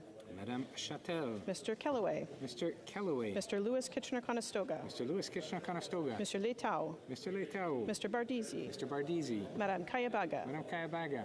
Mr. Lamoureux. Mr. Lamoureux. Madame Brière. Madame Brière. Monsieur Gay. Monsieur Gay. Mr. Hogan. Mr. Hogan. Monsieur Ramsey. Monsieur Ramsey. Ms. Chi. Ms. Chi. Mr. Miles. Mr. Miles. Monsieur Fergus. Monsieur Fergus. Madame Desrochers. Madame Desrochers. Mrs. McKelvey. Mrs. McKelvey. Mr. Gasparo. Mr. Gasparo. Mr. Hanley. Mr. Hanley. Madame Rochefort. Madame Rochefort. Madame Fortier. Madame Fortier. Mr. Oliphant. Mr. Oliphant. Mr. Baptiste. Mr. Baptiste. Mr. Clausen. Mr. Clausen. Madame Lavac. Madame Lavac. Ms. Church. Ms. Church. Mr. Morrissey. Mr. Morrissey. Madame Lalonde. Madame Lalonde. Mr. Pulowski. Mr. Pulowski. Monsieur Zuberi. Monsieur Zuberi. Madame Lapointe, Rivière des Mille-Îles. Madame Lapointe, Rivière des Mille-Îles. Mr. Sousa. Mr. Sousa. Ms. Akan. Ms. Akan. Mr. Al Saoud. Mr. Al Saoud. Madame Auguste. Madame Auguste. Mr. Chang. Mr. Chang. Mr. Danko. Mr. Danko. Monsieur Deschênes-Thériault. Monsieur Deschênes-Thériault. Mr. Earl. Mr. Earl. Ms. Fancy. Ms. Fancy. Mr. Fanjoy. Mr. Fanjoy. Ms. Hurtle. Miss Hurtle. Monsieur Joseph. Monsieur Joseph. Mr. McDonald Cardigan. Mr. McDonald Cardigan. Mr. Mallet Bay of Quinty. Mr. Mallet Bay of Quinty. Mrs. Mingrelli. Madame Mingarelli. Ms. Nathan. Ms. Nathan. Ms. Wien. Ms. Wien. Monsieur Tumba. Monsieur Tumba. Ms. O'Rourke. Ms. O'Rourke. Mr. Saini. Mr. Saini. Mr. Sawatsky. Mr. Sawatsky. Monsieur St. Pierre. Mr. St. Pierre. Monsieur Villeneuve. Monsieur Villeneuve. Yep. Mr. Scheer. Mr. Scheer. Mr. Doherty. Mr. Doherty. Mrs. Thomas. Mrs. Thomas. Ms. Landsman. Ms. Landsman. Mrs. Stubbs. Mrs. Stubbs. Mr. Seaback. Mr. Seaback. Mr. Albus. Mr. Albus. Monsieur d'Entremont. Mr. d'Entremont. Mr. Lloyd. Mr. Lloyd. Mr. Small. Mr. Small. Mr. Brassard. Monsieur Brassard. Monsieur Berthold. Monsieur Berthold. Mr. Duncan. Mr. Duncan. Mr. Workington. Mr. Workington. Mrs. Cramp-Nyman. Mrs. Cramp-Nyman. Madame Vien. Madame Vien. Mr. Van Popta. Mr. Van Popta. Mr. Kelly. Mr. Kelly. Monsieur Mallet, Kapuskasing, Timmins, Mushkagawak. Monsieur Mallet, Kapuskasing, Timmins, Mushkagawak. Mr. Steinley. Mr. Steinley. Mr. Lawrence. Mr. Lawrence. Mrs. Goodridge. Mrs. Goodridge. Mr. Muse. Mr. Muse. Mr. Tolmie. Mr. Tolmie.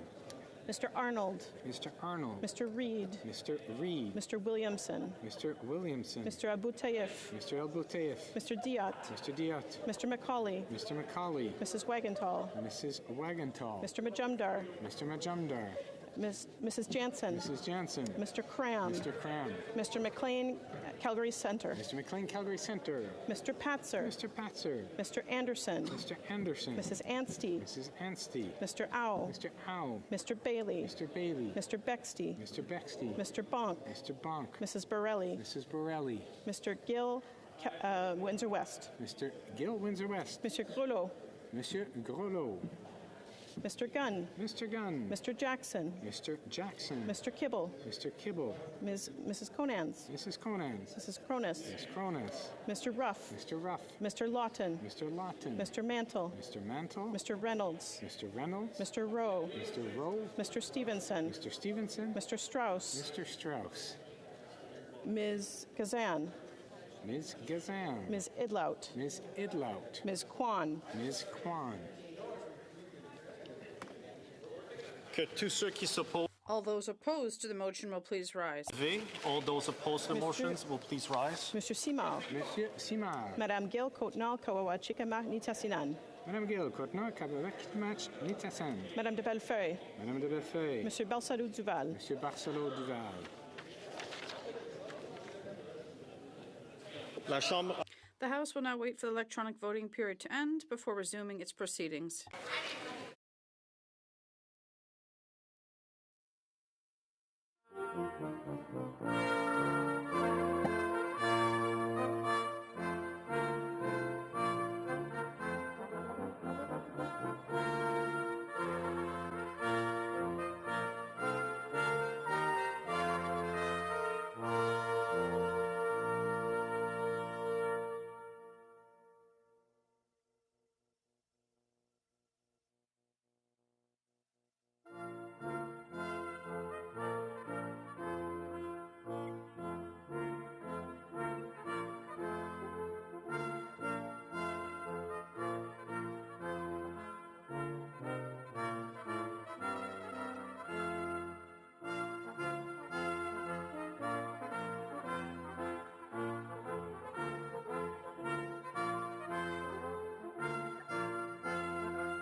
I wish to inform the House that the electronic voting period has ended.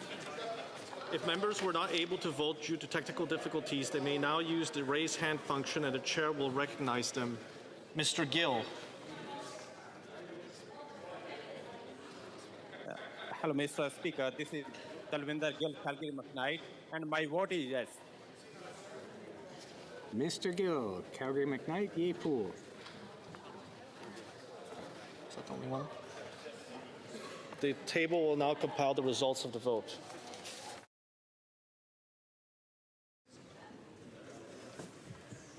Yeas pour, 313, 313. Nays contre, 24, 24. I declare the motion carried. When shall the bill be read a third time? I see the Government House Leader rising on a point of order. Yes, thank you, Mr. Speaker.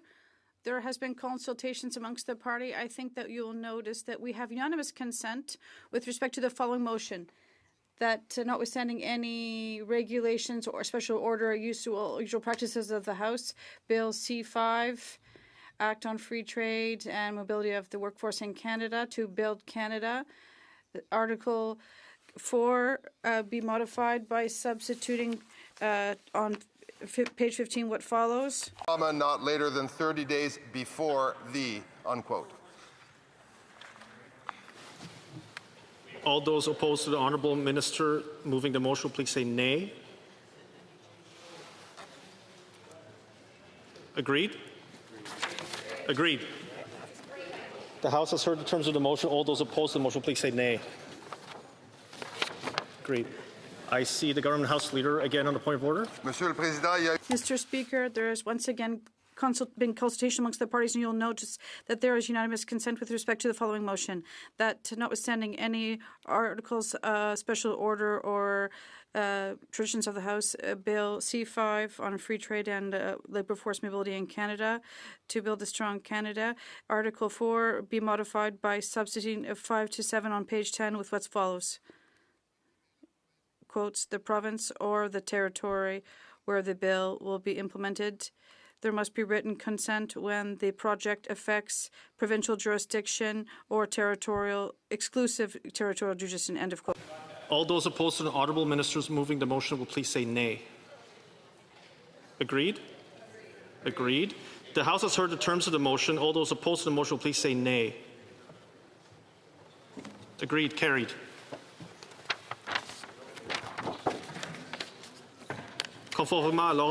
Pursuant to order adopted June 16th, the House will now proceed to study at report stage, third reading stage rather. Orders of the day. Of Bill C5, One Canadian Economy Act. Monsieur McKinnon gets no. Mr. McKinnon for Mr. LeBlanc, seconded by Ms. Freeland, proposes that Bill C5 Act to enact free trade and liberal mobility in Canada and Building Canada Act be now debated. Resuming. Minister of Transport and Internal Trade. Mr. Speaker, Canada is at a critical moment. U.S. tariffs are battering our country and threatening to push the world economy into a recession. Hard-working Canadians are losing their jobs, businesses are losing their customers, and investors are holding back. A few weeks ago, I accompanied the Prime Minister and my colleagues, the Minister of Intergovernmental Affairs, to Saskatoon, and we met with the provincial and territorial premiers. We discussed our plan to strengthen Canada's economic fundamentals, particularly thanks to a unified domestic market. We all agreed we need to build Canada together. Move together quickly to get this done. That's why it's so essential for us to press ahead with a project that costs nothing and can be accomplished at the stroke of a pen, delivering free trade in Canada. According to a 2019 study by the IMF, The impact of these internal barriers is equivalent to imposing a 7% tariff barrier on ourselves. A 2016 report by Trevor Toome and Lucas Albrecht in the Canadian Journal of Economics found that removing all barriers to internal trade and labor mobility could lower prices in Canada by up to 15%. A 2016 study by the Senate Committee on Banking, Trade and Commerce found that lifting barriers to internal trade could boost productivity by up to 7%. Free trade in our own country makes sense. For our businesses, it means a bigger domestic market and less red tape. Pour les travailleurs, for workers, this means more opportunities, more jobs, and the freedom to pursue their career across our country without obstacles, and the assurance that their qualifications will be recognized regardless of where they live. This fundamental freedom to move and work strengthens people's freedom and the national framework. American wine, it makes more sense than ever to be sure Nova Scotia and BC wines can be found on its shelves. A registered nurse qualified in Saskatchewan should be able to get right to work if her family moves to Newfoundland to be close to aging relatives. A plumbing firm in Winnipeg should as easily be able to expand to do jobs in Kenora as it can in Brandon. And a trucker should be able to drive from Halifax Harbour to the Port of Vancouver without buying permits to cross between provinces and wasting precious time making technical adjustments after he rolls across each provincial line. Freer internal trade and easier labor mobility will also help boost our housing industry, including the construction of the modular homes we need to build more homes faster and more affordably. Et en bout de ligne. And at the end of the day, the decision to build one united Canadian economy instead of 13 is a decision to trust ourselves, amongst ourselves. We're deciding that the steak you eat in Calgary is certainly good enough to be served in Charlottetown, and that dental hygienists that are loved by patients in Moncton can also be considered reliable to do the same excellent work when they move to Quebec. The wave of patriotism that has swept across our great country over the past few months has been truly inspiring and invigorating. Let's seize that moment and turn that love of Canada that we all have into action by trusting each other and creating one single Canadian economy from coast to coast to coast. C'est pour ça qu'on a... And this is why we have presented this legislation. We want to eliminate the barriers to internal trade and build a more unified Canadian economy. For far too long, these useless barriers have been hampering trade, and it's time to recognize mutual recognition of provincial and territorial regulations to make it easier for Canadian companies to work across our country and to allow for qualified workers to seize opportunities regardless where they're found. What's really great, Mr. Speaker, is that today momentum is growing across the country to build one Canadian economy. Prince Edward Island, Nova Scotia, New Brunswick, Ontario, Saskatchewan, and Manitoba have all already passed legislation to remove barriers to internal trade. British Columbia has introduced its historic Economic Stabilization Act. Quebec is advancing its own legislative reforms. And I do want to take a moment to salute the leadership of Alberta on this important issue. And the provinces are working together. Memoranda of understanding between Ontario and other provinces, including Nova Scotia, New Brunswick, PEI, Manitoba, and Saskatchewan, as well as powerful regional agreements like the New West Partnership, signal new levels of cooperation and a commitment to bring down barriers to internal trade. Our provincial colleagues get it. They are doing the work. This legislation that we are voting on today, together, is about all of us, members of Canada's national parliament, joining the provinces in their hard work and doing the federal government's fair share. This bill is an important step towards free trade in Canada. But I want to be clear.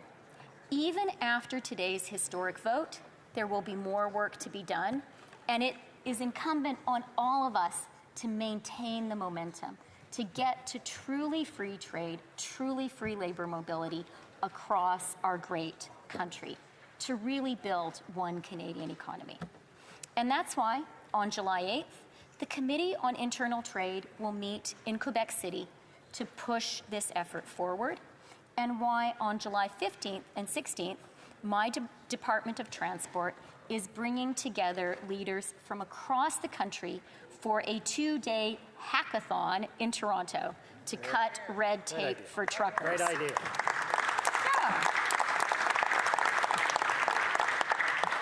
Yeah. I would invite all members of this House to support this work and to keep the promise of a truly unified economy. Speaker, are not partisan goals. In fact, colleagues on the other side of the aisle have been championing some of these issues for some time, and I'm grateful to them for their work and for their support of this legislation.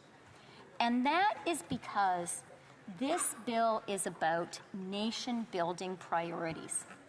This is a bill that will be good for every region, every business, and every Canadian. This is a bill about Canadians trusting each other, about us working together as Canadians. It is about us doing what Australia did 3 decades ago through mutual recognition. That action in Australia pulled that great country together, made every single Australian a little more prosperous. It is high time that we as Canadians do the same thing. And I am so delighted and so proud that that's what we're doing with this legislation. And Mr. Speaker, what a delicious irony it will be for all of us as Canadians to respond to the tariffs imposed from abroad by finally tearing down the tariff and trade barriers that we have imposed on each other. Let's get this done once and for all. Let's come together and deliver free trade in Canada. Let's do this together, Mr. Speaker. Comments, questions et commentaires. The member for Caribou-George. Thank you, Mr. Speaker, and through you to our honourable colleague, I have one question. Last fall, our honourable colleague resigned from the former government's cabinet because she felt that she lost confidence in the Prime Minister Trudeau's fiscal negligence. And, Mr. Speaker, how does she rationalize this new Prime Minister's fiscal negligence, which is even worse than Justin Trudeau's? Thank you. The Honourable Minister. Mr. Speaker, I did what needed to be done in December. It was a hard thing to do, but it was the right thing to do for our party and for our country. I was very proud in the past election to campaign under the banner of our new Prime Minister.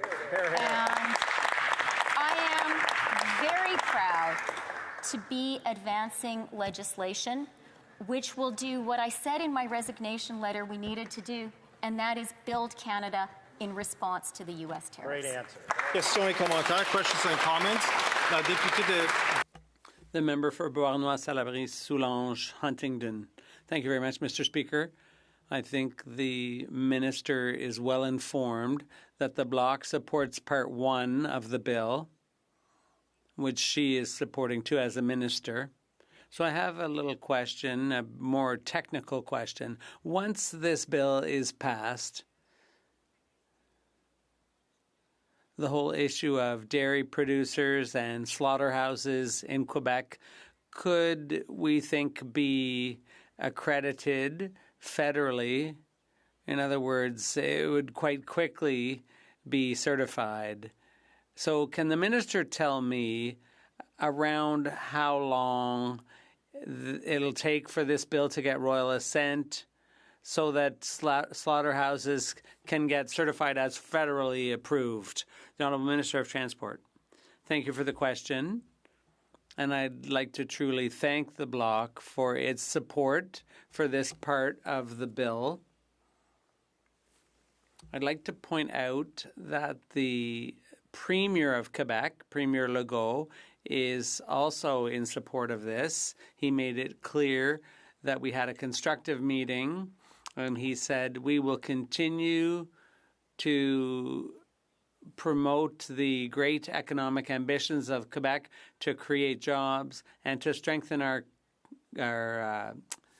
economy in the face of Donald Trump's trade war. So slaughterhouses are one element that could really help boost the economy of Quebec. House Leader.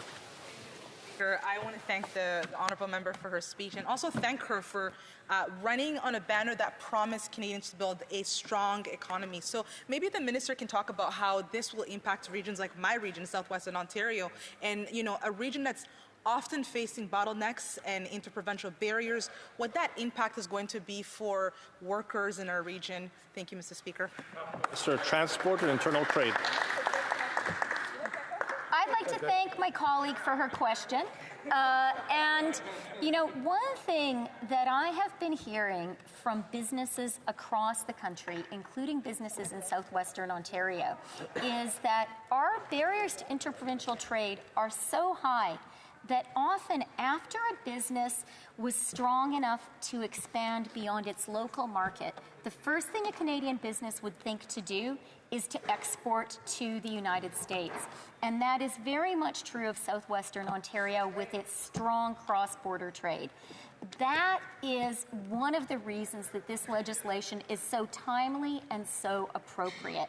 Because right now, as we are facing tariff barriers from south of the border, now is the moment to make it frictionless for our businesses, including businesses in southwestern Ontario, to trade with other Canadians. It's what we need to do, Mr. Speaker. Resuming debate, reprise de débat. The member for Flamborough, Glanbrook, Grant North. Thank you, Mr. Speaker. It is a mouthful. Mr. Speaker, we are now at third reading of Bill C-5, our final opportunity in this House to speak to this legislation before it moves to the Senate. So let me start here. Canadians are not short on talent. We're not short on ambition. We are certainly not short on natural resources. What we are short on is a government that knows how to unleash that potential and gets things built. And I hear this all the time. People are ready to work. Businesses want to expand. Communities are waiting for critical infrastructure, but over and over again, we run into the same thing. Bureaucratic bottlenecks, overregulation, and a government more interested in announcing headline-grabbing projects rather than permitting economically important ones. So, Mr. Speaker, this bill is about getting big things built, and that should matter a whole lot. But faced with the economic challenges of their own creation, this Liberal government has said numerous times recently that this is the moment. Well, you know what would have met the moment? Scraps Bill C-69. Scrap the shipping ban, the oil and gas production cap, and the industrial carbon tax. Mr. Speaker, at committee, Conservatives rolled up our sleeves and got to work. And we saw that this bill created a series of loopholes that would have allowed ministers and the Prime Minister to bypass Canada's ethics laws, the Conflict of Interest Act, lobbying rules, the protections under the Criminal Code, and the Auditor General Act, amongst others. And so, under the original draft of this bill, a minister could have approved a project that benefited their own investments, and no one would have been the wiser. So, Mr. Speaker, we also saw that this bill, as originally drafted, would have given the government too much power. And so we fought back and we won. with the support of opposition colleagues, Conservative MPs, passed amendments to close loopholes, ensured stricter controls, and brought about transparency and accountability. We made sure that public office holders must recuse themselves in the event of a conflict. We established a mandatory national security review for foreign state-owned proponents. We added a public registry of projects, clear rationales, and a timeline to publish criteria within 15 days of royal assent. And we created a mechanism for parliamentary oversight requiring regular reporting. And we mandated public consultation reporting. And we forbade the government from exercising these extraordinary powers when Parliament is dissolved or prorogued. Mr. Speaker, Conservatives made this bill better. We delivered transparency, oversight, and guardrails. And I want to thank my colleagues on the Transport Committee for their hard work. But let me be clear. While we made it better, we cannot pretend that this bill is the be-all and end-all of meeting the moment.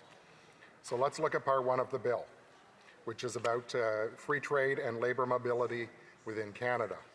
And it sounds ambitious, but in reality, it's far more limited. There are no binding timelines, no penalties for delays, no incentives for provinces to actually remove trade barriers, and no framework for a Blue Seal licensing standard that would allow professionals such as engineers, nurses, skilled tradespeople to work across the country based on national credentials. At committee, we heard from Catherine Swift, President of the Coalition of Concerned Manufacturers and Businesses of Canada, who summed it up well. Canada has been talking about internal trade for 3 decades, report after report, announcement after announcement, but still not nearly enough meaningful action. So the fear is that this bill will only add to that pile, and it would become just another press release without a solid plan to move forward, which is why Conservatives have been proposing a better way to provide financial incentives for provinces to eliminate barriers, which would be a win-win, which would boost GDP, which would increase revenues and allow provinces to reinvest in important infrastructure projects. And the IMF has estimated that removing internal trade barriers could raise Canada's GDP by as much as 4%. And that's real growth, real paychecks, and real opportunity. But very little of that is in C5. So again, Mr. Speaker, this bill does not do enough to seriously address the economic headwinds that Canada is facing. So now into part 2 of the bill, the Building Canada Act. This section is supposed to fast-track major projects that are in the national interest. But instead of real reform, we get a selective shortcut. All the red tape and bills like C-69 and C-48 remain in place. And there's no clear criteria for what makes a project eligible. There's no certainty for investors, just more discretion handed to the ministers who have failed to deliver time and time again. Yes, Conservatives improved the bill at committee, but flaws remain. We heard from Dr. Xenia Pirot, who's Director of Energy and Natural Resources and Environment at the Macdonald-Laurier Institute, at committee. And she warned us very bluntly that global capital is mobile. Investors are not going to wait around for a country that takes years to approve a pipeline or transmission line. In fact, they aren't waiting. They're going to the United States. They're going to Australia. They're going to Norway, to countries with the same environmental standards, but faster, clearer, more reliable approval processes. We can't ignore the warning signs. Canada has dropped in global rankings for competitiveness. A lack of clarity, slow timelines, and politicized approvals are driving investment away. Conservatives believe in a better path, one-and-done approvals, a national energy corridor, shovel-ready zones. We all want to see projects proceed, worthy projects, not just the ones that are politically favorable that particular week or month. And we're in an era of fierce global competition, urgent infrastructure needs, and historic opportunity. And while this legislation sets a framework, there is more to be done. There needs to be a clear model for approvals, and impediments to approval need to be cleared, such as again, C-69, C-48, the production cap, the industrial carbon tax. Mr. Speaker, it's important that we step back for a moment and look at the bigger picture. Canada in the past decade has ranked dead last in the G7 for economic growth. 80 to 90% of our energy exports still go to the United States at a discount. Our farmers, miners, and manufacturers are boxed in by regulations that serve no one. As the Canadian Chamber of Commerce told us, internal trade barriers act like a self-imposed 21% tariff. And yet we wonder why productivity is stagnant, investment is down, and young Canadians can't find opportunities at home. Meanwhile, Trump's tariffs are escalating. Our competitors are attracting investment while we're repelling it. The government's answer cannot be another layer of process and platitudes, more bureaucracy and empty promises while opportunity slips away. We are in a moment that calls for ambition, that calls for reform, that calls for leadership. Instead, this government gives us something that sounds good, but fails when it meets the reality of the Canadian economy.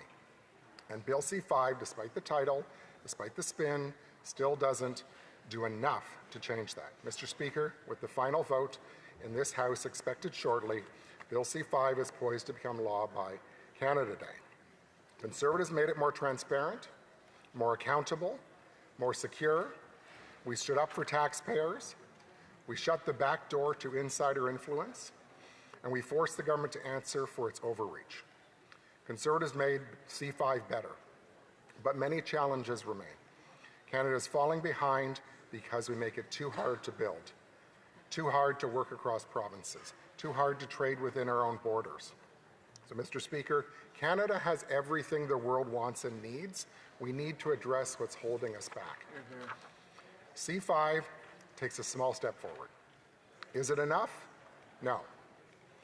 Is it the right direction for a change? Yes. And that's why we won't hold up this modicum of progress. We are the party of building. And so we won't stop fighting for real change. And we will hold the government to account for what gets done, for the results. We will keep fighting for what really matters, paychecks, productivity, and a future that unleashes Canada's great potential for everyone. Thank you, Mr. Speaker. Questions and comments? Questions et commentaires. The Parliamentary Secretary to the Government House Leader. Yes, thank you, Mr. Speaker. Page 1 of the Liberal Party election platform made it very clear we want to have one Canadian economy. This Prime Minister has delivered on that commitment to Canadians. By July 1, because we will be passing the legislation in the next couple of hours, we will have an opportunity and a framework that's going to enable and complement things such as the First Minister's meeting that the Prime Minister had with all the premiers and First Ministers. And there was a lot of good discussions that had taken place. Premiers are on board of all political stripes. The national government needed to step up. We have stepped up with the new Prime Minister, a new administration, and my question to the member is, well, how would he reflect on the overall Team Canada approach that was clearly demonstrated at the First Minister's meeting just 2 weeks ago? Member for Flamborough, Glanbrook, Brant North. Thank you. Always great questions from the member from Winnipeg North. So are we going to have free trade in Canada and that $200 billion opportunity like Canada Day? No, we're not.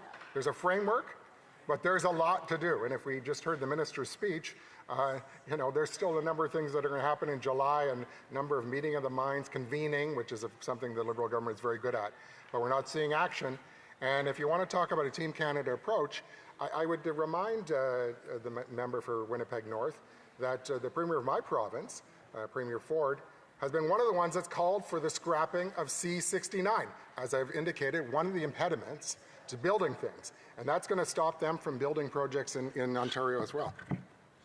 Questions et commentaires. The member for Windsor West. Thank you, Mr. Speaker. In Windsor West, we're proud of Tricia Halder, a grade 8 student from Ecole Bellwood, who just won Canada's top science prize for inventing a tool to help families understand dangerous drug interactions.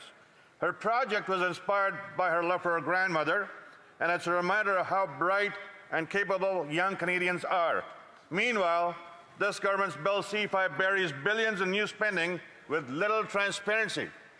As there is no budget being tabled, it will hike our national debt, and there is no meaningful investment in the next generation of innovators like Tricia.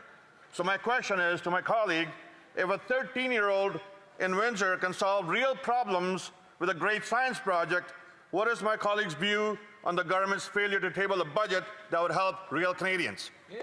Member. Well, and thank you to the question from the member from Windsor West. Obviously, there are very bright people in Windsor and in southwestern Ontario. A 13-year-old has figured it out.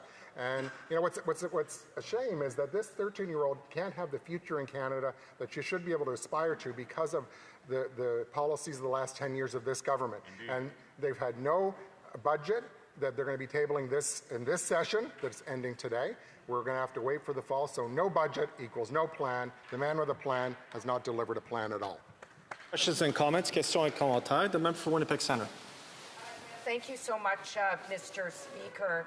So there seems to be a misunderstanding about what nation building is. In fact, this bill has been called a fast track to the Supreme Court, meaning no building of the economy and no new jobs. And I'm wondering why the Conservatives are supporting a bill that's going to spend more time in the courts, holding up projects in the courts, than actually getting things done on the ground. The member for Flamborough, Glenbrook, Brent North. Thank you for the question. And the member from Winnipeg Centre was with us in committee and had a chance to ask questions of the witnesses as well. And I would share some of the skepticism that she also has about some of the answers we received from ministers, for sure.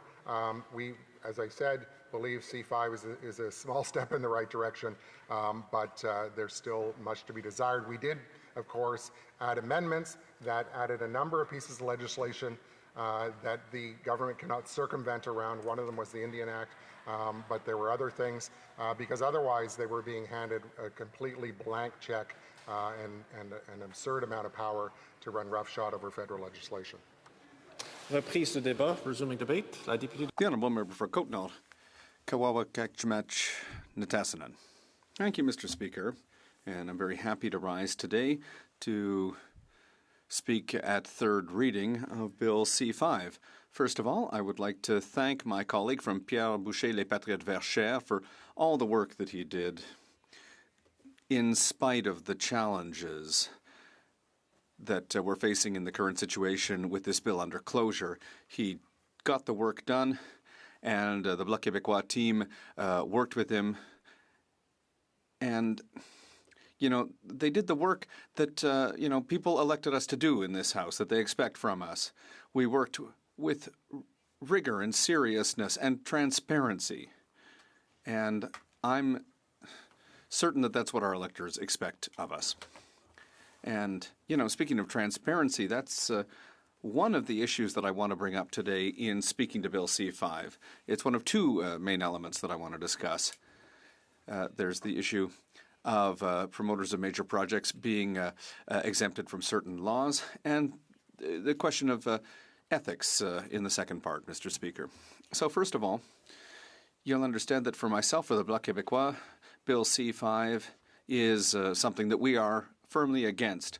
As some of my colleagues have said, and I'll repeat it because I think it's very important, this is the biggest attack on democracy after the Emergency Measures Act, which replaced the War Measures Act.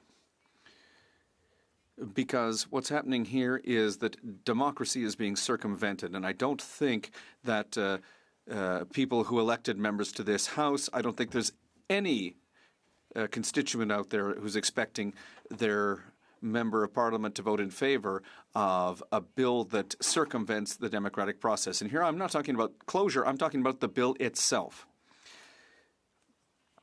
Because this bill takes away democratic possibilities. You know, Mr. Speaker, when we talk about things that are projects that are designated as being in national interest, the developer, the promoter, could be exempted from any federal law or regulation. I mean, that's huge. That's huge. So one single person would have the power to decide what's in the national interest or not. And I would note in passing, Mr. Speaker, that the definition of national interest doesn't exist yet. That term, it doesn't have a definition in. We'd certainly like to know what the definition of that is. What is in the national interest? What could be put in that box? It's really unclear, Mr. Speaker.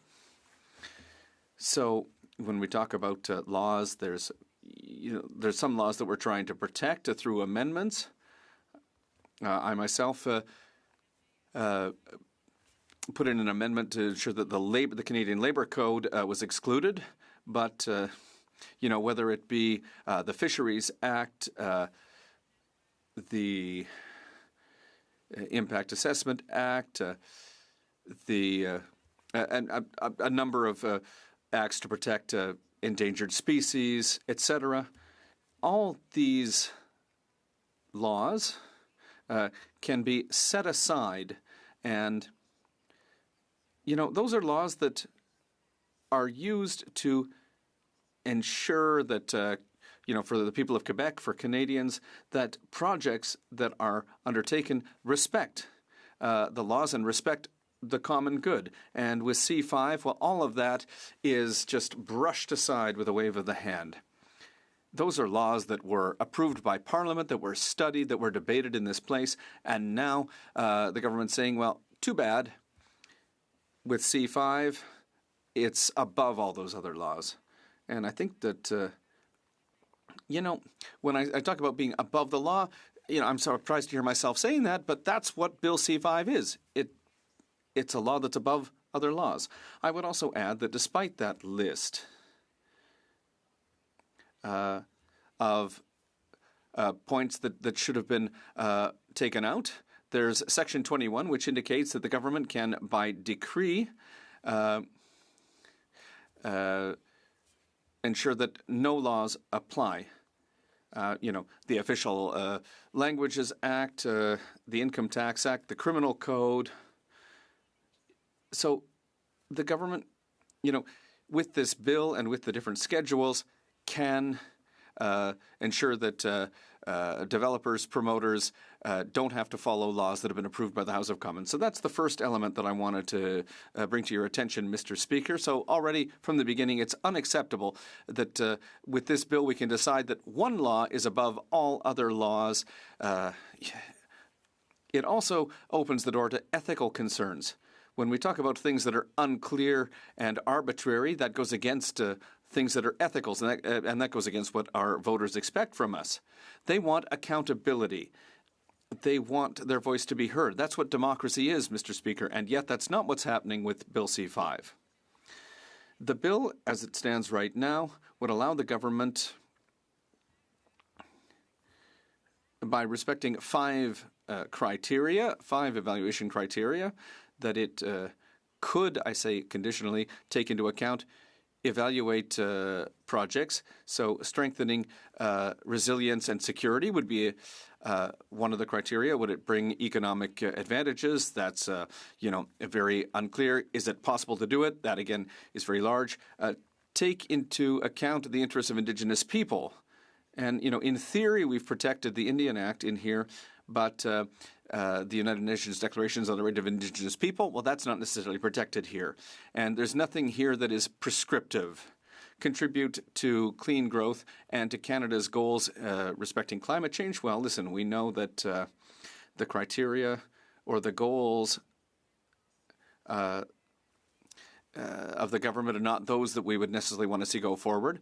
There's a certain lack of progress with this theoretical new government that's in place. So these are just examples. The minister doesn't even have to take any of this into account. So it's like they're trying to make us believe that there will be some barriers to protect the law, but these are barriers that don't have to be followed, Mr. Speaker. So once again, this is unacceptable. And when a bill will be designated as being in the national interest, the minister can give authorization at all levels, and nobody needs to know the conditions that are imposed on the project. It won't be possible to go backwards at that point, Mr. Speaker, which is just unbelievable. So a project can be approved upstream behind closed doors without people being aware of what it is or what the conditions are. It's a final decision, and then they say, well, maybe we could have consultations or discussion, but at the end of the day, the decision's already been made. I know this isn't the first time that the government will undertake consultations after making a decision, but here, listen, they're seeing it very clearly in the bill. they can consult all they want, but everything that's going to be done will already have been decided, and people are just going to have to live with the consequences of the decisions that have been taken behind closed doors. And closed doors, Mr. Speaker, well, unfortunately, personal interests, well, that's something that, we see in humans, and when people make decisions quickly, or, for example, if somebody wants to buy stock in a business, for example, they might then forget that they need to serve the common interest and not their personal interest. I'm not saying that that's something that is happening or is going to happen, but it's certainly a possibility. If everything takes place behind closed doors, how are we going to know that everything has been done properly? And as a final example, Mr. Speaker, because I know that time is running out, I would speak to the question of Brookfield, for example. The Prime Minister has interest in Brookfield, and with C5, I'd like to note this, Brookfield owns railways, which are affected by C5. It owns natural gas plants, which are affected by C5, oil pipelines or gas pipelines, businesses that operate nuclear centers, ports. They're all affected by C5, and Brookfield has interests in all of them. So already, without saying that there's a conflict of interest, there's at least an appearance or a possibility of an ethical lapse, and Bill C5 really opens the door, and opens it wide to this kind of situation. And we absolutely, at the Bloc Québécois, completely disagree with this, Mr. Speaker. Mr. Speaker, these are just two elements that I've had time to bring up in my speech, but there are two elements for which I'm certain that the people of my riding, the people of Quebec, would disagree with. A lack of transparency, deciding to give the government all the power without any debate or any informed vote is unacceptable, Mr. Speaker. Thank you.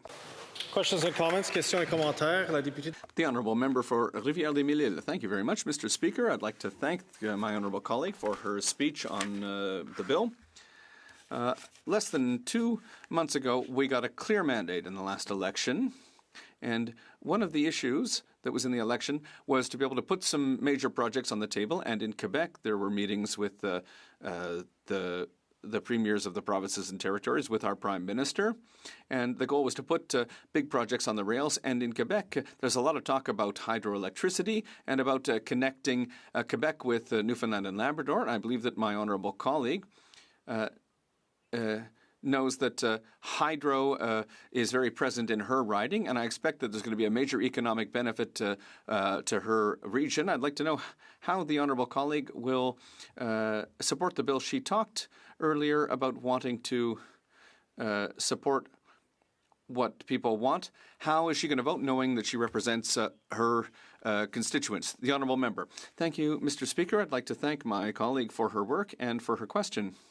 Well, with all respect, yes, the Côte-Nord is the riding in the area in Quebec where the most electricity is produced. That's first. Second, the government of Quebec has not received a cent from the federal government for Hydro-Quebec.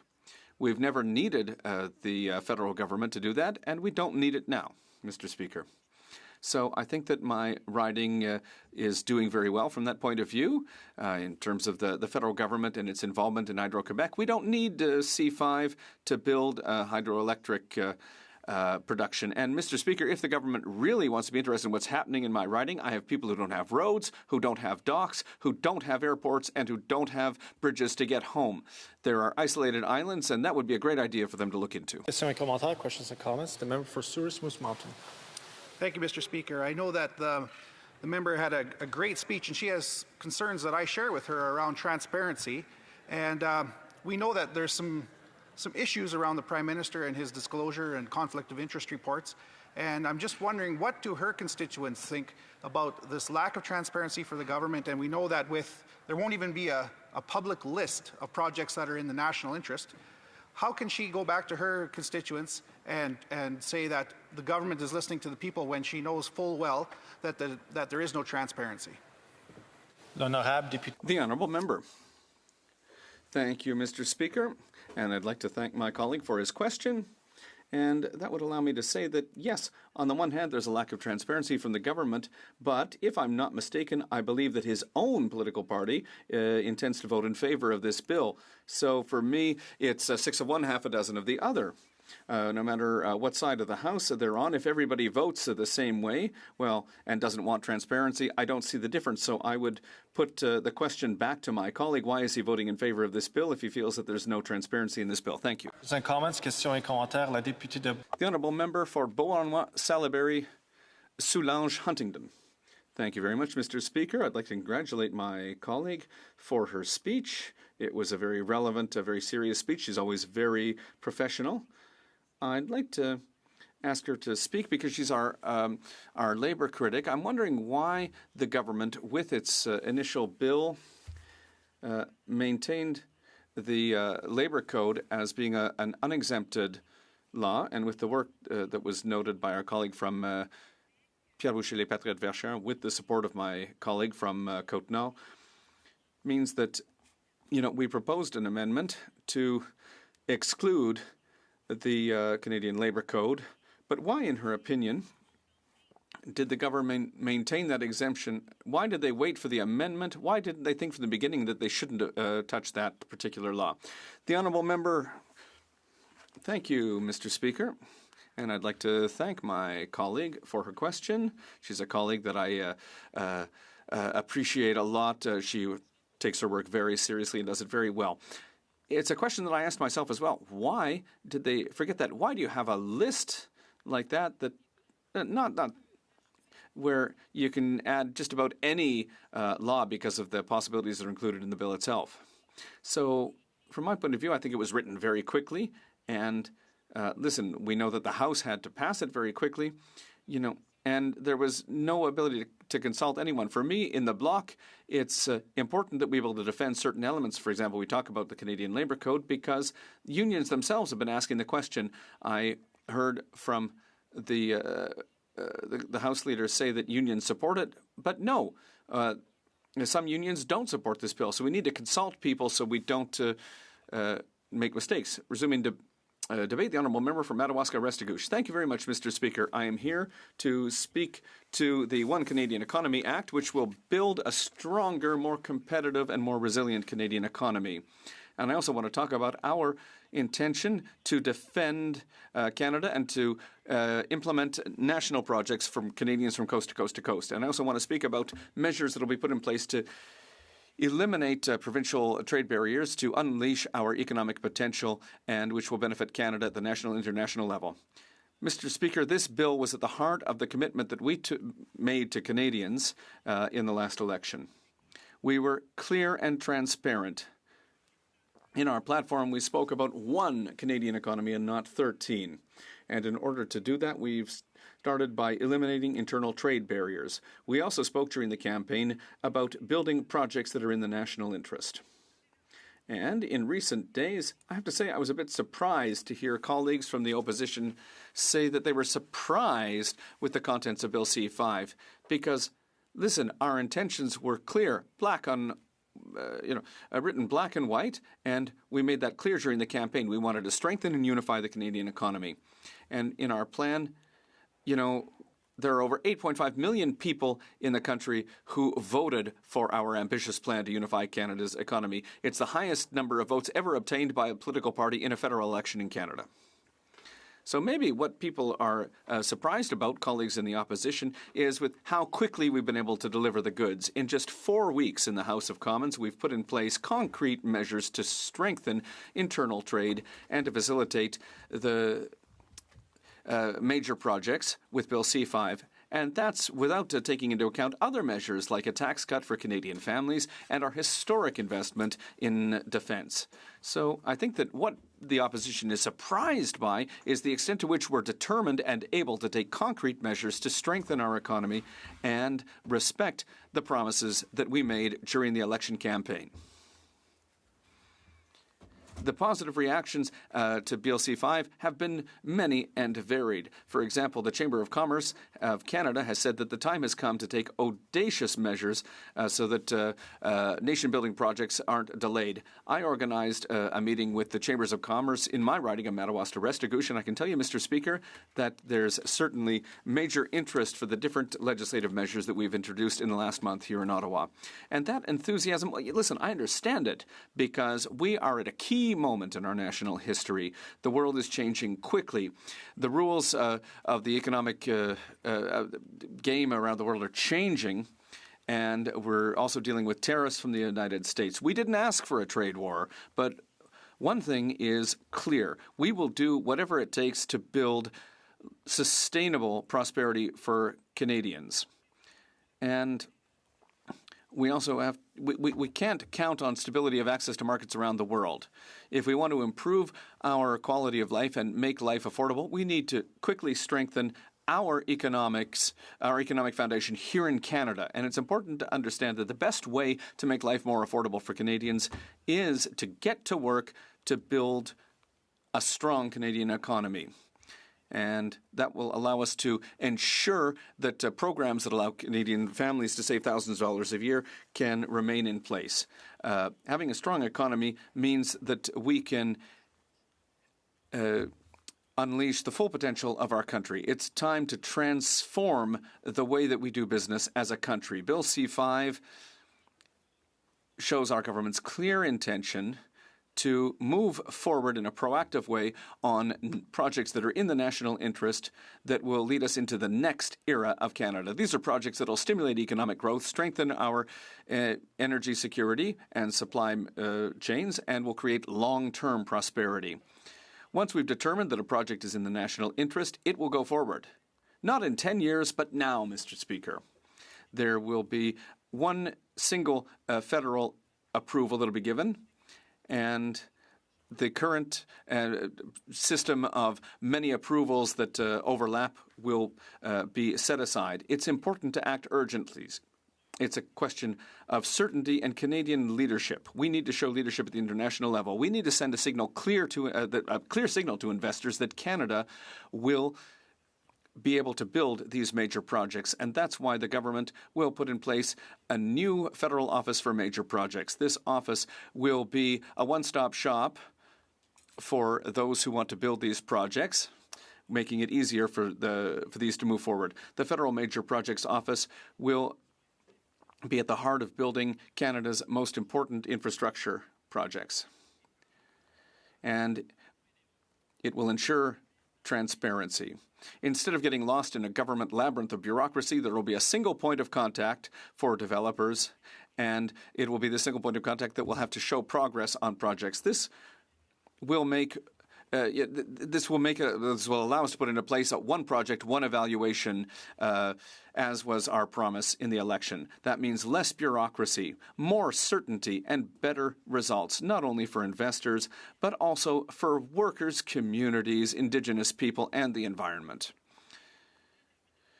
Endless debates as to whether or not we should build something are behind us. For projects that meet our strict criteria, the question will be how are we going to build this major project, and how quickly can we ensure that benefits flow to Canadians. Thanks to this bill, once a project is declared to be in the national interest, we will provide a unique consolidated document that includes the federal conditions, which will replace years of work on permits, evaluations, and other bureaucracy. This is what promoters, provinces, and territories have asked for us. This is what we need to do right now. This will be accompanied by clear consultation, which will include Indigenous peoples, and there will be a commitment to always protect our natural environment. No other country in the G7 will move forward as resolutely as Canada. Bill C-5 means the end of a culture of delay. We are a government that is defined by the fact that we want to meet people's expectations, and as a new member, I am proud to be part of this new government led by a new Prime Minister. Mr. Speaker, please allow me to be very clear. Our determination to build doesn't mean that we are abandoning our values, and quite the contrary. Our vision can only succeed if it reflects Canadian values, working in partnership with Indigenous people, respecting the environment, and ensuring good governance for future generations is necessary. With every project, there will be consultation with Indigenous people. This is the only way to move forward legitimately and to ensure that we are inclusive and sustainable as we move forward with the economic projects. And this is backed up by concrete policies towards economic reconciliation, which will allow us to double which includes, for example, doubling the loan guarantee for Indigenous businesses from $5 to $10 billion. This ensures that prosperity generated by nation-building construction projects will benefit Indigenous peoples tomorrow, today, and into the future. As for environmental protection, Bill C-5 does not take away from Canada's world-class environmental protections. It asks a simple question: how can we build major projects responsibly? There will be strong climate goals in place, and we will meet world standards of responsibility. Mr. Speaker, we are not here to manage decline. That is not how we do things in Canada. We are here to seize the day. Through this bill, Canada will become the strongest economy in the G7. In my conversations with people in my riding and throughout the country, I have only become more convinced that there is no challenge Canadians are not up to. We can build a unified economy in a unified country. This bill will change the Canadian economy and how we get projects done. And it is an invitation to rebuild with intentionality, pride, and hope. Let us seize this moment. Let us be up to the expectations of current generations and build a better country for future generations. Let us work together to build a strong Canada. Mr. Speaker, thank you. Question and commentaire. The honourable member for Souris Moose Mountain. Mr. Speaker, as Conservatives, we're happy when any project finally gets built in this country after 10 years of the Liberal government trying to stop everything. But this is an example of the Liberal government causing problems and now creating a new program to try to fix them. Why doesn't the member just tell his caucus, let's please just scrap Bill C-69 and C-48? The Honourable Member for Madawaska-Restigouche. Thank you, Mr. Speaker. In the last elections, we were elected with a clear mandate to achieve big things, to be bold, to respond to the challenges of the day. Bill C-5 is part of that effort. Through Bill C-5, we will put in place major projects in the national interest more quickly. There will be a one project, one assessment approach. We will act now to strengthen the Canadian economy and unify it to create good jobs, drive forward the economy, and make Canada's economy the strongest in the G7. Thank you, Mr. Speaker. The Honourable Member for Beauharnois, Salaberry, Soulange, Huntingdon. Thank you, Mr. Speaker.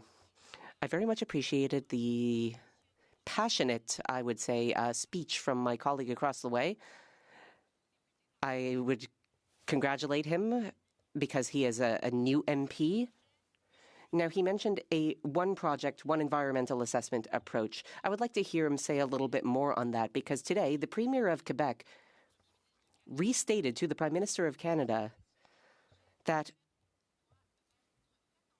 projects must be chosen based on recommendations from Quebec, and that the only environmental assessment should be the Quebec assessment. What does he think of Premier Legault's request? The Honourable Member for Madawaska-Restigouche. Thank you, and I would like to thank my esteemed colleague for her question. The government will have a legal obligation to act in compliance with the bill.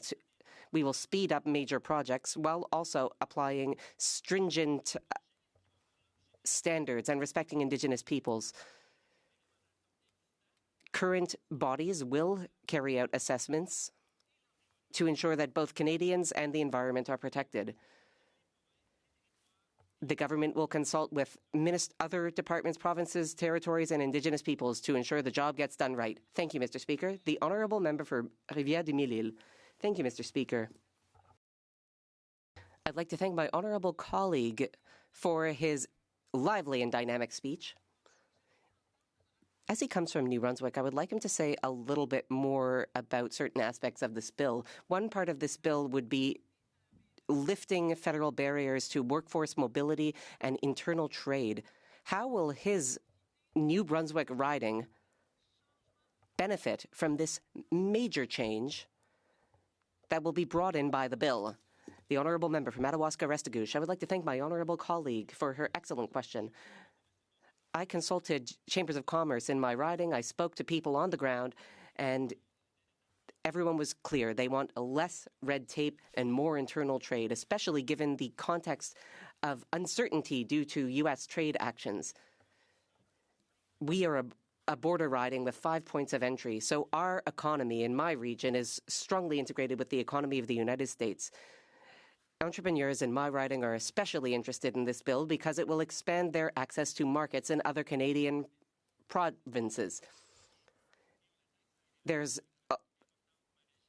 bill is very much welcome in my riding, and I'm sure it is the case in other ridings as well. Thank you, Mr. Speaker. Mr. Speaker, my honourable colleague spoke about a culture of delay. A liberal culture of delay.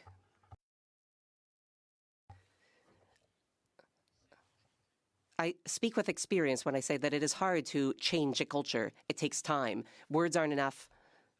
Documents aren't enough. Cultural change takes action. This will take time, so what does he plan to do about it? With a brief answer. Thank you. My answer is simple. Bill C-5 is a concrete example of what we can do. In just 4 weeks, we will have lifted barriers to internal trade, unified the Canadian economy, and made it possible for major projects to be built. We also invested in defense, made a historic tax cut. This new government, led by our new Prime Minister, is active, and we will deliver the goods for Canadians. Please do that. The Honourable Member for Long Range Mountains. Thank you, Mr. Speaker. It's always a pleasure to rise in this House to represent the wonderful people of Long Range Mountains. I've sat in this House, Mr. Speaker, and I've listened carefully to many of the debates on Bill C-5. And let me begin by stating clearly, of course Conservatives support natural resource development. We always have. For nearly a decade, Conservatives have been pressing this Liberal government to repeal the legislation that has been blocking responsible development in regions right across this country. We know that Canadians are living through deep economic uncertainty, and they are looking for a serious plan that gives that certainty.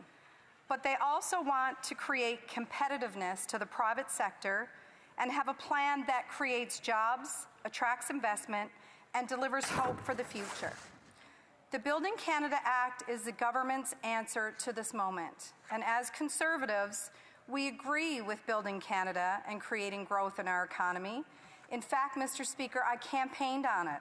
And after close to 50 years, a traditionally Liberal riding flipped. And this is because the people of Long Range Mountains recognized that we have a province rich in natural resources, but we also have some of the worst economic outcomes in the country. And they believed a Conservative government would unlock the opportunities in their communities. We're thankful that Liberals have finally recognized that this is extremely important to Canada and Canadians. But unfortunately, Mr. Speaker, this plan gives way too much power to politicians to pick and choose projects. Thankfully, our amendments have decreased some opportunity for Liberal corruption. But despite having the most resources per capita of any country, our economy has had the worst economic growth in the G7, and we have become more dependent on the United States because of Liberal laws that have blocked resource development. Canada's unemployment rate in May was at its highest level in over 8 years, excluding the pandemic. Youth unemployment has skyrocketed, and Canadians can't afford groceries. Quite simply, Mr. Speaker, we are not meeting our potential, and this legislation is supposed to be a part of charting a course for Canada's economy and our economic future. Unfortunately, this legislation does not give the confidence to workers, businesses, or investors that we need in this situation. But what's deeply concerning is the method by which the projects of natural interest get to be selected and can also thereafter get taken off the list. The legislation gives sweeping power to Cabinet to pick winners and losers behind closed doors. Once a project is declared a national interest project and added to Schedule 1, all required federal authorizations are automatically rubber stamped, but they can thereafter remove them from the list. This isn't reforming the current system, it's a power grab and it's political favoritism. In addition, the creation of this bill by Liberals is effectively admitting what Canadians already know, and that their own laws have paralyzed our ability to build and grow. And rather than fix the broken system and get rid of the laws that prevent us from developing our natural resources, like repealing Bill C-69, the energy cap, and the industrial carbon tax, they're creating an exclusive shortcut for a select few based on political convenience. This bill trades fairness and long-term certainty for more centralization and more Liberal control. Mr. Speaker, Canadians deserve better. Conservatives want to protect Canadians from government corruption while also developing our natural resources and unlocking our immense potential. That means stopping Liberal ministers from circumventing conflict of interest laws, and thankfully, Conservatives have added amendments that will remove this ability. However, we should allow private sector to drive innovation and growth, and this Liberal government insists on picking winners and losers, and I just ask why. Instead, and once again, Mr. Speaker, simply repeal the bad policies that block projects. And what about all of the major resource and infrastructure projects that are already stuck in the federal system that may not be deemed national interest projects? All with growth of the Canadian economy, jobs, and investment on the line. Where's the fast track for them? In Newfoundland and Labrador, there are projects caught on the other side of federal red tape and regulatory paralysis. These projects will grow local economies and provide growth and financial prosperity for rural communities in my riding. Where's the fast track for them? The people of Newfoundland and Labrador have wanted to see our natural gas sector develop for years. Recently, the province released its assessments on natural gas resources, highlighting that it can drive economic growth. Yet we know the Liberals have driven away proponents looking to develop this resource, not because it wasn't viable, but because the federal process dragged on so long that they simply just walked away. On this point, Mr. Speaker, everyone will remember the Liberals' 2022 announcement with the German Chancellor when Canada was asked directly to help Europe reduce its reliance on Russian gas. The Chancellor actually visited my riding, and he made it clear Europe would really like Canada to export more LNG. Our allies were looking to us for reliable, democratic energy supply. Newfoundland and Labrador, Mr. Speaker, could have been a part of this opportunity. But instead of answering that call, the Liberals claimed there was no business case for Canadian LNG. Under the legislation as it stands right now, all of the same Liberal ministers will get to choose which projects get handpicked and fast-tracked. Furthermore, in that moment, with a great opportunity for the province of Newfoundland and Labrador, the government pivoted to hydrogen. And now, several of these projects are trying to launch wind hydrogen operations in Newfoundland and Labrador. The Liberals picked projects with promises of wind-powered hydrogen exports, new infrastructure, and thousands of jobs. But like so many other Liberal announcements, what was promised with cameras rolling is now wrapped in all kinds of uncertainty. Recently, it was revealed that Newfoundland and Labrador is owed millions of dollars in unpaid fees from green energy companies, a development that raises serious questions about the financial viability of these projects and whether the multi-billion-dollar investments touted by the government will ever materialize. Some owe a collective of $13.7 million in fees due in 2024 for the use of Crown land. Mr. Speaker, politicians got carried away with announcements and hand-picked projects, but the real tragedy, Mr. Speaker, is that Newfoundland and Labrador missed out on an opportunity to provide Canadian LNG because someone in Ottawa thought that they knew best. This is a perfect example of why top-down decision-making doesn't work.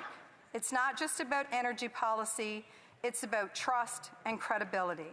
There's lots of projects that this Liberal government has failed to get built. So when they say they're creating a new fast-track process under Bill C-5 for a select few national interest projects, why are the ones stuck in limbo across this country still there? Why do Liberal cabinet ministers get to decide what's on the list and what's not? Jobs are being lost to delays, while cabinet gives itself the power to pick favorites. Since the government has admitted that their own legislation has created this problem and is now trying to bypass it with shortcuts, doesn't it just make more sense to repeal the legislation? If this is truly a new government, as the Prime Minister and all his front bench have claimed, then prove it to Canadians by repealing Bill 69, remove the industrial carbon tax, scrap the emissions cap.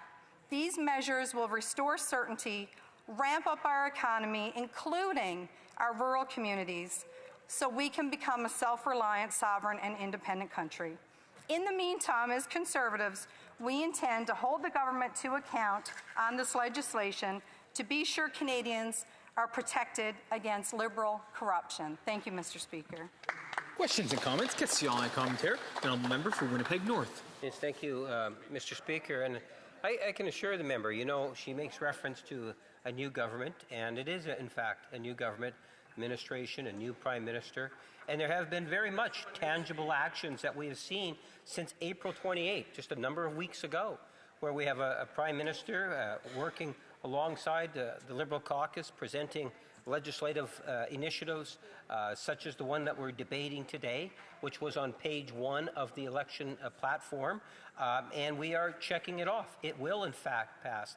The Prime Minister has already met with the First Ministers. He's met with the G7 countries. We have a very proactive Prime Minister fixated on Canada's economy and making it the strongest in the G7. My question for her is, does she not believe in a Team Canada approach? Member for Long Range Mountains. Mr. Speaker, I'm very familiar with all the toutings of the Liberal government. I've been hearing them over and over, Liberal talking points for days and days and days. My point is, Mr. Speaker, that this top-down approach of cabinet ministers sitting in ivory towers in Ottawa has proven itself to not be effective to get our natural resources developed. And the people in Newfoundland and Labrador have suffered immensely as a result of this approach by government deciding that they know best. And so this is the problem, Mr. Speaker, the arrogance and this idea that they know best and they tout themselves. Meanwhile, people are out of work, they're out of money, they're out of time, and it's time to get to work. The Honourable Member for Beauharnois, Celeberry, Soulange, Huntington. Thank you, Mr. Speaker. I listened to my colleague with great interest. She was very critical of the Liberal government, as she often does. But what I don't understand is that she voted for time allocation to get this bill passed quickly with no debate, no time to hear from experts, no analysis. What the experts are saying is, well, not everyone is saying this, but at the end, this is a bill that gives power to the Liberals. They're giving themselves power on a silver platter. So why did she choose to get this bill passed with no debate? Long Range Mountains. I thank the colleague for her question. And Mr. Speaker, we, as Conservatives, we believe in moving the economy and natural resource development forward. We don't want to be seen as standing in the way. So some development is better than no development. But what we would rather see is the anti-development legislation repealed. So that's our suggestion to this government. Thank you, Mr. Speaker. Questions and comments? I know he's been waiting patiently. The Honourable Member for Terranova, the Peninsulas. Mr. Speaker, when I was knocking on doors in Newfoundland and Labrador, it was very common for Canadians to say, I'm not voting because all politicians are corrupt. And I'm just wondering, I heard my fellow colleague mention corruption. I'm just wondering how she may see this bill, C5, perhaps lead into more corruption. The honourable member for Long Range Mountains. Thank you, Mr. Speaker, and I thank my colleague from Newfoundland and Labrador, and our ridings share a lot of commonalities, and we hear a lot of the same things at the doors. And it's absolutely true what he's saying, Mr. Speaker. People feel like Ottawa is so far away that politicians are completely out of touch, and they just don't trust them. So my concern is that we're continuing down this same vein, giving them way too much power to make decisions that aren't in the best interests of Canadians or in the best interests of the people from Newfoundland and Labrador. So thank you, Mr. Speaker. A very brief question, please. The honourable member for Rivière-des-Mille. I'd like to thank my colleague for her speech. It's been less than 2 months since the elections. So I'd like to ask my honourable colleague, what is in this bill that will make her constituents happy that she met at the doors?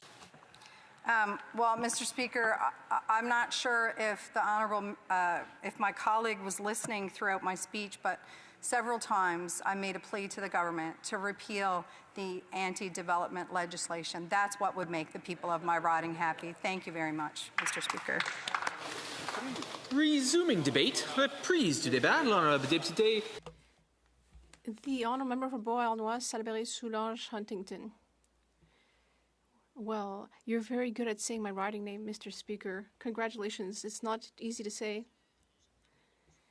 I rise today, Mr. Speaker. Well, I'm one of the last to speak to this bill before it's adopted.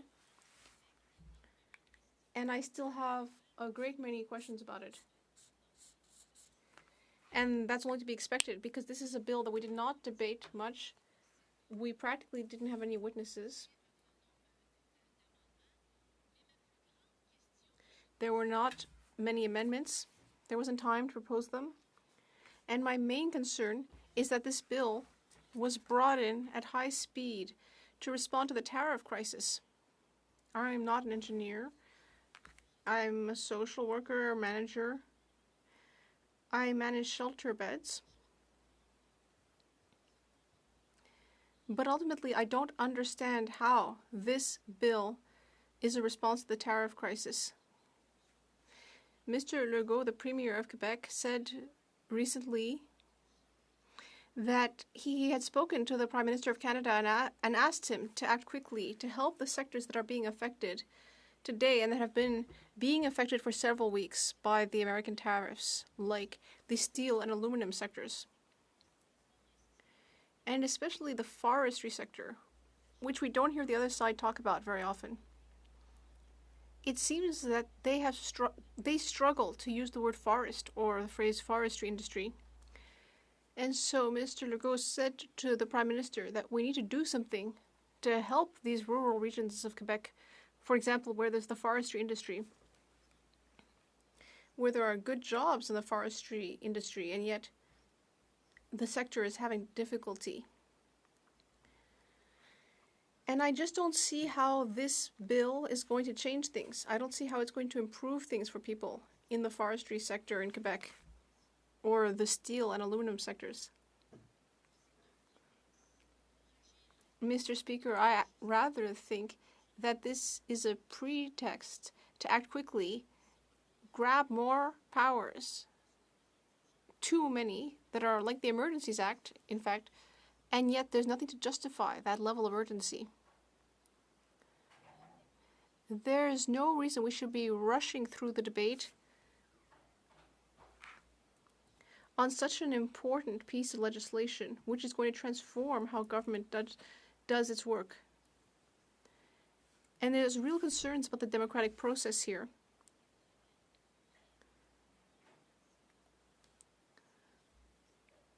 After all, Parliament had just been prorogued. We hadn't sat since December.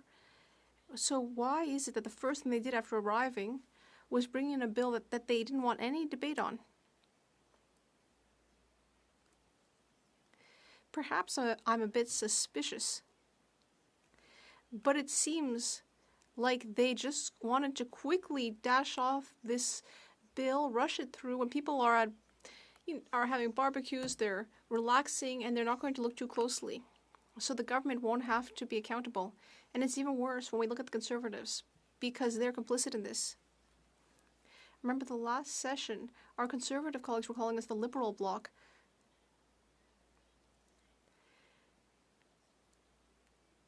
But actually, we're seeing that right now the Liberals are Conservatives. Well, they seem thick as thieves.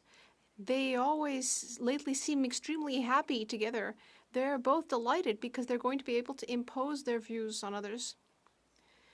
They're going to be able to bring in legislation and trample over the provinces without any obstacles, transparency, or accountability. Yes, thank you for that applause. And without any consultation with Indigenous peoples, the provinces and territories. And barely anyone is standing up to this. No one is taking action against this unprecedented type of measure, except people in the Bloc, the NDP, the Greens. Now,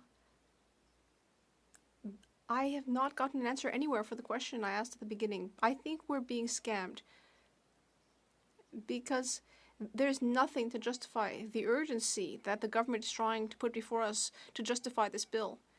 The Quebec Premier repeated on multiple occasions to the Prime Minister, and I will quote him here, just to be clear, Mr. Speaker. The Quebec Premier said the following: projects on our territory must be identified based on our recommendations, and the environmental assessment must be carried out by our government. I was listening to the member for Châteauguay, Desjardins, Napierville this morning on the Liberal side. And she was saying that ultimately the Canadian environmental assessment would probably have precedence. Well, this is one of the reasons we don't agree with the second part of the bill. It makes no sense. This government by decree, these discretionary powers that the government would decide to take on, and in an attempt to ignore a number of laws that were brought in, that were voted on in order to, for example, protect endangered species, to protect our waterways. There is a reason we have these bills, that we have these laws. We voted on them for a reason here in the House of Commons, because there were abuses, because people weren't respecting nature and biodiversity or the environment. People were abusing our environment. That's why we decided to pass this legislation. And yet here, there's the option of suspending this legislation. And all this for projects of national interest. But it's not defined in the bill what that would be. There are 25 places in the bill where it talks about projects of national interest, but there's no definition of what that is. It's not in the bill. Only the minister who's making decisions about the projects is going to be able to make a decision about what that means. But that is not good. Across the way, they are claiming that this will strengthen the economy and strengthen Canada. But actually, I'm certain of two things only. Lawyers are going to make a lot of money because this legislation is going to be contested. This is going to be challenged, rather, by civil society, Indigenous nations, maybe even by provinces, because we really, many people will disagree with it because it makes no sense. Especially the way it's been rushed through, without democratic debate, without listening to people, without listening to scientists. It's very concerning. I was elected in 2006. I've been a member for 20 years. And this is the first time I'm seeing such a level of lack of respect towards our democratic institutions here in the Parliament of Canada. And then the last thing, Mr. Speaker, is that when something is pushed through like this, when it's pushed through, who does it benefit? We always have to ask ourselves, who something benefits, who's going to take advantage of it? And after all, we know that Brookfield owns railways. This is an area that's in C5. That it also has natural gas treatment facilities, also in C5. It also owns gas pipelines. It also owns a company that operates nuclear facilities, that's also in C5. And we know that Brookfield is connected to our Prime Minister.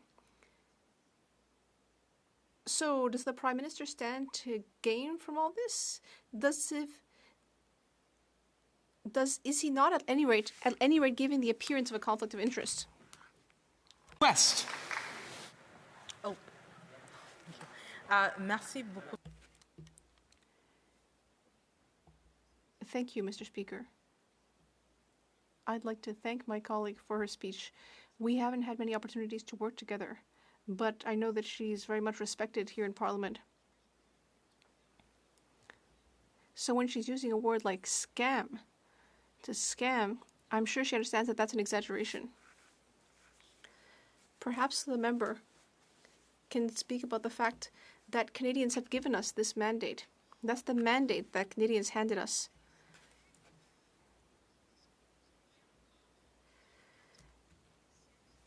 And after all, we know that the Liberals won 44 seats in Quebec because Quebecers also want us to build an economy that works for all Canadians.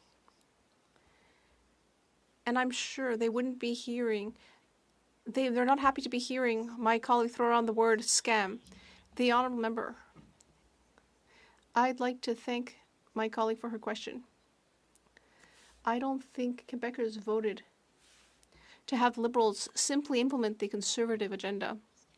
They voted for the Liberals because they were afraid of Mr. Poilievre, the Conservative leader, and they were afraid of Donald Trump.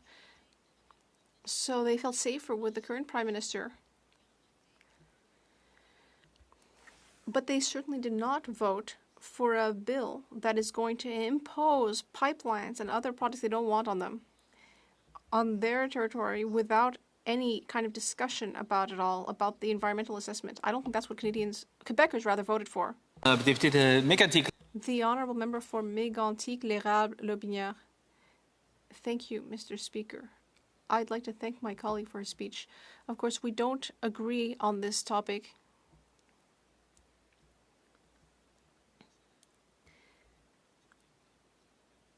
The Bloc Québécois does not want us to speed up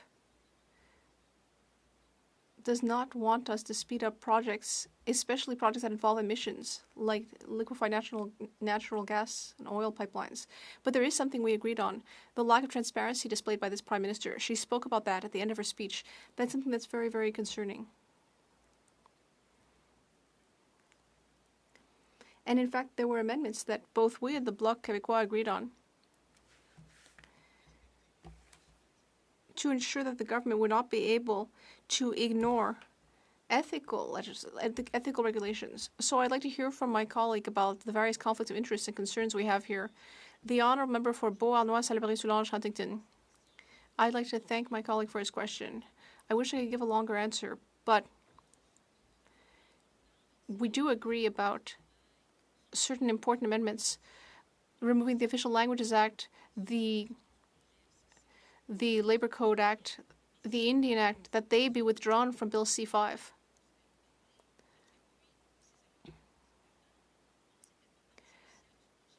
And ultimately, these amendments were not part of the initial bill without the support of our parties. But one amendment was refused by both sides, the Conservatives and Liberals. That was the amendment that would have made the government write down clearly that the provinces and Indigenous nations should be consulted before a project be authorized. But both the Conservatives and Liberals were opposed to that. And so clearly we're not on the same page there. And in the first part of the bill, yes, we do agree on that part. And it's a good idea to split it because there's a section about removing interprovincial trade barriers, especially for dairy and poultry and for the slaughterhouse sector. The honourable member for Côte-Nord, Kawa Chikamaj Nitasnan. I'd like to thank my colleague for her speech. earlier, she said that Quebecers voted for a Liberal government. My colleague did not say that, rather. She answered a question in that regard. And ultimately, it says that the minister, before making a decree, should consult, if they believe that it's necessary, should consult the provinces and territories and Indigenous nations. And we know that having the choice about that is not something that respects the provinces. Does my colleague think that this is a good idea? The honourable member, I'd like to thank my colleague for a question, but clearly Quebecers did not vote for this. Quebecers never want a pipeline coming through their territory without being consulted, without having the BAP do the environmental assessment. This is never appropriate. And all of members in the Bloc Québécois, the NDP, and the Green Party will stand up. It's a life or death matter for us. Peg Center. Thank you, Mr. Speaker. Over the last short while, because, of course, we were only given very little time, I've expressed very serious concerns about C5 as it relates to the constitutional rights of Indigenous peoples, the protection of our environment, and workers' rights. And I'd like to thank my colleague, my very brilliant colleague, the member from Vancouver East, for helping us split the bill to ensure that the Liberals and the Conservatives can't hide behind interprovincial trade barriers to violate Indigenous rights and accelerate the climate emergency. In spite of the amendments, and my concerns remain, the Building Canada Act constitutes a clear breach and violations of Indigenous rights under the Constitution and the United Nations Declaration on the Rights of Indigenous Peoples. Yesterday, in his press conference, the Prime Minister insisted that, in quotes, Indigenous peoples are at the heart of Bill C5. Well, Mr. Speaker, in a way, he's correct. The violation of the rights of Indigenous peoples is indeed at the heart of this bill. And Indigenous leaders that have traveled to the Hill last week or this week have confirmed this loud and clear. In response to questions both in committee and in the House, the Minister of Crown Indigenous Relations has failed repeatedly to provide clear answers to the serious concerns raised by Indigenous people and leaders. Bill C5 will have serious and far-reaching implications as it allows the ministers and governor and council to determine what Indigenous rights, in quotes, may be adversely affected, or what will, in quotes, advance the interests of Indigenous peoples. Yet the Minister of Crown Indigenous Relations seems content to simply state that Section 35 rights of the Constitution Act of 1982 are mentioned in certain provisions of the bill, or that her government will establish a $40 million advisory circle for what she characterized as, in quotes, guidance. Well, Mr. Speaker, as legislators, we are guided by the rule of law. We are guided by the Constitution and treaties, and for that, for the last 150 years, the Supreme Court of Canada has been providing clear guidance, in fact, with respect to Aboriginal rights and treaty rights. Furthermore, Bill C-15 requires that the government must ensure that all laws of this Parliament are consistent with the United Nations Declaration on the Rights of Indigenous Peoples. Article 19 of the UN DRIP reads as follows, in quotes, states shall consult and cooperate in good faith with the Indigenous peoples in order to obtain their free, prior and informed consent before adopting and implementing legislative or administrative measures that may affect them. I asked the Minister of Crown Indigenous Relations in committee if this obligation was respected.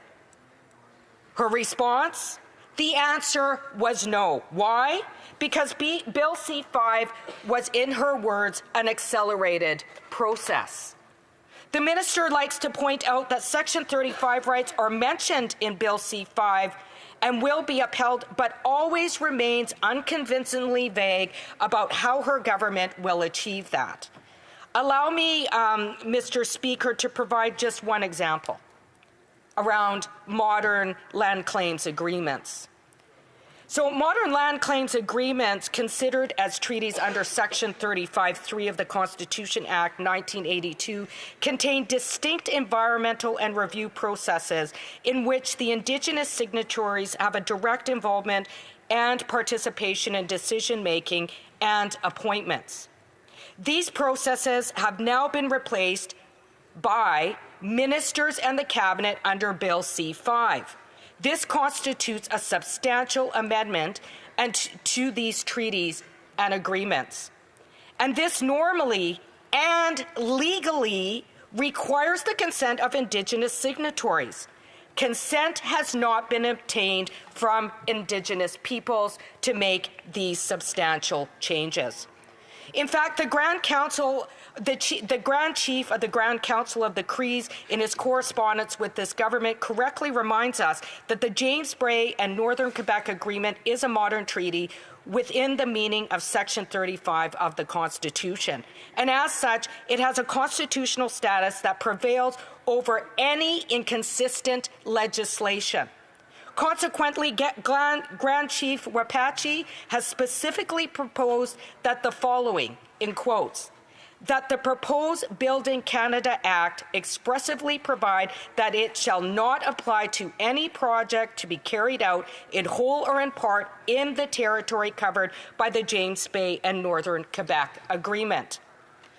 Mr. Speaker, this is just one example of the many that compels Indigenous leaders to strongly believe that Bill C-5 has the very real potential to lead us all to the courts, with the equally real risk further delays and job losses.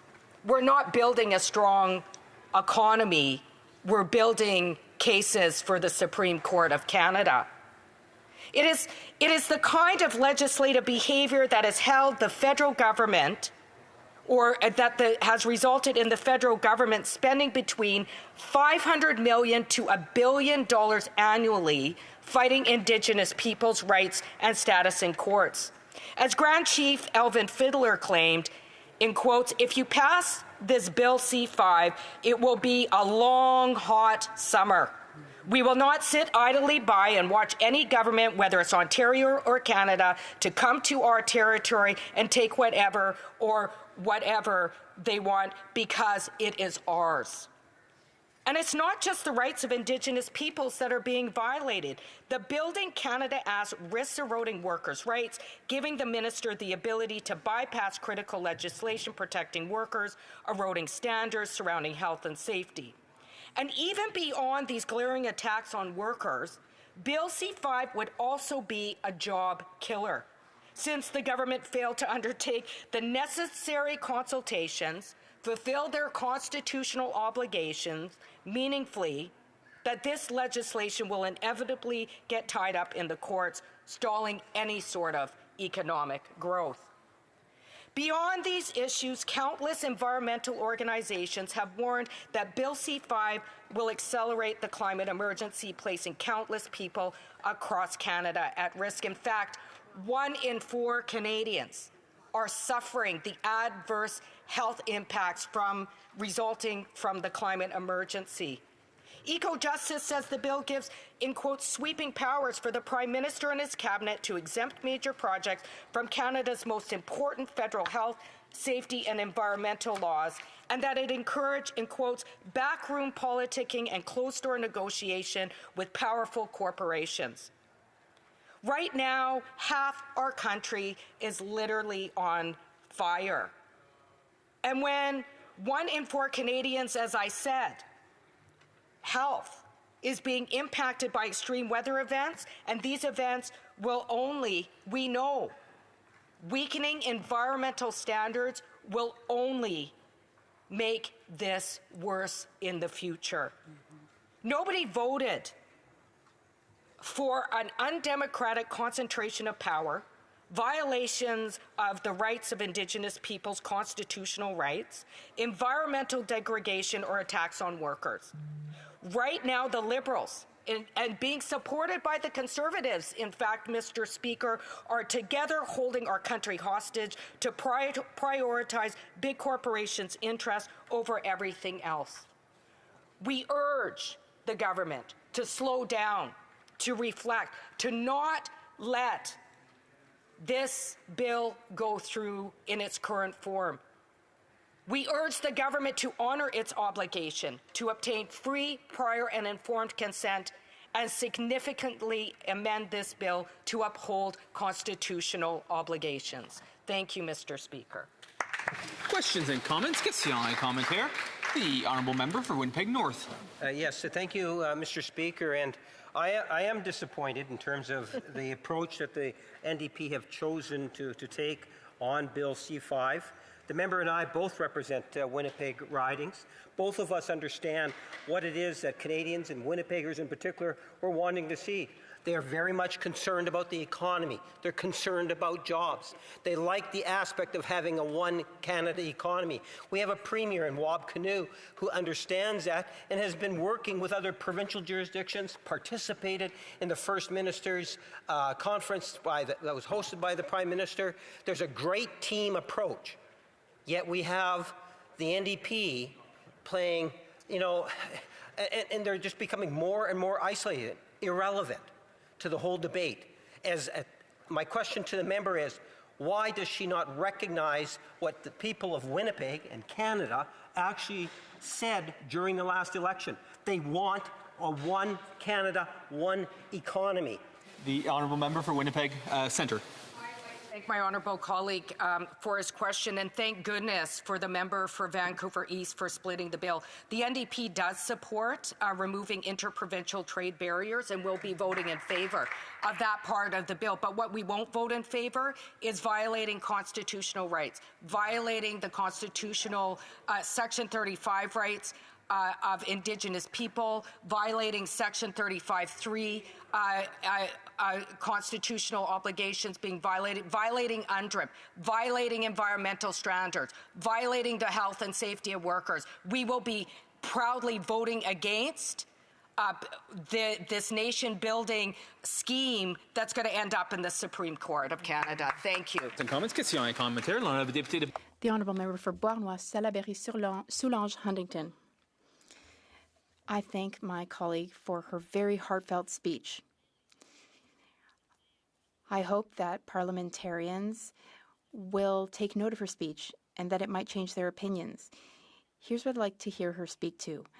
Does she feel that this bill fits with reconciliation? We started acting on reconciliation several years ago. Does this bill fit with that trajectory, or is it taking us in a different direction? Mr. Speaker, and I'd like to thank my honourable colleague for her question. Look, the member from Winnipeg North just asked me a question. He represented, up until recently, a part of Winnipeg with the highest number of kids in care. Indigenous people are very supportive of building a strong economy. Indigenous peoples, in fact, leaders have said we are not against that. What we are against is the violation of our constitutionally enshrined rights. This is going to put us decades backwards. Any strides that we've made in terms of reconciliation, we're going to lose if the Liberals and the Conservatives continue to team up and pass this bill. And what is it going to look like? I was around during Idle No More. This is going to be Idle No More 2.0, because we will not sit idly by while our rights are being violated. Some comments. The honourable member for Vancouver East. Yeah, Mr. Speaker, and I thank my colleague for her ever diligent and vociferous attention to the rights of Indigenous peoples and holding the government to account. The government, and particularly the member from Winnipeg North, seems to claim that under this bill, Part 2 of the bill, that they actually respect Indigenous rights through their consultation provisions. They seem to be oblivious about the UN Declaration for the Rights of Indigenous Peoples and the consultation requirements stipulated in that. I wonder if the member can enlighten, particularly the member from Winnipeg North. A member for Winnipeg. Well, I find it quite colonial through you, Mr. Speaker, with the member from Winnipeg North, particularly because Indigenous peoples from across this country, nations from across this country, have been very clear that they have not fulfilled their duty for free, prior, and informed consent. Organizations, AFN, ITK, NAN, have come forward and called out, the Union of BC Indian Chiefs have called out this government.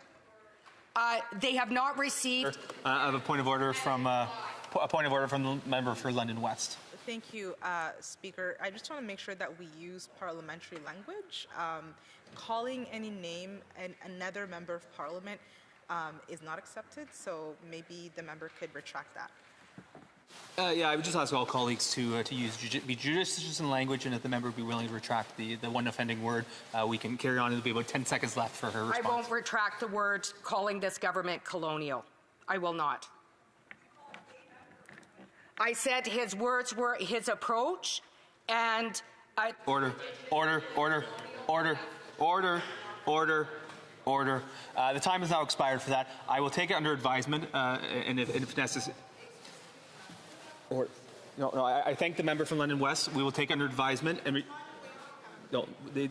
we will come back to the House if there's. I'll review the views, and we'll get back to the House. We are now resuming debate. We're pleased to debate. Going virtual, the honourable member for Sandwich Gulf Islands.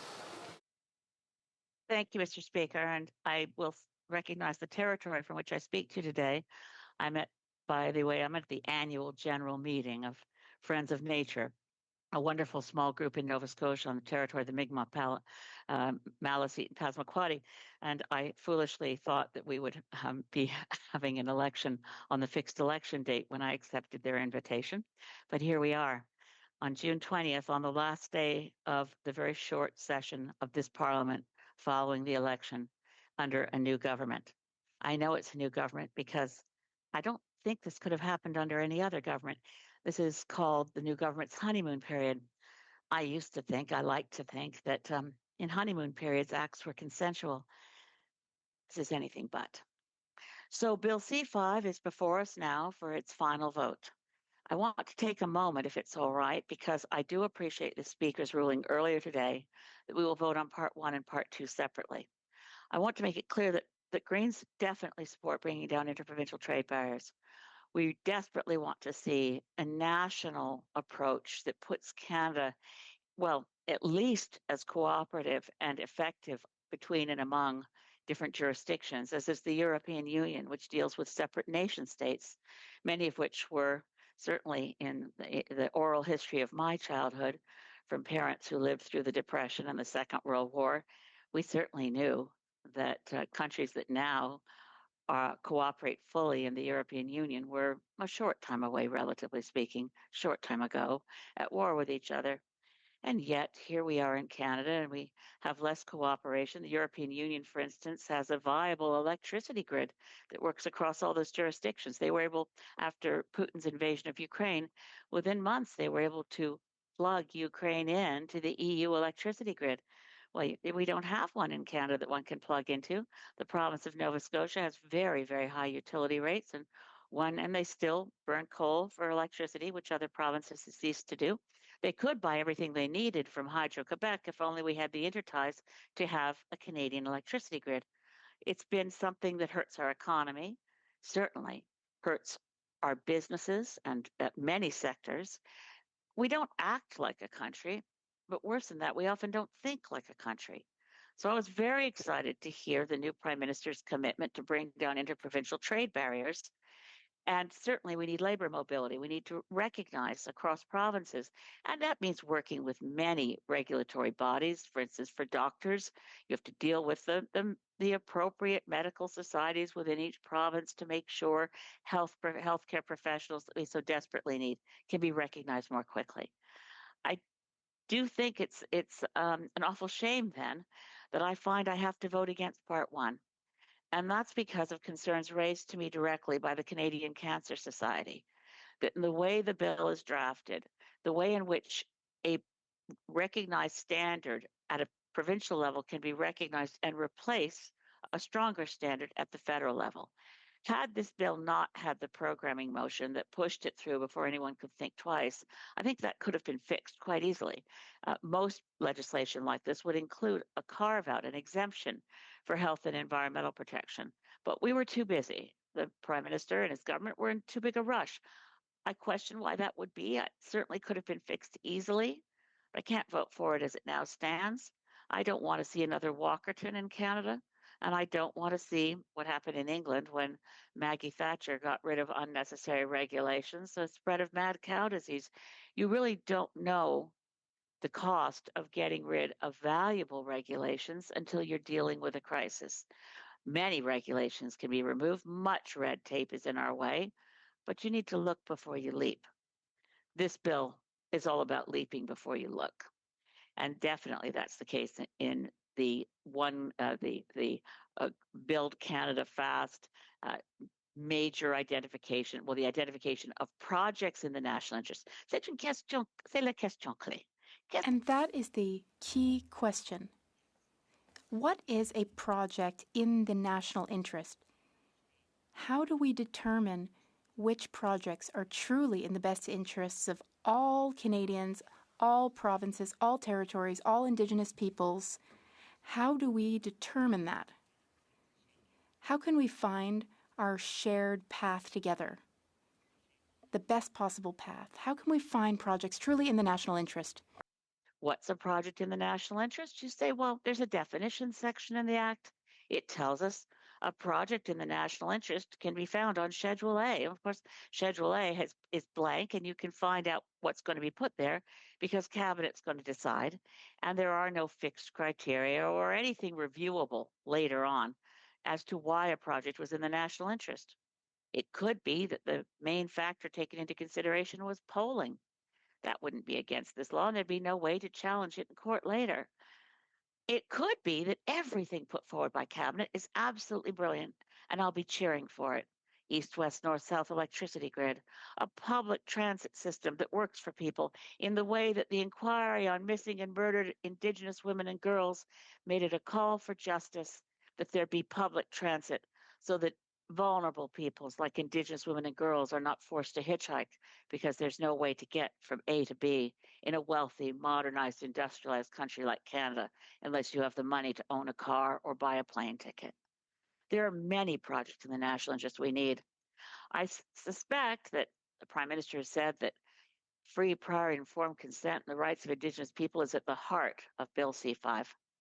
I don't want to rewrite his speeches for him, but I suspect what he really wanted to say was it's in his heart. It's what his government cares about, but it's nowhere to be found in Bill C-5. So I suspect that our first big national interest project is going to be something of a moonshot. It's going to be building a time machine because you can't get free, prior, and informed consent unless Indigenous peoples, First Nations, Métis, and Inuit are in at the very beginning of a conversation before it gets put on the national interest project list. For that, my friends, we need a time machine to go back in time to do the consultations that won't have happened because the way the legislation is drafted, it can't happen in advance. So I'm all for a time machine, but I don't think it's very practical. I don't think it's likely to happen. I do think, as do many leaders in Indigenous communities, as does Chief Cindy Woodhouse-Napanak in her testimony to the House and the Senate as National Chief of the Assembly of First Nations, as Jody Wilson-Raybould has said, is our former Minister of Justice and someone who really understands right and titles of First Nations in Section 35, that this bill will do violence to the efforts we've made, inadequate as they are, towards reconciliation. This bill has sections that are completely unbelievable, like Section 6 that deems that decisions that are going to be made in the future are already going to be in favor of the project proceeding before we've either listed the project or studied it. That's a fascinating provision. The provisions that only Henry VIII had come up with, the kind of powers to a government taking onto itself, are unknown in modern times, and they should have remained so.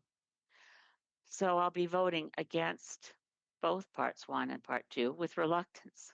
I would love to be on board I want this government to succeed because Canada has to succeed.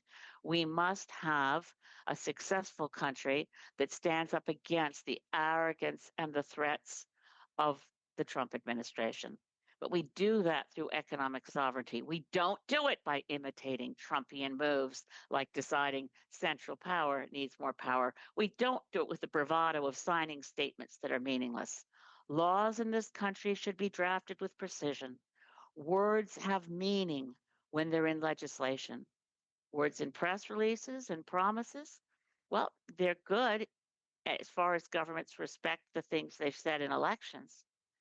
But to say you mean something, to say you care about something, it's rather a hollow claim when you produce a bill like Bill C5. C'est tellement triste pour moi, c'est une vraie tragédie que les premiers projets de loi de cette nouvelle gouvernement, c'est si dangereux comme celui que nous avons vu dans les derniers quelques jours, quelques semaines. All I can say at this point is that it breaks my heart. I want to be with you, new government. I want to be with my colleagues and stand for one Canadian economy. But we need to think it through. We can't make it so with a bravado of a great signing ceremony and a bill whose laudable ends are undermined by appalling drafting and a claim for powers that no government should hope to achieve. Thank you, Mr. Speaker. Questions and comments. Questions et commentaires. The honourable member for Winnipeg North. Yes, thank you, Mr. Speaker. You know, it is a very significant day today. The Prime Minister and Liberal candidates from across the country made a solid commitment as a part of our election plan to build a one Canadian economy. Page 1 of the platform, Mr. Speaker. Sometime in the next half hour, we're going to be passing Bill C5. That is a checkoff. That is something in which this Prime Minister and this Liberal caucus pushed through in order to fulfill a solemn commitment we made to Canadians. And if I can conclude just by saying, Mr. Speaker, in the last number of weeks, we have seen all sorts of initiatives from a new Prime Minister, a new administration. We're making a difference. We will continue to work hard for Canadians. If the leader of the Liberal Green Party could explain why it is, in a nutshell, she feels that this bill should not pass. The honourable member for Saanich Gulf Islands. Thank you, and thanks to my friend from Winnipeg North. This bill cries out for amendments and improvements to ensure that the projects that are chosen to be in the national interest meet some kind of binding set of criteria.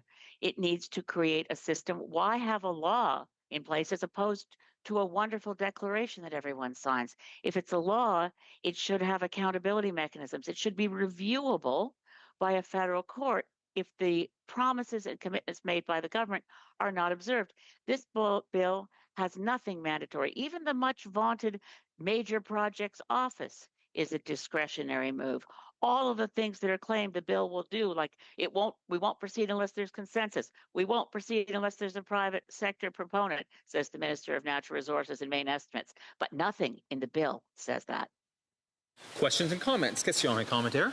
The honourable member for Nunavut. Me Okaktiti, and I'd like to thank the member for her intervention. This minority Liberal government, which to me doesn't indicate that it's such a massive decision by all of Canada, has successfully pushed through legislation that will violate the rights of Indigenous peoples, first of all, by this process in getting C5 through in such a fast-tracked way, but will continue to do so because of the way that the legislation is crafted. I wonder if the member can share with us what impact will this have on Indigenous children? Will they be part of this great economy that this Liberal and Conservative coalition has led in C5? The honourable member for Saanich Gulf Islands. I thank my friend, the Member of Parliament for Nunavut, for her extraordinary courage and championing of Indigenous rights, and also consistently calling out the importance of love, intergenerational love.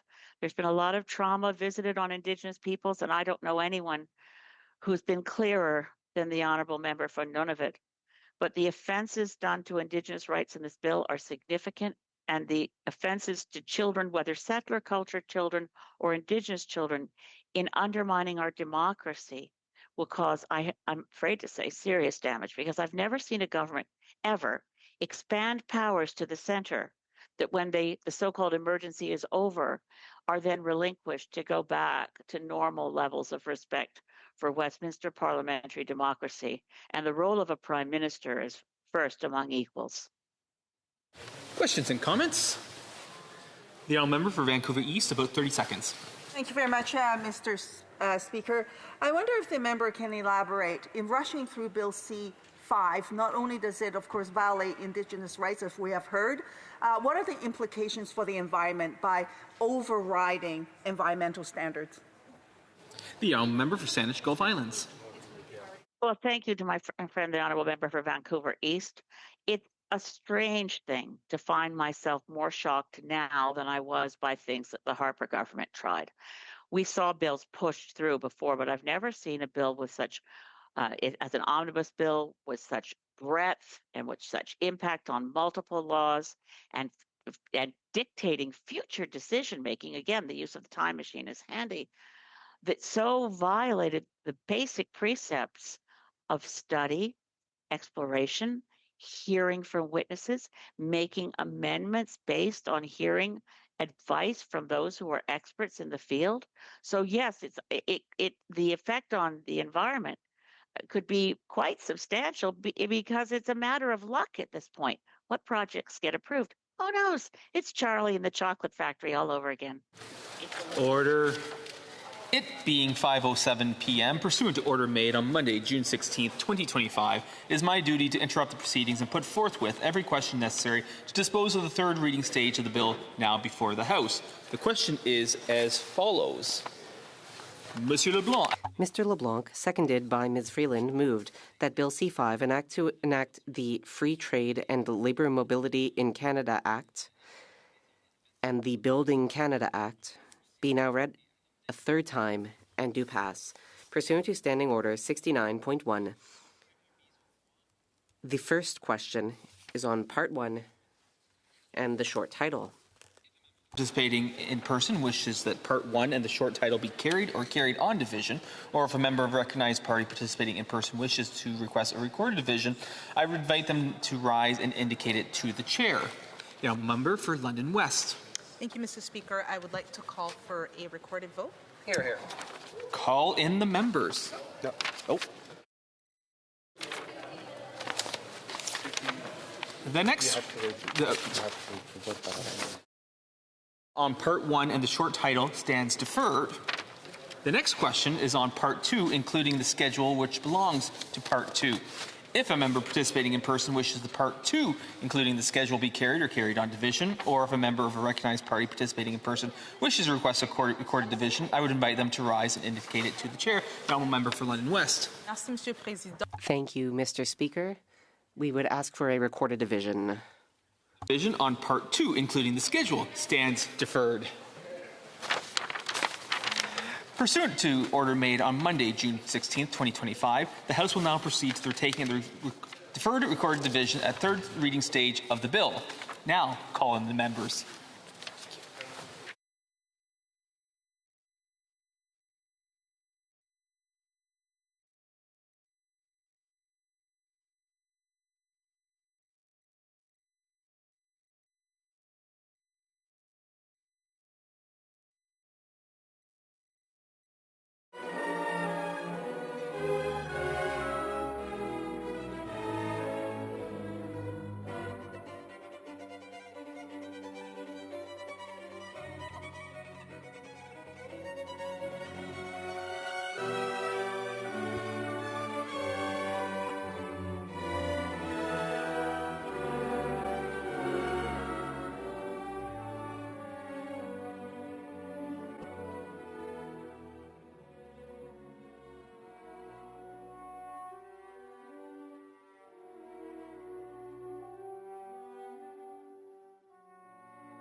The question is as follows.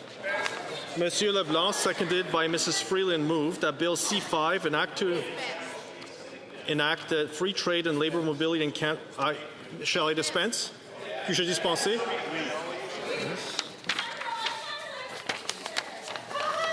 La période est 10 minutes pour les députés votant par voie électronique.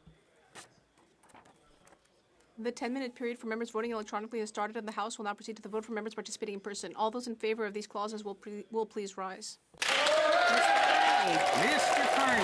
Mr. Ali. Mr. Ali. Mr. McDonald Malpeck. Mr. McDonald Malpeck. Ms. Freeland. Ms. Freeland. Madame Joly. Madame Joly. Mr. McKinnon-Gatineau. Mr. McKinnon-Gatineau. Mr. Hodgson. Mr. Hodgson. Ms. Ms. Thompson. Ms. Thompson. Ms. Thompson. Madame Michel. Madame Michel. Mr. Solomon. Mr. Solomon. Mr. Blair. Mr. Blair. Mr. Wilkinson. Mr. Wilkinson. Mr. Osborne. Mr. Osborne. Mr. Fragascatos. Mr. Fragascatos. Mr. Fuhrer. Mr. Fuhrer. Mr. Belanger, Desniffy, Mississippi, Churchill River. Mr. Belanger, Desniffy, Mississippi, Churchill River. Ms. McKnight. Ms. McKnight. Mr. Garrettson. Mr. Garrettson. Ms. Alty. Ms. Alty. Ms. Golmasty. Ms. Golmasty. Mr. Long. Mr. Long. Mr. Zaricelli. Mr. Zaricelli. Madame Chanette. Madame Chanette. Madame Ménard. Madame Ménard. Mr. Fisher. Mr. Fisher. Madame Châtel. Madame Châtel. Mr. Kellaway. Mr. Kellaway. Mr. Lewis Kitchener-Conestoga. Mr. Lewis Kitchener-Conestoga. Mr. Leitao. Mr. Leitao. Mr. Bardisi. Mr. Bardisi. Madame Kayabaga. Madame Kayabaga. Mr. Lamoureux. Mr. Lamoureux. Madame Brière. Madame Brière. Mr. Grant. Mr. Grant. Mr. Gay. Mr. Gay. Mr. Hogan. Mr. Hogan. Mr. Ramsey. Monsieur Ramsey. Miss Chi. Miss Chi. Mr. Miles. Mr. Miles. Monsieur Fergus. Monsieur Fergus. Madame Desrochers. Madame Desrochers. Mrs. McKelvey. Mrs. McKelvey. Mr. Gasparo. Mr. Gasparo. Madame Rochefort. Madame Rochefort. Madame Fortier. Madame Fortier. Mr. Oliphant. Mr. Oliphant. Mr. Baptiste. Mr. Baptiste. Mr. Clausen. Mr. Clausen. Madame Lavac. Madame Lavac. Mr. Turnbull. Mr. Turnbull. Ms. Church. Miss Church. Mr. Morrissey. Mr. Morrissey. Ms. Vandenbelt. Miss Vandenbelt. Madame Lalonde. Madame Lalonde. Mr. Pulowski. Mr. Pulowski. Monsieur Zuberi. Monsieur Zuberi. Madame Lapointe, Rivière des Mille. Madame Lapointe, Rivière des Mille-Îles. Mr. Sousa. Mr. Sousa. Ms. Akan.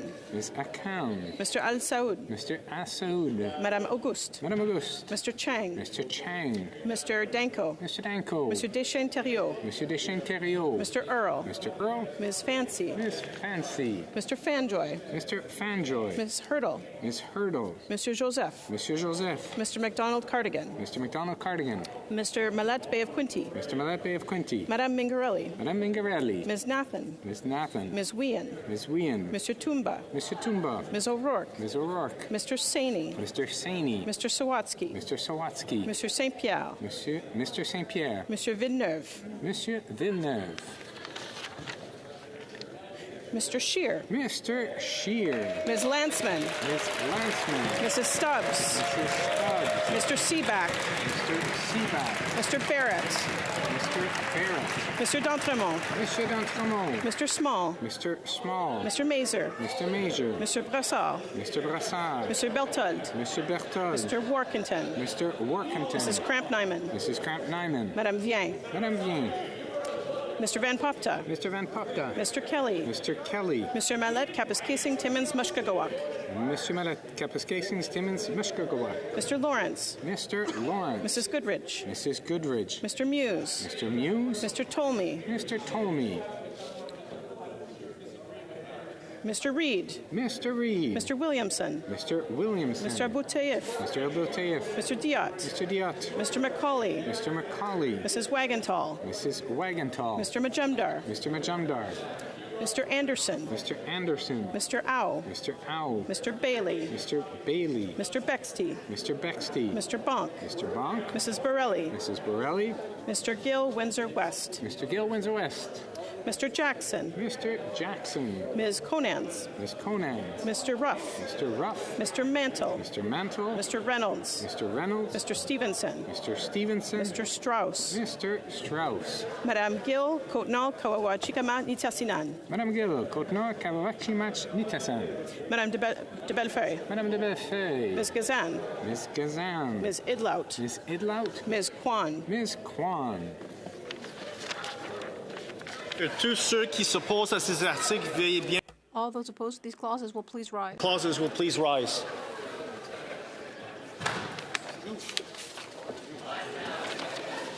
The House will now wait for the electronic voting period to end before resuming its proceedings.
Je désire informer la Chambre que la période de vote I wish to inform the House that the electronic voting period is Due to technical difficulties, they may now use the raise hand function and the chair will recognize them.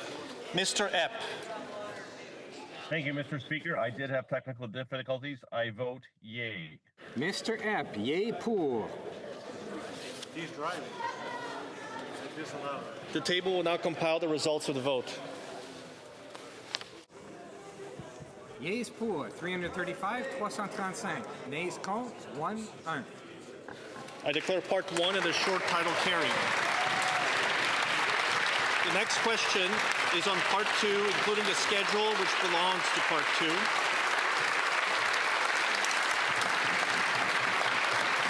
La période de 10 minutes pour les députés votant. The 10-minute period for members voting electronically has started, and the House will now proceed to the vote for members participating in person.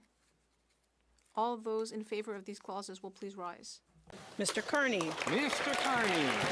Mr. Ali. Mr. Ali. Mr. McDonald Malpeck. Mr. McDonald Malpeck. Ms. Freeland. Ms. Freeland. Madame Joly. Madame Joly. Mr. McKinnon-Gatineau. Mr. McKinnon-Gatineau. Mr. Hodgson. Mr. Hodgson. Ms. Thompson. Ms. Thompson. Madame Michel. Madame Michel. Mr. Solomon. Mr. Solomon. Mr. Blair. Mr. Blair. Mr. Wilkinson. Mr. Wilkinson. Mr. Osborne. Mr. Osborne. Mr. Fragascatos. Mr. Fragascatos. Mr. Fuhr. Mr. Fuhr. Mr. Belanger Desnathe Mississippi Churchill River. Mr. Belanger Desnathe Mississippi Churchill River. Ms. McKnight. Ms. McKnight. Mr. Garrettson. Mr. Garrettson. Ms. Alty. Ms. Alty. Ms. Galmasti. Ms. Galmasti. Mr. Long. Mr. Long. Mr. Zaracelli. Mr. Zaracelli. Madame Chanette. Madame Chanette. Madame Ménard. Madame Ménard. Monsieur Miller. Monsieur Miller.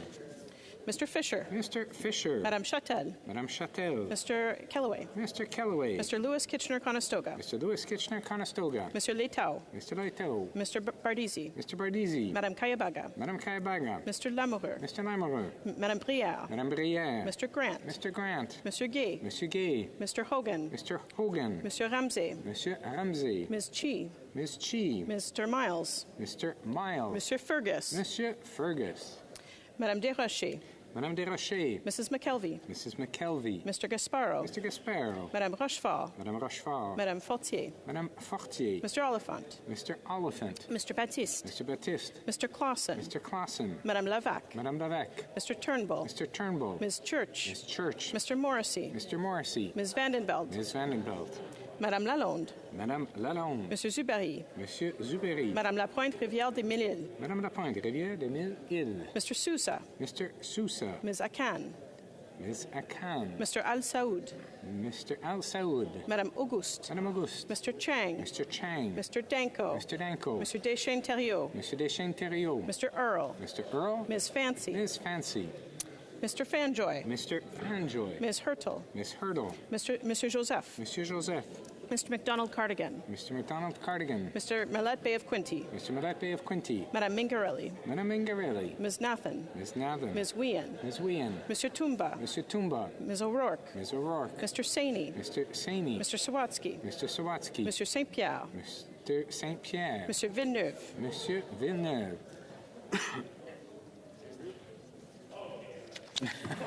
Mr. Scheer. Mr. Scheer. Ms. Lanceman. Ms. Lanceman. Mrs. Stubbs. Mrs. Stubbs. Mr. Seaback. Mr. Seaback. Mr. Barrett. Mr. Barrett. Monsieur d'Entremont. Monsieur d'Entremont. Monsieur Small. Mr. Small. Mr. Mazer. Mr. Mazer. Monsieur Brassard. Monsieur Brassard. Monsieur Berthold. Monsieur Berthold. Mr. Workington. Mr. Workington. Mrs. Cramp-Nyman. Mrs. Cramp-Nyman. Madame Vien. Madame Vien. Mr. Van Popta. Mr. Van Popta. Mr. Kelly. Mr. Kelly. Monsieur Mallet, Kapuskasing Timmins, Mushkagawak. Monsieur Mallet, Kapuskasing Timmins, Mushkagawak.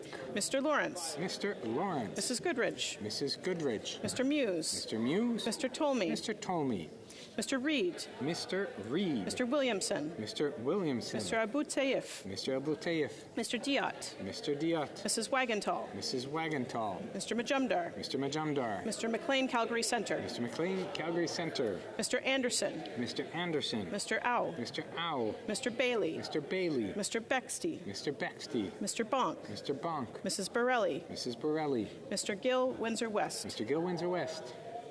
Mr. Jackson. Mr. Jackson. Mrs. Conans. Mrs. Conans. Mr. Ruff. Mr. Ruff. Mr. Mantle. Mr. Mantle. Mr. Reynolds. Mr. Reynolds. Mr. Stevenson. Mr. Stevenson. Mr. Strauss. Mr. Strauss. Que tous ceux qui s'opposent à ces articles. Will all those opposed please rise? Madame Gill, Côte-Nord, Kawawachikama, Nitassinan. Madame Gill, Côte-Nord, Kawawachimat, Nitasin. Madame de Bellefeuille. Madame de Bellefeuille. Ms. Gazan. Ms. Gazan. Ms. Idlout. Ms. Idlout. Ms. Kwan. Ms. Kwan. The House will now wait for the electronic voting period to end before resuming its proceedings.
Je désire informer la Chambre que la période. I wish to inform the House that the electronic voting period has ended. Due to technical difficulties, they may now use the raise hand function and the chair will recognize them.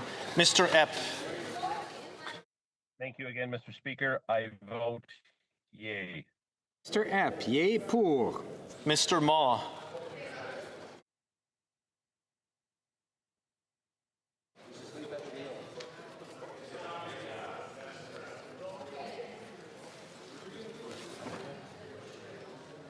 Anybody hear me? Mr. Ma, you need to turn your camera on.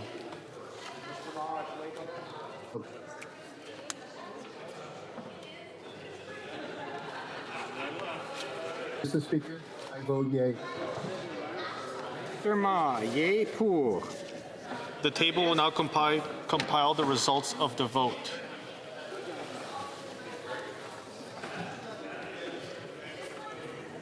Yeas pour, 306, 306. Nays contre, 31, 31. I declare Part 2, including the schedule, carried.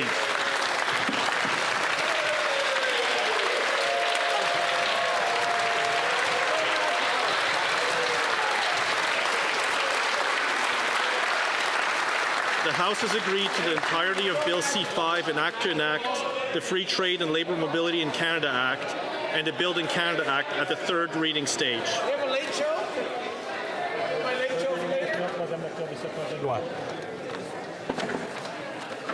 It being 5:49 p.m., pursuant to order made on Monday, June 16, 2025, the House stands adjourned until Monday, September 15, 2025 at 11 a.m., pursuant to Standing Order 28-2 and 24-1.